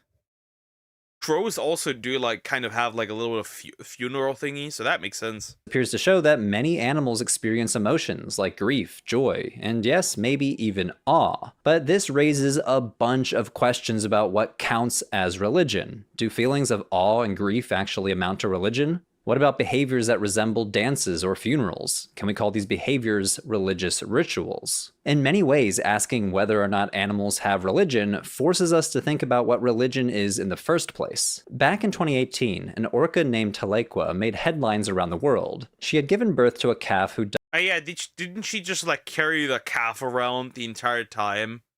Right? Just like pushing it around along the way, if I remember correctly. Died shortly after, and she proceeded to carry the calf's dead body on her back for 17 days across 1,000 miles, in what scientists called a tour of grief. Orca biologist Deborah Giles noted that what Telequa did was not easy. She needed to continually retrieve the body of her baby as it sunk into the ocean. She needed to hold her breath for long periods of time as carrying the body on her back restricted her breathing. Giles said, "It's obvious what's happening. You cannot interpret it any other way. This is an animal that is grieving for its dead baby, and she doesn't want to let go." But other scientists challenged this idea. The zoologist Jules Howard argues that when we attribute emotions to animals, we are projecting our own experiences onto them. In an article published in The Guardian, he addressed the whole Telequa situation, purposefully referring to the whale by the less emotionally charged designation, J35. Howard writes that it is impossible to scientifically test whether J35 was in fact experiencing grief. If you believe J35 was displaying evidence of mourning or grief, you are making a case that rests on faith, not on scientific endeavor. However, a number of scientists argue that we can safely conclude that at least some animals are experiencing emotions analogous to what humans experience. Brain imaging studies have shown important Yeah, that's like what I was thinking, right? It's like hard to say because you can't just like check the brain on the way, right? On the go and check like the brain waves and like check which parts are active, right? Because I'm like assuming that specific parts are probably active when somebody's grieving, and you can check that. similarities in the structure and chemistry of animal and human brains in areas related to emotion. Cross-species neuroscience studies have shown that primary emotions are linked to subcortical regions of the brain that are anatomically, neurochemically, and functionally homologous in all mammals that have been studied. In other words, human and non-human mammals alike share neurological structures that provide a neural substrate for primary emotions. There's also evidence for emotional capacity in non-mammals. For example, some studies have found that birds... Parrots, probably. Crows did something similar. Yeah. Can experience fear, frustration, and even post-traumatic stress disorder. Based on all this research, the biologist Mark Bekoff asserts that rejecting the possibility of animal emotions amounts to bad biology. So what about ritual behavior? Going back to that orca, was this an example of Telequa engaging in a funeral for her baby, or was this J35 inexplicably toying with its deceased offspring? Animals' reactions to... I mean, that could happen. Are we just projecting our understanding of them when attributing to them grieving? Yeah, that's what he said earlier, right? That other guy. We're just projecting, essentially, our experiences. Again, you would need to check, like, the brain and see what's going on, probably. to death have been documented in other species besides orcas, and have been frequently compared to human death rituals like funerals. For example, elephants appear to mourn their dead. They've been seen staying with deceased members of their herd for extended periods of time, gently touching and caressing the body with their trunks and showing signs of distress, and even covering the dead with dirt or leaves. A video captured in 2016 showed that members of 3 different elephant families visited the corpse of a fallen matriarch, repeatedly passing by the body and engaging with it through touch and smell. A 2019 study found that a group of gorillas in Rwanda engaged in mourning behaviors after the death of a male and female pair. For days following their deaths, members of their pack gathered around the bodies, touching and grooming them. In chimpanzees, mothers have been observed carrying their deceased infants for days or even weeks, grooming the body. But even if we can establish that animals do in fact experience emotions like awe or grief, and that they do indeed engage in ritualized behavior, an important question still remains. Does all of this count as religion? Depends. Not really. Right? Not really. Because you still need one important thing, and that is believe in something bigger than yourself, right? Because that's what all it comes down to, right? Ritual does not mean religious, right? For example, getting up in the morning and drinking a warm glass of water, and you do that every single day, is in kind of a kind of way a like ritual-like behavior. Religion is famously difficult to define. The word encompasses an impossibly huge and diverse constellation of components. Sacred texts, worship of deities, theories about the origins of the universe, moral codes, prayer, meditation, pilgrimage, festivals, Jesus action figures. Now, scholars have argued Jesus action figures. that we cannot define religion by essential characteristics. This is called essentialism. Essentialism is the idea that things in the world are defined by having certain fundamental characteristics or traits, and if it doesn't have those traits, it doesn't count. For example, religion is often thought to be rooted in belief in the supernatural. Without this, it can't be religion. This view can be traced to Protestant and Enlightenment concepts of religion that emphasize written texts and doctrines, as well as the cognitive acceptance of their propositions. In many ways, this makes the definition of religion to always look like Protestant Christianity, a form of religion that does indeed emphasize texts, doctrines, and creedal acceptance of particular truth claims. Essentialist definitions of religion are based on the idea that there is something inherently different about religion than any other cultural phenomenon, which makes religion a uniquely human experience that is unique in its characteristics. But what if it's not? What if we could imagine a definition of religion flexible enough to encompass animal behavior as well? This is what the scholar of religion James Herod has set out to do, to create a trans-species definition of religion. I wonder how that's going to turn out. Interesting. I wonder. I do believe, however, that religion is very much a human, part of humans, right? It is part of humanity, very much. I don't think animals are religious in that way.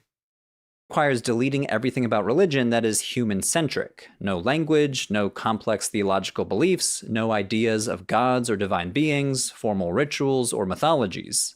Instead, Herod focuses on the shared emotional and behavioral patterns that could resemble religion across species. His trans-species definition breaks religion down into 5 dimensions: reverence, or showing devotion, intense love, or deep respect; careful observance, or intentional focused attention directed at a phenomenon; experiencing or expressing the emotion of dread; experiencing or expressing the emotion of wonder, which are 2 aspects of awe in his opinion, dread as a form of awe and an aspect of terror, and wonder as awe in the sense of curiosity or fascination; and finally, a dimension of intimacy or communion with others.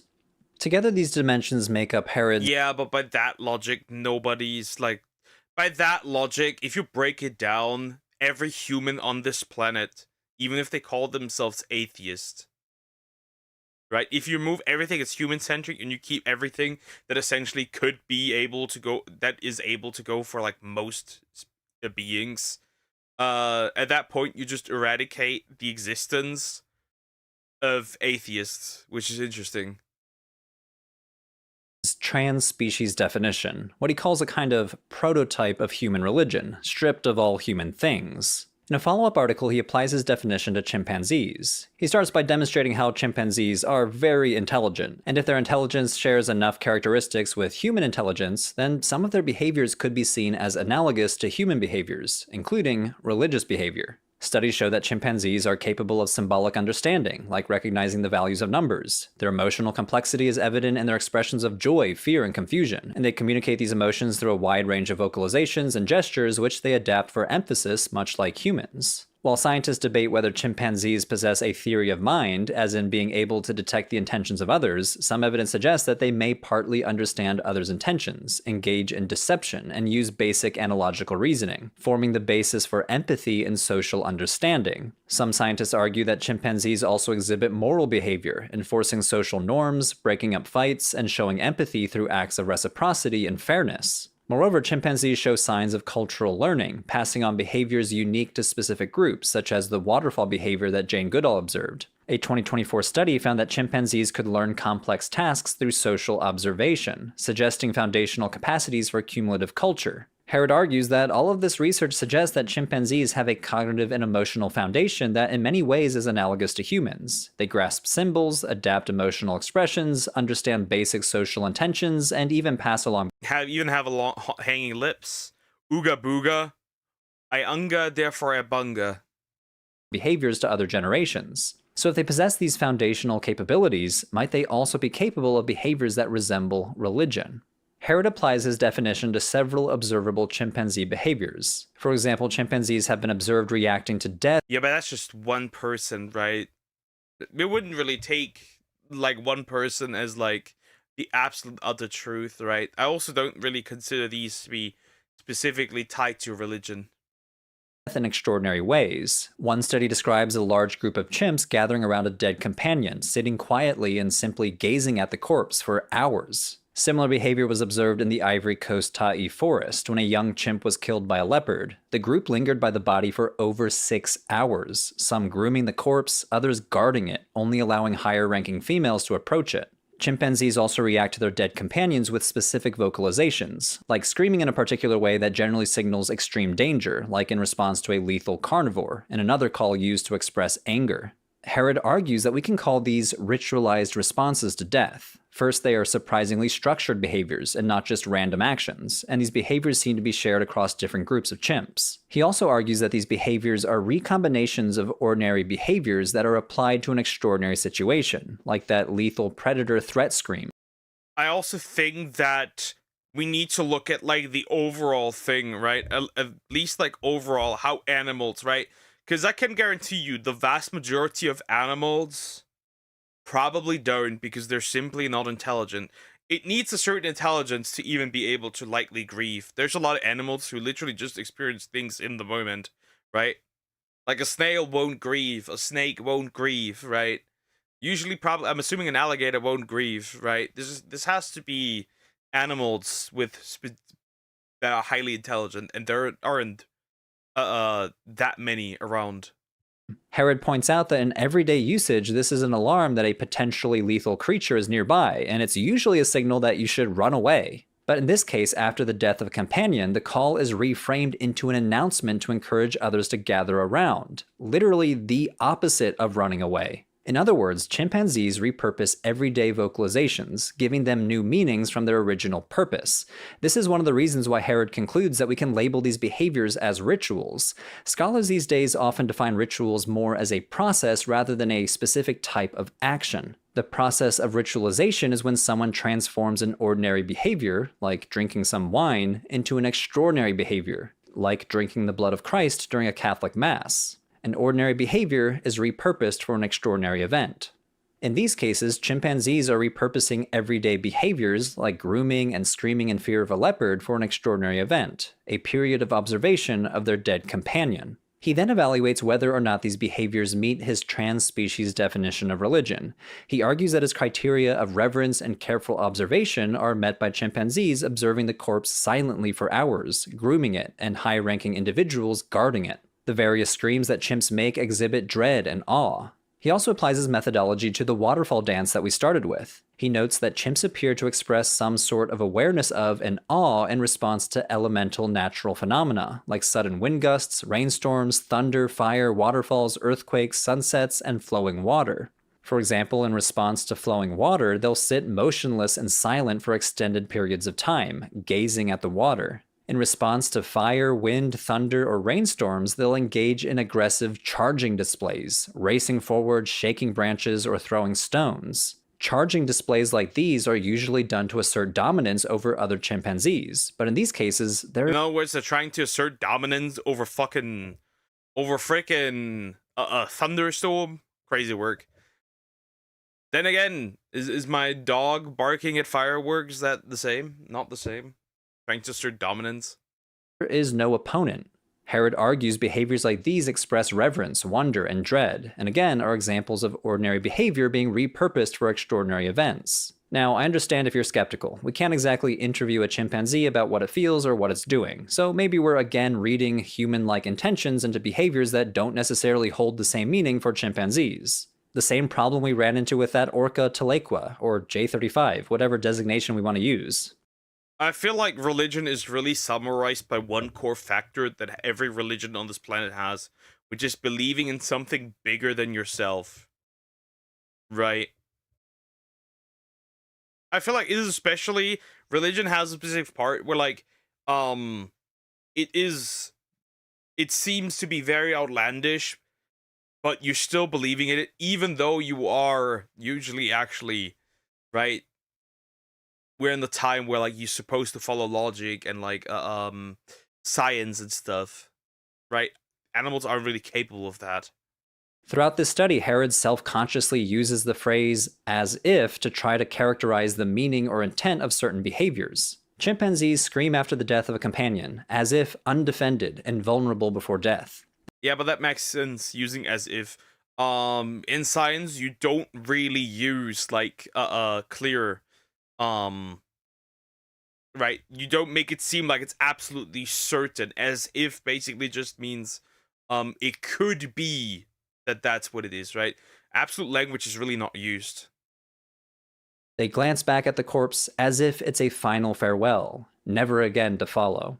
Some might argue that interpreting these behaviors as final farewells or feeling vulnerable is, again, simple projection, attributing human-like emotions and thoughts to animals based on our own experiences and cultural concepts around death and loss. Others might argue that Herod's theory is essentialism by another name, attempting to identify core components of religion that are not necessarily self-evidently religious. Instead of identifying specific components of religion, what if we looked at religion on an even more basic level, as an animal instinct? In his book, Religious Affects, the scholar Donovan Schaefer argues that we fail to see non-human animal religion because we only search for religion in places where we already know we will find it. Here we are looking for awe and dread, funerals and dances, but he argues we should think about religion in terms of what bodies do and how things feel. In other words, he argues that religion is all about emotions and bodily sensations, things that both humans and non-human animals experience. Yeah, but then you can just argue every human on this planet is religious. Like every single one at that point, right? Nah, you can't use that argument because by that point, the atheists are in shambles at that point. Schaefer examines religion through the lens of something called affect theory. Basically, affect theory is the idea that emotions and feelings often shape our actions before we even start thinking about them. It's like how you feel afraid or excited without consciously deciding to. Your body just reacts. Schaefer argues that this applies to religious experiences as well.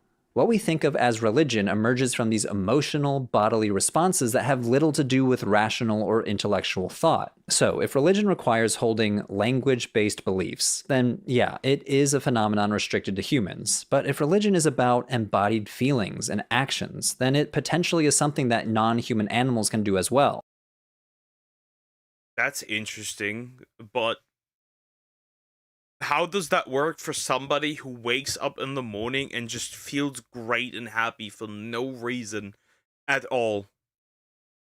How does that work? How would that work in situations where you just feel emotions for no particular reason? Right? That you can't just explain. Would that fall under religion? Nice, I missed the Gunnar video. It wasn't that bad. It wasn't that bad at all, actually. An elephant grieving for a dead companion or a chimpanzee showing empathy might be having an emotional experience that is analogous to what humans feel in certain religious contexts. To explore the idea of religion as instinctive, non-verbal reactions that arise before we start even thinking about them, Schaefer cites the work of cognitive anthropologist Stuart Guthrie. Drawing on research from the field of cognitive and evolutionary science, Guthrie argues that religion is an accidental byproduct of evolutionary processes. In other words, a lot of behaviors and emotions that we call religion did not evolve specifically for religious purposes, but as a byproduct of the way our brains and the brains of other animals are wired to make sense of the world and navigate our environments. As an example, Guthrie points to what's called hyperactive agency detection. We've talked about this in other videos, but to summarize, this is the tendency for animals to interpret uncertain or ambiguous environments cautiously, especially when it comes to detecting potential threats. Humans and other animals are very quick to assume that something in their environment might be alive. Imagine you're walking in the woods and you hear rustling behind you. Your instinct might be to assume that it's a predator or some other creature, even though it could just be the wind. This cautious approach to interpreting the world has been useful for survival because it's safer to accidentally assume a potential threat is there than to ignore one completely. Safer to accidentally assume a boulder is a bear than to accidentally assume a bear is a boulder. The first one results in a jump scare, the latter results in you being dead. Some scientists think that this hyperactive agency detection system is an instinctual basis for believing in invisible beings like gods. Guthrie believes, Nah, I wouldn't say that at all. Nah. That isn't really the same at all, right? Because it's just a temporary situation. That would be just a temporary situation, right? While the belief in a god isn't temporary. Nah, I wouldn't use that as an argument. Doesn't really work. Also, it's instinctual, right? Faith you have to choose, but that is more so instinctual. You don't choose the fact that there's a bear right now, or just or a rock that looks like a bear. that the chimps are responding to the waterfall as if it were a living thing, something they instinctively react to. This dance might be a display to this agent, even though the waterfall is not alive as we traditionally understand what that means. Schaefer emphasizes that this behavior is not about survival in any straightforward way. It's not evolutionarily adaptive in the sense that it helps the chimps find food, avoid predators, or reproduce. Instead, it's a byproduct of the way their brains are wired to detect agents in their environment. So the waterfall dance may be an emotional, instinctive response to a natural phenomenon, and Schaefer describes this reaction as a religious-like experience insofar as it's similar to what humans might feel when encountering something awe-inspiring in nature. Now, Schaefer admits that the chimpanzee's response to the waterfall is still a mystery. Again, we cannot interview these chimps, but he theorizes they're drawing from an evolved cognitive tendency, like how they might react to a potential threat. Similar to James Harrod's understanding of animal ritual, these behaviors have moved beyond their original evolutionary purpose. The same survival instinct that prompts chimps to avoid being eaten by a leopard moves them to respond to waterfalls in extraordinary ways. So it is a stretch to say that human funerals and an elephant reacting to the corpse of a dead companion are the same thing. Human funerals are embedded within complex social dynamics and symbolic meanings that reflect cultural, religious, and linguistic constructs that are and also not necessarily religious, right? You can still have a funeral without believing in any god or affiliating with any religion. That I don't think so. That's very different. Simply absent in elephant behavior. But Schaefer would argue that these behaviors are not fundamentally different. Both behaviors, a funeral and an elephant caressing its dead companion, emerge from reactions to death, and the human reaction is in a continuum with animal behavior. The animal behavior just happens to lack language or belief in the supernatural. That's not to say language or belief are not important to almost all forms of human religion, but it is to say that these are not fundamental or essential components of religion. Now, this is an admittedly unconventional way to think about religion. As humans, it is very, very difficult to imagine religion without human-like characteristics. But these theories are not intended to serve as the final word on what religion is or is not. It's more about a way to challenge our preconceptions about religion, opening up new ways of understanding religion as more than its stereotypical components, like gods, liturgies, texts, or doctrines. It's less about focusing on strict definitions or essential components, and more about how religion may emerge from fundamental bodily emotions and feelings. Viewing religion as instinctive bodily reactions to life events, natural phenomena, and the landscape may bridge the gap between human and animal behavior. We are very quick to call these animal behaviors quasi-religion or proto-religion, but perhaps these are knee-jerk reactions to try to protect religion. What if those behaviors actually not religious? Just like they're not particularly religious for humans. It's just that as humans, we have inserted them into our religions. What actually, we're looking at this from the completely wrong angle. What if actually those things you call, like, similar to religion aren't actually part of religion at all? And they were just inserted into religions as well, right? What about that? Maybe it's completely reversed. The things we think are part of religion, or basics, right? If you break it down to the basics, as that one guy did, aren't actually part of it at all. What about then? What then? Religion as a uniquely human thing. Maybe we should consider the inverse. Rather than asking, is animal behavior religious, we should ask, is human religion on a continuum with animal behavior? Hey everyone, thanks for watching. This was the latest episode in our religion and science series. And if you want to dive deeper, we're offering an 8-week course on religion and science. Yeah, I don't think so. I don't think so. No courses. Interesting. Okay. Yeah, that was an interesting topic overall. Well, do I believe in it? No, not really. I don't think animals are particularly religious in any way, shape, or form. I think one of the most important parts of religion is believing in something much greater than yourself, even if it seems unreasonable. Animals don't do that. Last time I checked, animals don't do that. And even people who don't call themselves religious still do have funerals.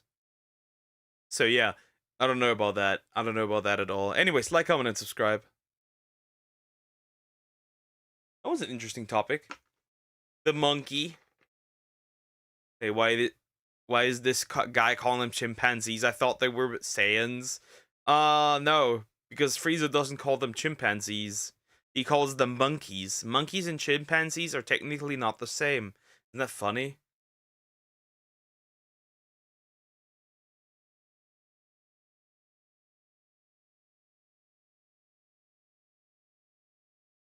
Isn't that funny? Isn't that interesting? Okay, do I still have something I want to look at?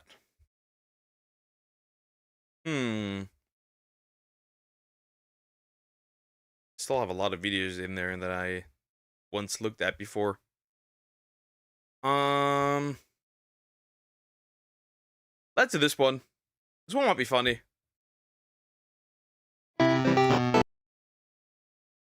Wait, didn't the angry Asian get in the problem with his song? With his intro song? Regardless. I want to look at this. This might be funny. This might be funny. Wow, a lot of hot air in here. Yeah. Your head is your skull is quite comfortable. Anyways. Society has an accountability issue by the angry Asian. And yes, it does. It does quite a bit, in fact. It's actually surprising how much it does. From, like, the recent CC drama to, like, overall drama on the internet, and people just, like, not taking accountability to even victim mentality, right? People act like constant victims, right? Those also never take accountability. They would rather push their problems onto anybody else than to say, yo, maybe it's my problem. Maybe I did this. Also, please consider liking and subscribing. We'll go in.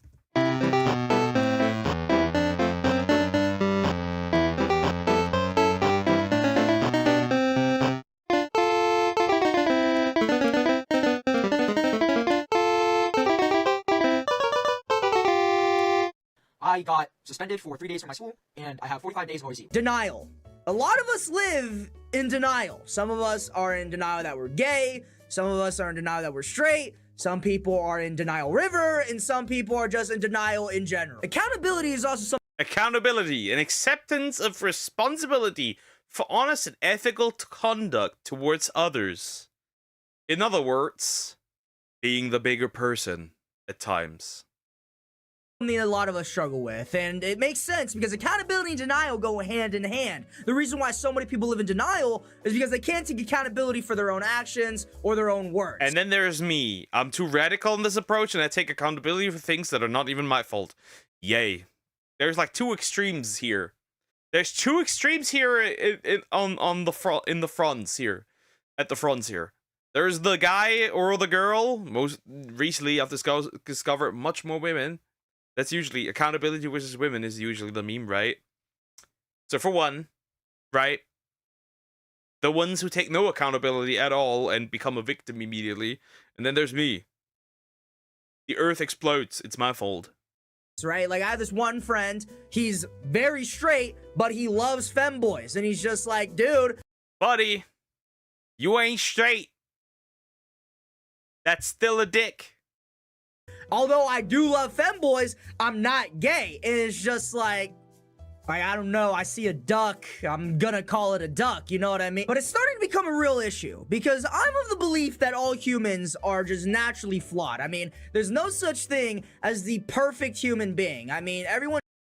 Jesus be like, am I a jerk to you? Struggles with stuff. We're not good at everything, okay? It's natural for us to not be perfect. Something that I've been starting to realize every time I make a video giving like a social commentary about what's been changing around the world, a lot of it kind of just boils down into the fact that a lot of us are turning into a bunch of fat fucking chuds. Like, we're all in denial, we can't take accountability, we're constantly shifting the blame to everything else but ourselves, we lack no drive, we're unemployed, we're lonely, in no relationship, and your best friend's fucking Kai Cenat. And we lie all the time. That'd be actually really beneficial if your best friend would be Kai Cenat. Kai Cenat. That could work, actually. That is actually not too bad. Also, I hate the word chud. It's like so misused. It's like funny. Like, how can we sit here and not like say it how it is?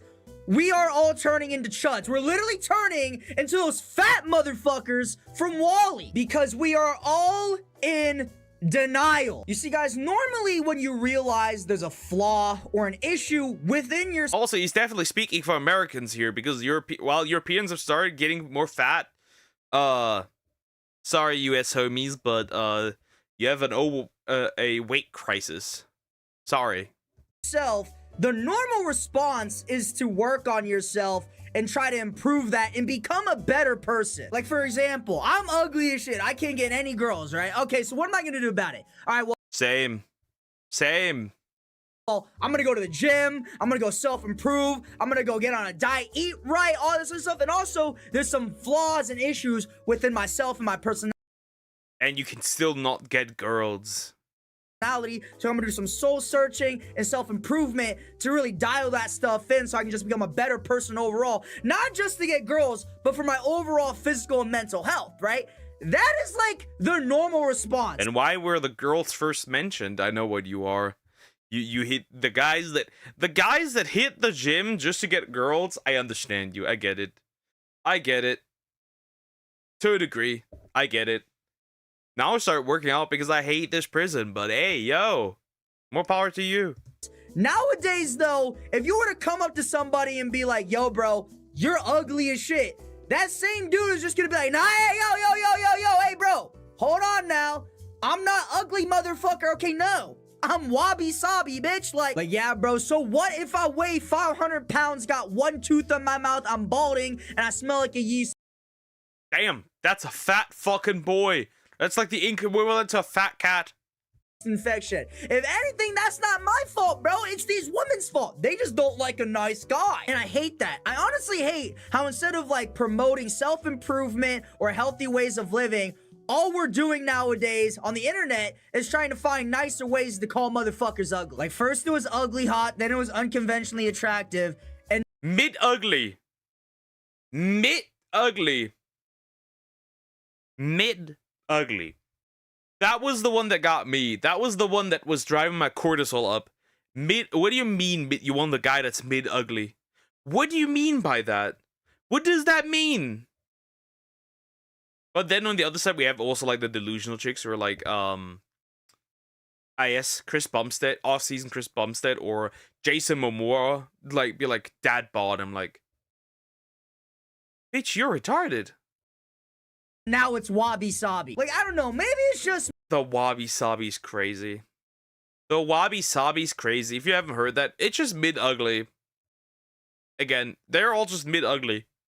Me, but I consider myself pretty goddamn ugly. If you thought I was ugly, I'd want you to call me ugly instead of sitting there and just being like, hey man, you look facially fucked up. Like, what the hell? Being brutally honest with somebody, even if it is mean, is way more beneficial Nah, I'd kiss you goodnight. Anyways. to somebody than if you were to just lie in front of their face to make them feel better. Way too many people nowadays are afraid of getting their feelings hurt, so what they do is that they constantly lie to themselves and have other people lie to them to keep their feelings in good spirits, but what ends up happening is they never actually improve as a human. But the problem is that if you tell them how it is, they're gonna be offended. So like, you can't really, right? You don't want to get your feelings hurt, but you don't. It's like, I don't think so. I think people just don't want to like just tell the truth because they might offend somebody because they're so scared of telling the truth. Human being, because they already believe that they are perfect. They have no flaws, so why do I need to change anything about myself? I'm already perfect as I am. And while that might Yeah, the fucking everyone is perfect. What are you on about? No, I'm not. What are you on? No, you're not. Not everyone is. Nobody's perfect. Not everyone is perfect. What are you on about? Like, I'm not gonna tell somebody everyone is beautiful when you look like Gorlock the whale. You can barely walk. The moment you go from like from the bathroom to the living room, you need like artificial breathing. And I'm like, what are you on about? No, you're not. Stop. The only thing you do is you keep people unhappy because they believe, well, they're beautiful, they're great, but they still get mistreated. mindset might sound great in principle, but in practice, you will never succeed. I'm sorry. Like, you will never succeed as a person if you aren't constantly trying to improve yourself. And that principle literally applies to everything, whether it's your life, relationships, or your job. That is the mindset you need to have in order to become a successful person, in my opinion. Just sitting there being like, yeah, I'm already perfect as is, gets you fucking nowhere. Because I'll just say this, all the ways that I have improved, not only as a content creator, but as a man, have all come from people being brutally honest with me. And they weren't nice about it. They were honestly kind of fucking mean. And it did hurt my feelings, but it accomplished what it needed to accomplish, and it made me realize my flaws as a person and as a content creator, and it made me improve on those things. Learning to... I think sugarcoating and coddling people is incredibly damaging to said people because you're not getting them the help and the message that they might need. accept reality is such a hard concept for a lot of people nowadays. Because of the internet, everything is virtual and everything is a facade. It's such a weird thing to realize that because all that we're surrounded with is fakeness and inauthenticity, the thing that hurts people the most is the cold, hard, honest truth. Like, it's really hard for a lot of people to accept that the reason why they crashed their car is not because they're just a girl, it's because they're a dumbass. I genuinely find it hilarious how the 3 words that people today are afraid of are the words, "It's my fault." Accountability. No one takes accountability for anything anymore, and it genuinely pisses me off. It's never their own fault. It always has to be someone else's fault or something else's fault. It's never their own fault. Like, the worst thing is when people are in relationships, I think that's overall the worst thing. Because consider this, there's so many people who are like, oh, I never did anything. They just left me. I never did anything wrong. I was perfect. And I'm like, I don't believe you. I don't believe you whatsoever. Of course, sometimes it can happen that somebody's just retarded, okay? That can happen. You were just dating somebody who's retarded. You know, no biggie, right? That can happen, okay, right? But in the most cases, you cannot argue we're perfect. I'm sorry. That's just the truth. the phrase, "I'm just a girl," pisses me off, bro. And it's not the words themselves that make me so mad. It's the way that... It's also that people want to put it on the same level as boys will be boys. It's not. Boys will be boys is used when boys are doing retarded shit. Like, boys beat each other, the shit out of each other. Boys will be boys. Cheating on a dude is not I'm just a girl. Or drunk driving is not just I'm just a girl. It's also not boys will be boys. That is not what these are fun. These two are fundamentally different. They're used in fundamentally different contexts. Woman, use it. Have a 3,000. Shut the. You have a 3,000 hour overdraft balance. Yes. What the fuck? Moo. Nose ring theory. It is here. It is once again. It strikes again. It applies. It is one of the most equality bringing things ever. It does not discriminate. It doesn't matter what gender you are. It doesn't matter what your face looks like. It doesn't matter what your body looks like. It does not care about. It only cares about one thing, and that is being on your nose. The nose ring theory strikes again. I'm just a girl. I don't know. Really? I'm not. That's what you say. Like, yes, the reason why I'm financially unstable is because I'm a woman? Like, what the? You are actually kind of not wrong. That's kind of funny. Women overall spent more money. You heard that right. Women overall spent more money. They spent more of their income. You'd be surprised. You'd be genuinely surprised. Statistically speaking, the average woman spends more money than the average man. Isn't that great? Fuck. It's a cop-out excuse. It's you basically trying to blame your sex as the reason why you're such a fuck-up, instead of you actually blaming yourself as an individual person for the reason why you are such a fuck-up. And the other reason why I hate it so much is because I feel like it generalizes women too much, where they basically try to say that women are like a bunch of fucking incompetent bimbos that don't know shit. I know plenty of women that can do the shit that a lot of these women can't do. So the reason why you're such a fuck-up idiot is not because you're a woman, it's because you genuinely are just stupid as shit. It's the same reason why, hey, boys will be boys. It's like, well, Sammy beat up an autistic kid in the bathroom, well, boys will be boys. Like, no, motherfucker. The reason why he did that is because he's a piece of shit. Again, I feel like misused, I feel like that is misused context.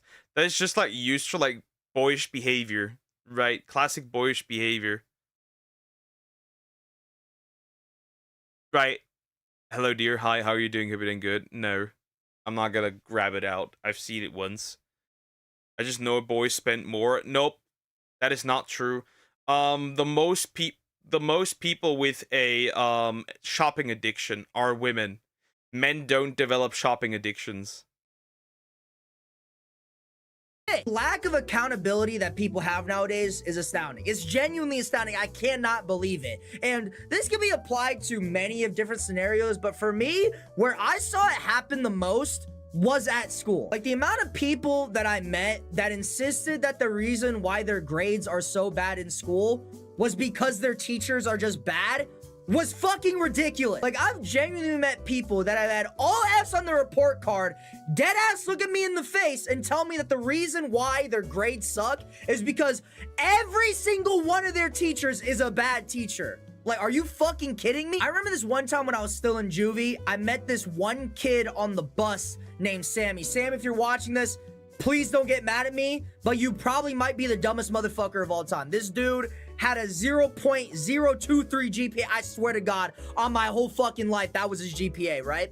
And I asked him, how is that even possible for you to get? And this dude told me that the reason why his grades are so bad is because the teachers at his school don't care about the students.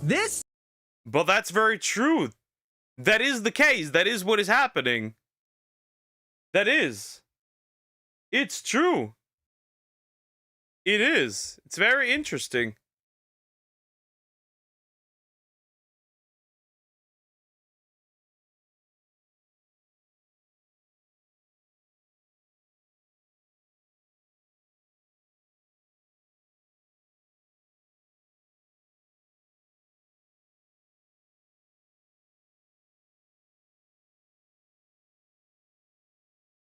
Well, that's highly interesting.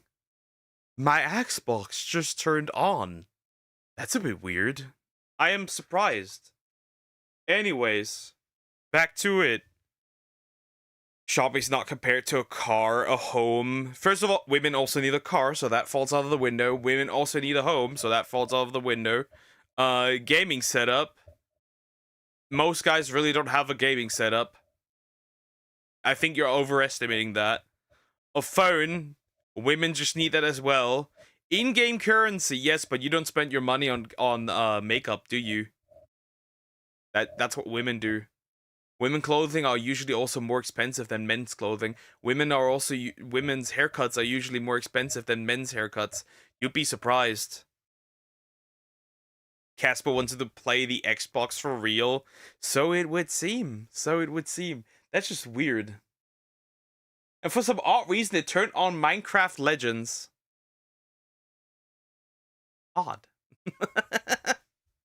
Odd. I also forgot that I have that installed. Interesting. Anyways, back to it.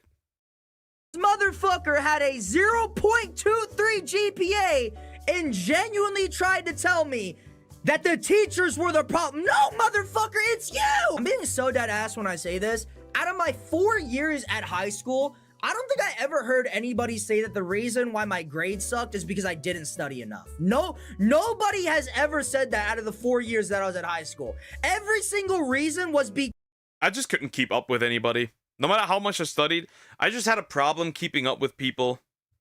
Why do you have that installed? I think I tested it out at one point and then completely forgot about it. Anyways, like, for example, maths, I could study like a moron, right? Like 40 hours straight.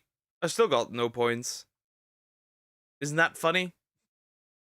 Are we winning? Kinda. Hi, Fable Phantom. How you doing? Hope you're doing good. Hello. Because supposedly the teachers sucked. Like, yeah, man, I'm sure these trained professionals. A bad teacher can definitely do humongous damage to your grades. I studied to be a teacher. I would know this. A bad teacher can do insane damage to your grades. Absurd damage. Infinite damage to your grades. Because a bad teacher makes bad students. It's like, bad students get worse if there's a bad teacher. And good students probably still stay good students, but sometimes even they get worse. That literally went to college just to teach kids and go through all this training around their curriculum are just all miraculously dog shit at teaching. A lot of those, hot take, a lot of those people are in fact dog shit at teaching because they're teaching subjects and not students. That's what it is. That's what it is. A lot of these people are in fact absolute dog shit. Because they let anybody just become a teacher. And also, like, I feel like he's overestimating the fact that, like, all that stuff that they teach you there is that really that good. I'm in my 6th semester. I know nothing. And I mean that genuinely. And I've passed all courses really well up until now. And I know nothing. You could ask me anything out of the 1st or 2nd semester. I cannot answer you that because it's absolutely useless. Out of all the courses that I have, I mean that. It's not funny. If Sam had 5 mangoes and gave Sally 20 Oreos, calculate the mass of the sun. Explain your answer. Jupiter. Because the answer to everything is just Jupiter. Teaching. But out of all the fake, lying, and in denial dumb people on the internet, the archetype that pisses me off the most has got to be, hands down, the self-diagnosers. Like, do you guys know what I'm talking about? Like, people. Oh, I'm autistic on, you know, TikTok. Like, the people who LARP as they like they have a mental illness, right? For example, those with like multiple personality disorder. And I'm like, there's no way that's true. You're just LARPing. You're just acting like you have something for views. What's 9 plus 10? 910. People that instead of actually improving themselves and becoming a better person, they just do one Google search on WebMD, and all of a sudden the reason why they're such a flawed person or individual is because they have like 35 different the reason why I'm disorders or such a diseases. disrespectful, rude piece of shit is because I have ADHD. Squirrel, like shut the fuck up. You know, I wish I could sleep, but then my stupid ADHD kicks in, and well, it's basically one sheep, two sheep, cow, turtle, duck. Old MacDonald had a Like, oh my god, that shit pisses me off, bro, because keep in mind, by the way, they aren't diagnosed. It's like self-diagnosis, nah, bro. At least he's not evil toaster. I forgot what his name was. The guy who was going around in the VTuber community and handing out the hot people test, which was just an autism test, and like who was straight up almost scooting to it at this point. Hag, we only have one hag here. I don't know if she's still here, but we only have one hag. I'm an unk. By a medical professional. Nah, they did that shit themselves at like 11:30 p.m. at night on WebMD. Like, yeah, brother. Symptoms of illness, cancer. Puts away phone. Reason why I'm a raging racist homophobe is because I got cerebral palsy. Like, that's why you have to get so personal. Not how that works, but okay, I guess. But there's this one specific one that genuinely makes my blood boil, and it's this term called avoidant attachment. And for those of you who don't know what avoidant attachment is, it's a psychological term for people that have an insecure attachment style characterized by discomfort and distrust when emotions are involved. Basically, in layman's term, they want a relationship, but as soon as it becomes way too intimate, they just dip the fuck out of there. And I will admit, there are a lot of people out there with avoidant attachment, but the way that people use it nowadays, they just kind of use it as they use it as a justification for being retarded. They use it as a justification for being for mistreating others. Isn't that crazy? Isn't that insane? When you scratch your balls and accidentally cut it open and your testicles fall out. That is oddly specific. Seems like somebody has experienced that. Excuse to ghost people. It's essentially just a term for motherfuckers that use to kind of justify the reason why they're a disgusting piece of shit. Like, oh yeah, the reason why I play with people's feelings isn't because I'm a flawed person that needs to work on myself and really just discover more self-healing. No. The reason is because they have avoidant attachment. Like, shut the fuck up. And the reason why I hate it so much is because they try to view themselves as a victim. Yeah, I'm the victim of all this. Like, I hate that I have avoidant attachment when in I'm the victim of my own. I'm the victim of my own consequence of my own actions. Same energy.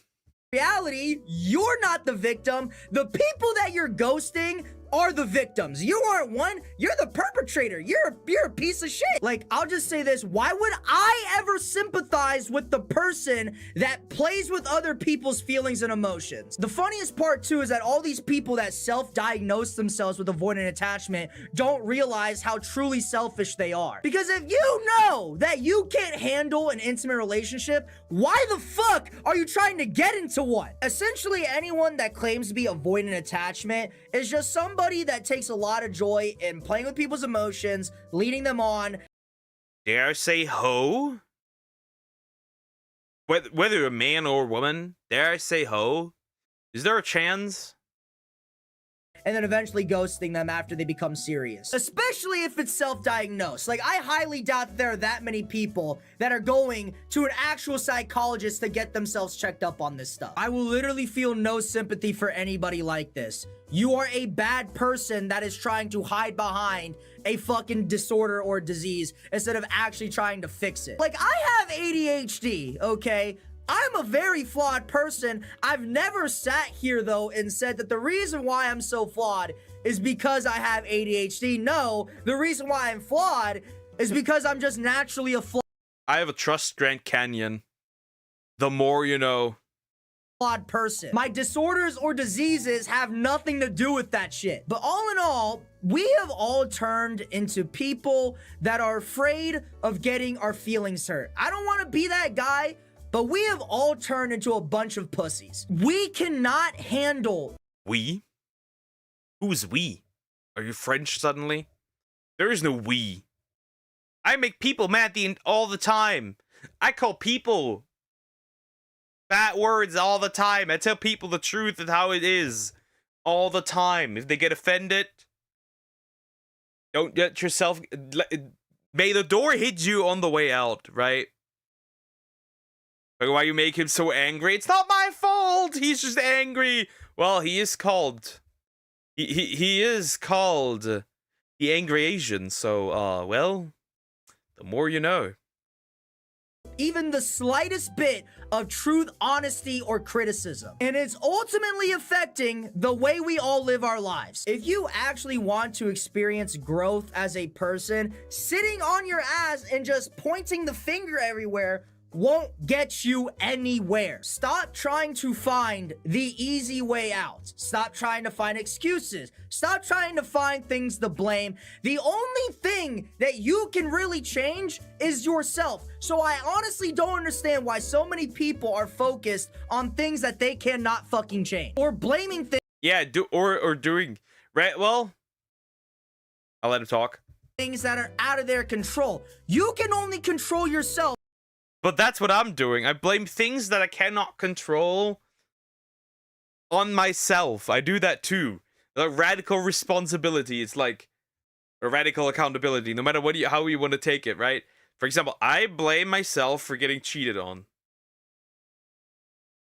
It may have not been my fault. It may have been my fault. Who knows? But I blame that on me. That's one of the classic examples in my case. So try to focus on that. This has been a proven thing for years, yet for some reason today, we just sit here and blatantly just ignore the shit that works. I think what this generation needs the most is authenticity, reality, and truth. Like, I don't really want to use a Kanye quote because that dude is like Black Hitler, but I will agree with what he said, which is, you know, you look crazy when you're telling the truth in a world full of lies. I just tell the truth. And telling the truth is crazy in a world full of lies. That's simply it. But anyways, guys, I'm gonna wrap this video. If you like this video, please like, comment, and subscribe down below. Ring that bell button. Join the Discord down below. Link is in the description. All that fun stuff. The goon court where they goon to do him. Anyways, yeah, that's the video pretty much. What can I say? I agree with him. I very much agree with him. Yes, I do. Very much. People are no longer being held they're not even held accountable by others. They don't take accountability, but they're not even held accountable by others, even if they fuck up. Because, right, if you're like part of a specific group, right, then it's like, you can do no wrong. You can do no wrong. You're a perfect golden child, and you must be protected at all costs. Leftist. Anyways, interesting. Like, comment, and subscribe.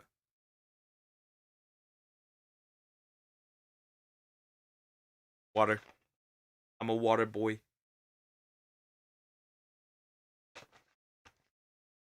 I make the angry Asian angrier. Wouldn't that be funny? Wouldn't that be funny? Right? You send another one, Croco? You send another one. Okay. Crazy work. What do we have? Ah, you're bad at social media. A classic. Okay. I think we're gonna do that one still, and then I think I'm gonna end. Because... still stressful. Life is very stressful right now. You've got no idea what is going on behind the scenes. Well, you do if you were on Twitter. If you're on Twitter, then you do, but regardless. Anyways, let me click something. That pops up. Hey! That. Anyways, here we go. Mine. I gave you Marcus one. I think I nuked that out of my playlist. I think. Yesterday. I think I nuked that one out of my playlist. Wait, I think I can find it again. Real quick.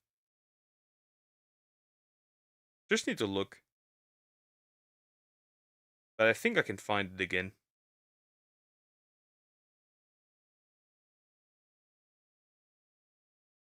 I think I can. Maybe. Maybe I can.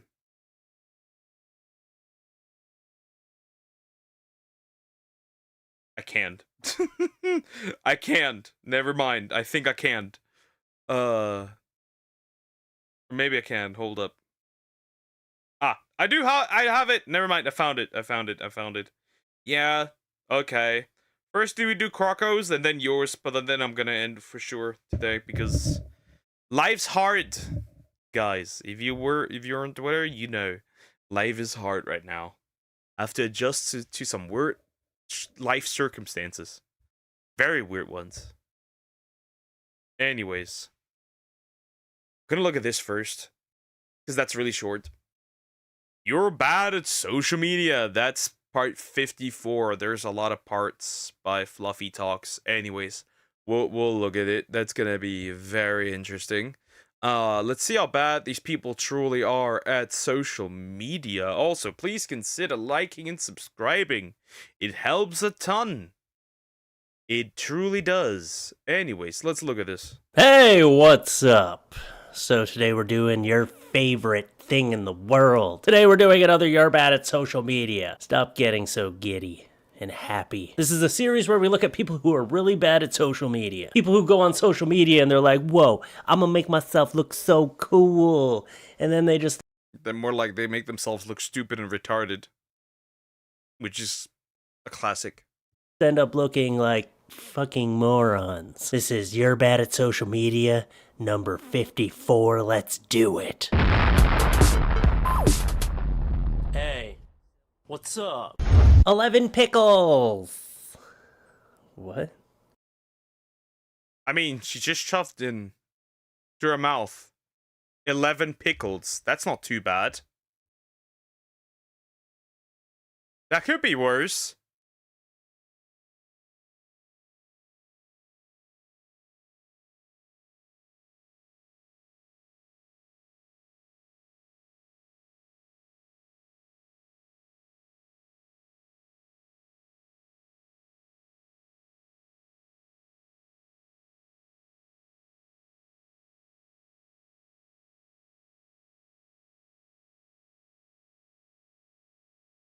Sorry, guys, I was stopped. How can you try it? Hell no, I will not shove pickles into my mouth, especially not 11. Also, like, that looks just horrible. Imagine that's your girl, right? And then people just harass you with this photo of her. Also, she can fit a lot. And they're gonna make sexual jokes about it too. And she's drooling like hell. Is that an accomplishment? Shit, I bet I could fit 12 pickles in my mouth. Actually, you know what? Scratch that. I could do 15, and I'll use the jumbo-sized pickles. And now the obvious joke here is something about fellatio, obviously. Like, he isn't wrong. He isn't wrong. He isn't particularly wrong here. Yeah, that's the obvious joke. she's preparing, practicing. But hey, if your dick is the width of 11 pickles, then holy shit. You need to cut that thing off because it's dangerous. Nah, you're just a Minotaur at this point, right? Like the Minotaur stuff. Morning Glory Milking Farm? You could kill someone. Big candle, $200. Supersized candle, been working on it. That looks like an anthill, I'm gonna be real. Honestly though, it's not the worst. It's actually, that is actually kind of fun actually. I wouldn't put that here. That's kind of unique. For 15 years. That is the most disgusting looking candle I've ever seen. What is it made? Is that made out of earwax? That's what it looks like. That thing is horrendous. That thing is fucking disgusting. I bet you there's a dead body under there or something. Who would want that in their house? Newbie here, thanks for the ad. Looking for one of them black men I hear people talking so much about. Bro, that's diabolical. Fuck, he really wasted 15 years on that. Well, at least he didn't watch a 7-hour movie. That's fucking diabolical. That is horrible. Must own a 7-bedroom house, 3 cars, no kids. Earn 6 figures per year, which means you have to be working. No prison record, that automatically eliminates half of you. Accurate. You must be a provider, ready to spoil me, now taking applications. One black man will pick this up and be like, smash, 100%. I'm sorry. It's just the truth. You know it. I know it.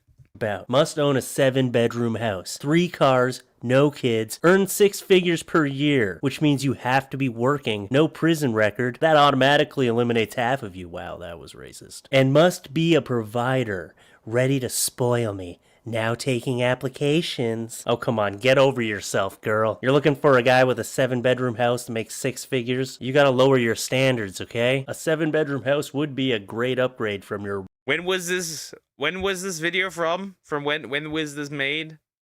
8 years ago. That hits like a truck. Because they're like that. The young ones are... That's an older one, right? But the young ones are now like that. 1-bedroom bathroom. Why the fuck is there a toilet in the corner? Why are you shitting right next to where you sleep? You might as well just put a bucket in there and shit in that. That is disgusting. Are you living in a giant outhouse? Because that's basically what it looks like right now. Just finished eating a raw chicken breast. Someone owes me $20.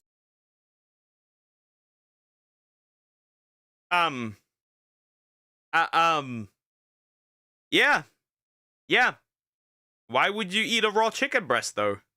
You're gonna die, dude. Salmonella for sure. I ate chicken, not salmon, dude. I've seen a lot of posts like this now, and I have a feeling a lot of people don't understand how dangerous raw chicken is. People do not even know. It appears more so that people don't even know what salmonella is. The salmonella. Remember what that one was from the Fresh Prince video? Never eat a raw chicken breast. If you eat raw beef, you could get away with it. You might get a tapeworm or something, but you probably won't die. But if you eat raw chicken, you're gonna get salmonella poisoning and you are going to be very ill. Please don't fuck around with chicken, alright? This is a PSA. Exactly. Do not fuck the chicken. That's all I gotta say. From Fluffy Talks. Don't fuck around with chicken. I never actually seen Titanic, but how come someone recorded it when everyone is drowning? And how... I can't do this anymore. This can't be real. This can't be a real comment. This can't be a real post. It can't be a real... That can't be a real Facebook post. That can't be a real Facebook post. What is on with you? What do you mean? It's a movie! They didn't actually film it while the Titanic was sinking! But I watched the DMC movie. 7 hours absolute peak Hungary. That's just diabolical. How the hell did they find the camera that it was recorded on? There's just no hope for some people. I can't wait to be a 7th grader. Time for sex.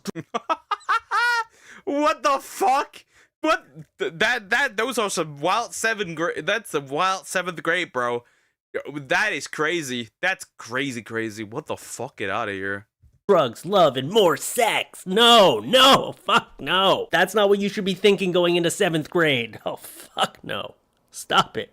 Who's raising this child? Take their social media away. Homeschool them. Immediately. If evolution is true, then why hasn't my dog turned...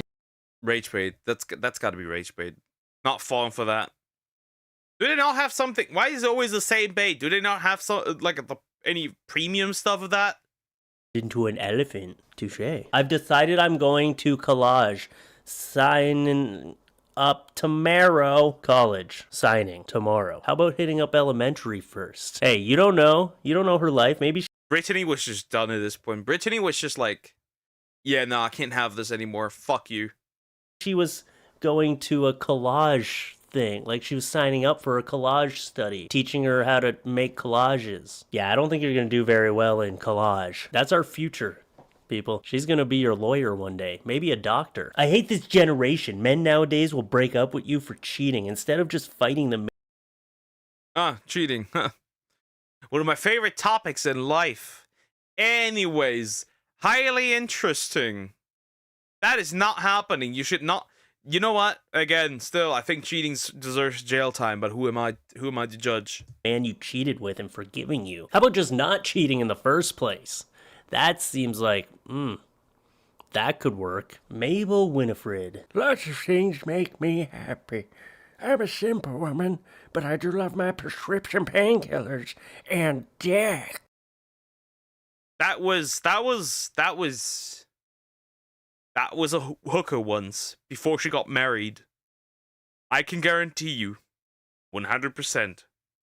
So if you have a dick and a back problem, But then again, guys, I can't say that. You know, she has no teeth, probably. You know what I'm getting at. please hit me up. I'm looking at old people in a whole new light. That is a gilf and a half right there. That's gonna be extra sloppy. Anyways, yeah, that was bad. That was bad. That was horrible. Anyways, like, comment, and subscribe. James Cameron paid them. Yeah. Joker 2. No Jokers. No Jokers. Fine, we'll do tears so he can finally shut the heck up. Here we go. Let me click something so it appears. And once again, the chances are I will not find these funny because they have not been funny the last few times. They won't be funny this time. Can I watch it again? You can. I don't recommend, but you can. Okay, time. I won't get these again because, well, I'm incapable of getting these. So here we go. Anyways. Top 10 Marcus moments, part 2 by Marcus Clips. I got no idea, I'll be real. Last time, if they didn't have any effect on me, I don't think they will have any effect on me this time. Like, I don't know. I don't get it. I don't get it. It's brain rot. I don't get it. I don't understand. Maybe because I don't like stand-up comedy or something. But yeah. Anyways. Also, please consider liking and subscribing. I appreciate it. Maybe they aren't so bad this time around. How did you get in here? Hey man, all I can say is I roll in the Hello. Hey Marcus. I don't mean to be rude. You just kind of came out of nowhere. I was talking to my employees. I've seen this clip before. I want to see how many of these are actually clips I've seen before. Holy. I've most certainly seen probably most of these. I have definitely seen these. Most definitely. I have seen these before. Yeah, I've seen these before. These clips. Like, I'm aware of those. No wonder I recognize these. I've seen them before. Why would I watch this again? I have seen these before. Some of these were on the previous one already. Why would I watch this again? Why would I waste my time with that? What are you on about, dear? Why was just sending me the same shit again? Crazy work. Why would I watch this? There's really no point. Like, I've most certainly seen these before. Absolutely, I'm absolutely convinced I've seen these before. Why would I watch this? Lord dear. Why would I watch this? I have seen these before. I've played these games before. Anyways, wait. Bro. At least send me something that I don't already know. No, now I gotta wait for this dude. Speed it up. I want to end today a little earlier because I'm suffering.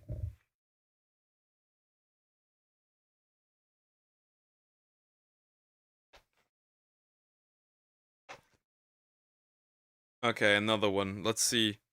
Let's see if I've seen this one before. Because that's the rare one. We do not trust the rare one. What's that? The better Minecraft movie? Right, this seems to be a different version. Okay. That works. DMC anime? Yeah, clearly. Because anybody wants to do that. Stop the recording here. Gotta get yoink that right out of my files right away. It's not in there. Holy shit, I have a lot to edit. Damn. Anyways, fine, let's look at this. That's the final video of today.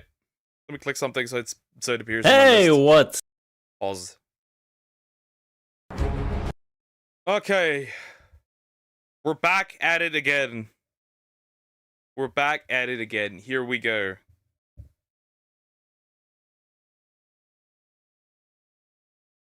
The Better Minecraft Movie. This is a different one by T. McGuire and Tatia Delta 13. I got no idea. Once again, I'm expecting Gordon Ramsay. Here we go. Also, please consider liking and subscribing. I appreciate it. Here we go. I'm Gordon Ramsay, and I'm back in Minecraft on a rescue operation. Honestly, I can't afford to screw this up. He's just driving through a bunch of bamboo. Also, I don't think most cars would be able to handle that, but again, it's Minecraft bamboo. It's not particularly stable. No, wait, it's not bamboo. I'm an idiot. It's the sugar canes. I'm an idiot. Never mind. So, I'm gonna take the Or is it? Because I'm pretty sure Minecraft also has bamboo.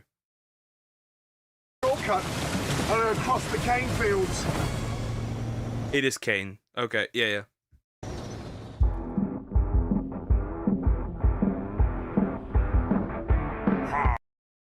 He's having beef with the pillagers.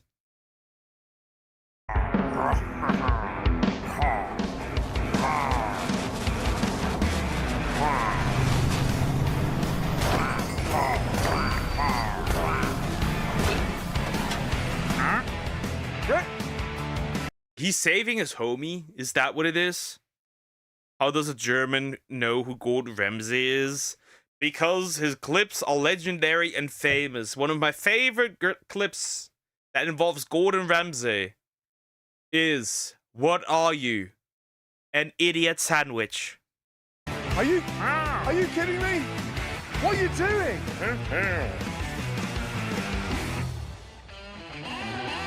Gordon Ramsay Minecraft episode 3.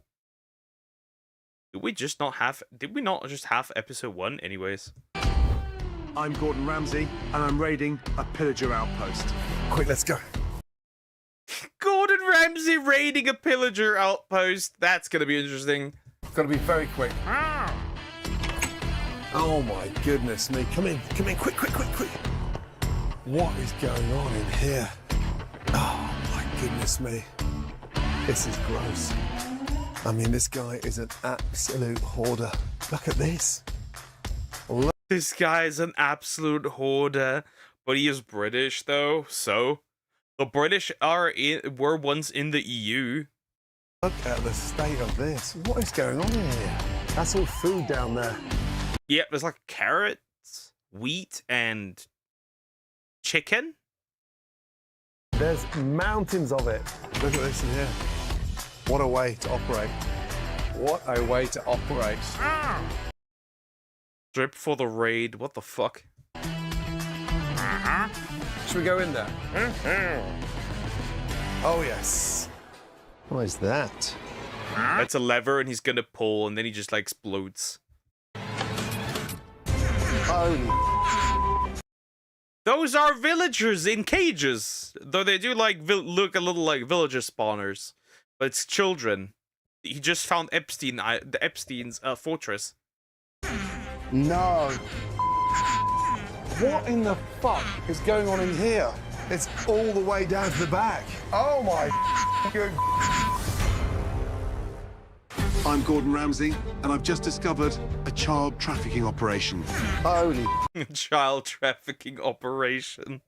Well, he is British, so that is not too far off. That's actually it's much more close to reality than it actually makes sense. This hits much more closer, right? With the grooming gangs right there, right? No. This outpost is home to the pillagers that massacred my friends from my last cook. Hold on a minute. After finding their war crimes yesterday, I've had enough. Shit. I need to confront them about their actions. Better get the hell out of here. So, I've installed the replay mod. They have no idea I'm watching, so it gives me a 360-degree view of everything that's going on. Luckily, I have a secret weapon. My undercover spy. The undercover spy. Funny. Mine is in cages, yeah. That much I can tell. That I've decided to name Pepe. We'll just quick comms check, please. Good. Here we go. Oh man, what on earth are they doing? Camera A, please. We've got sort of Tweedledee and Tweedledum. What is he doing? Oh dear. It's into the fire. Yeet the child into the fire. Based. Oh my goodness me. What an absolute embarrassment. Well, that's not good. I mean, that was not the presence of an owner right there. Where's the boss? Where's the captain of this ship? Oh my goodness. That is... It is Steve. That's funny. Or is it Steve? If it is, that's funny. Steve, the owner there. Wow. What is he doing? Honestly, this owner is toxic. Can you zoom in on camera 2, please? Oh my goodness me. He just makes more pillagers. Steve is the culprit. That is so gross. I mean, it's a heyday for them down there. We are in deep trouble. There is no clear leadership, no structure, and no quality control. And an owner that looks down on his staff. I've had enough. Holy...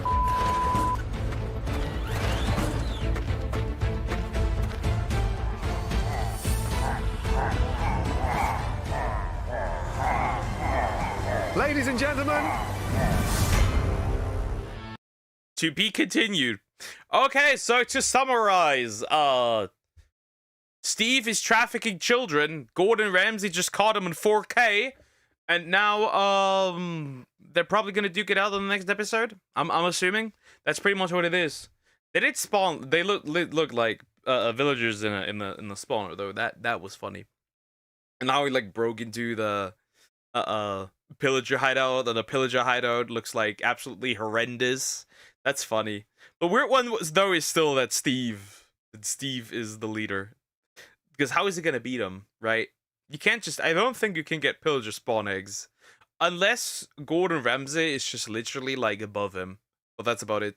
Anyways, like, comment, and subscribe. Yeah guys, that'll be it for the day. That'll be it. I still need to adjust to the new situation, guys. The new situation. The new... You have no idea. You do have no idea. The new situation. But yeah. Interesting. I don't think I will tell you guys. I'll keep that to myself. It's on Twitter, but regardless. Anyways, guys. I'll see you tomorrow. Don't goon or gump. And yeah. Tomorrow we'll do as regular. We're gonna do shiny hunting, then some probably monster hunter. I have to set it up still, and then some what was it? Doug, you're going away? Yes, I am. And then some. What do I usually do? Yu-Gi-Oh. Yeah, that's probably gonna be it. But yeah, guys, take care, guys. Bye bye. I must go today a little earlier. I don't feel so good. But yeah. Take care, guys. Bye bye.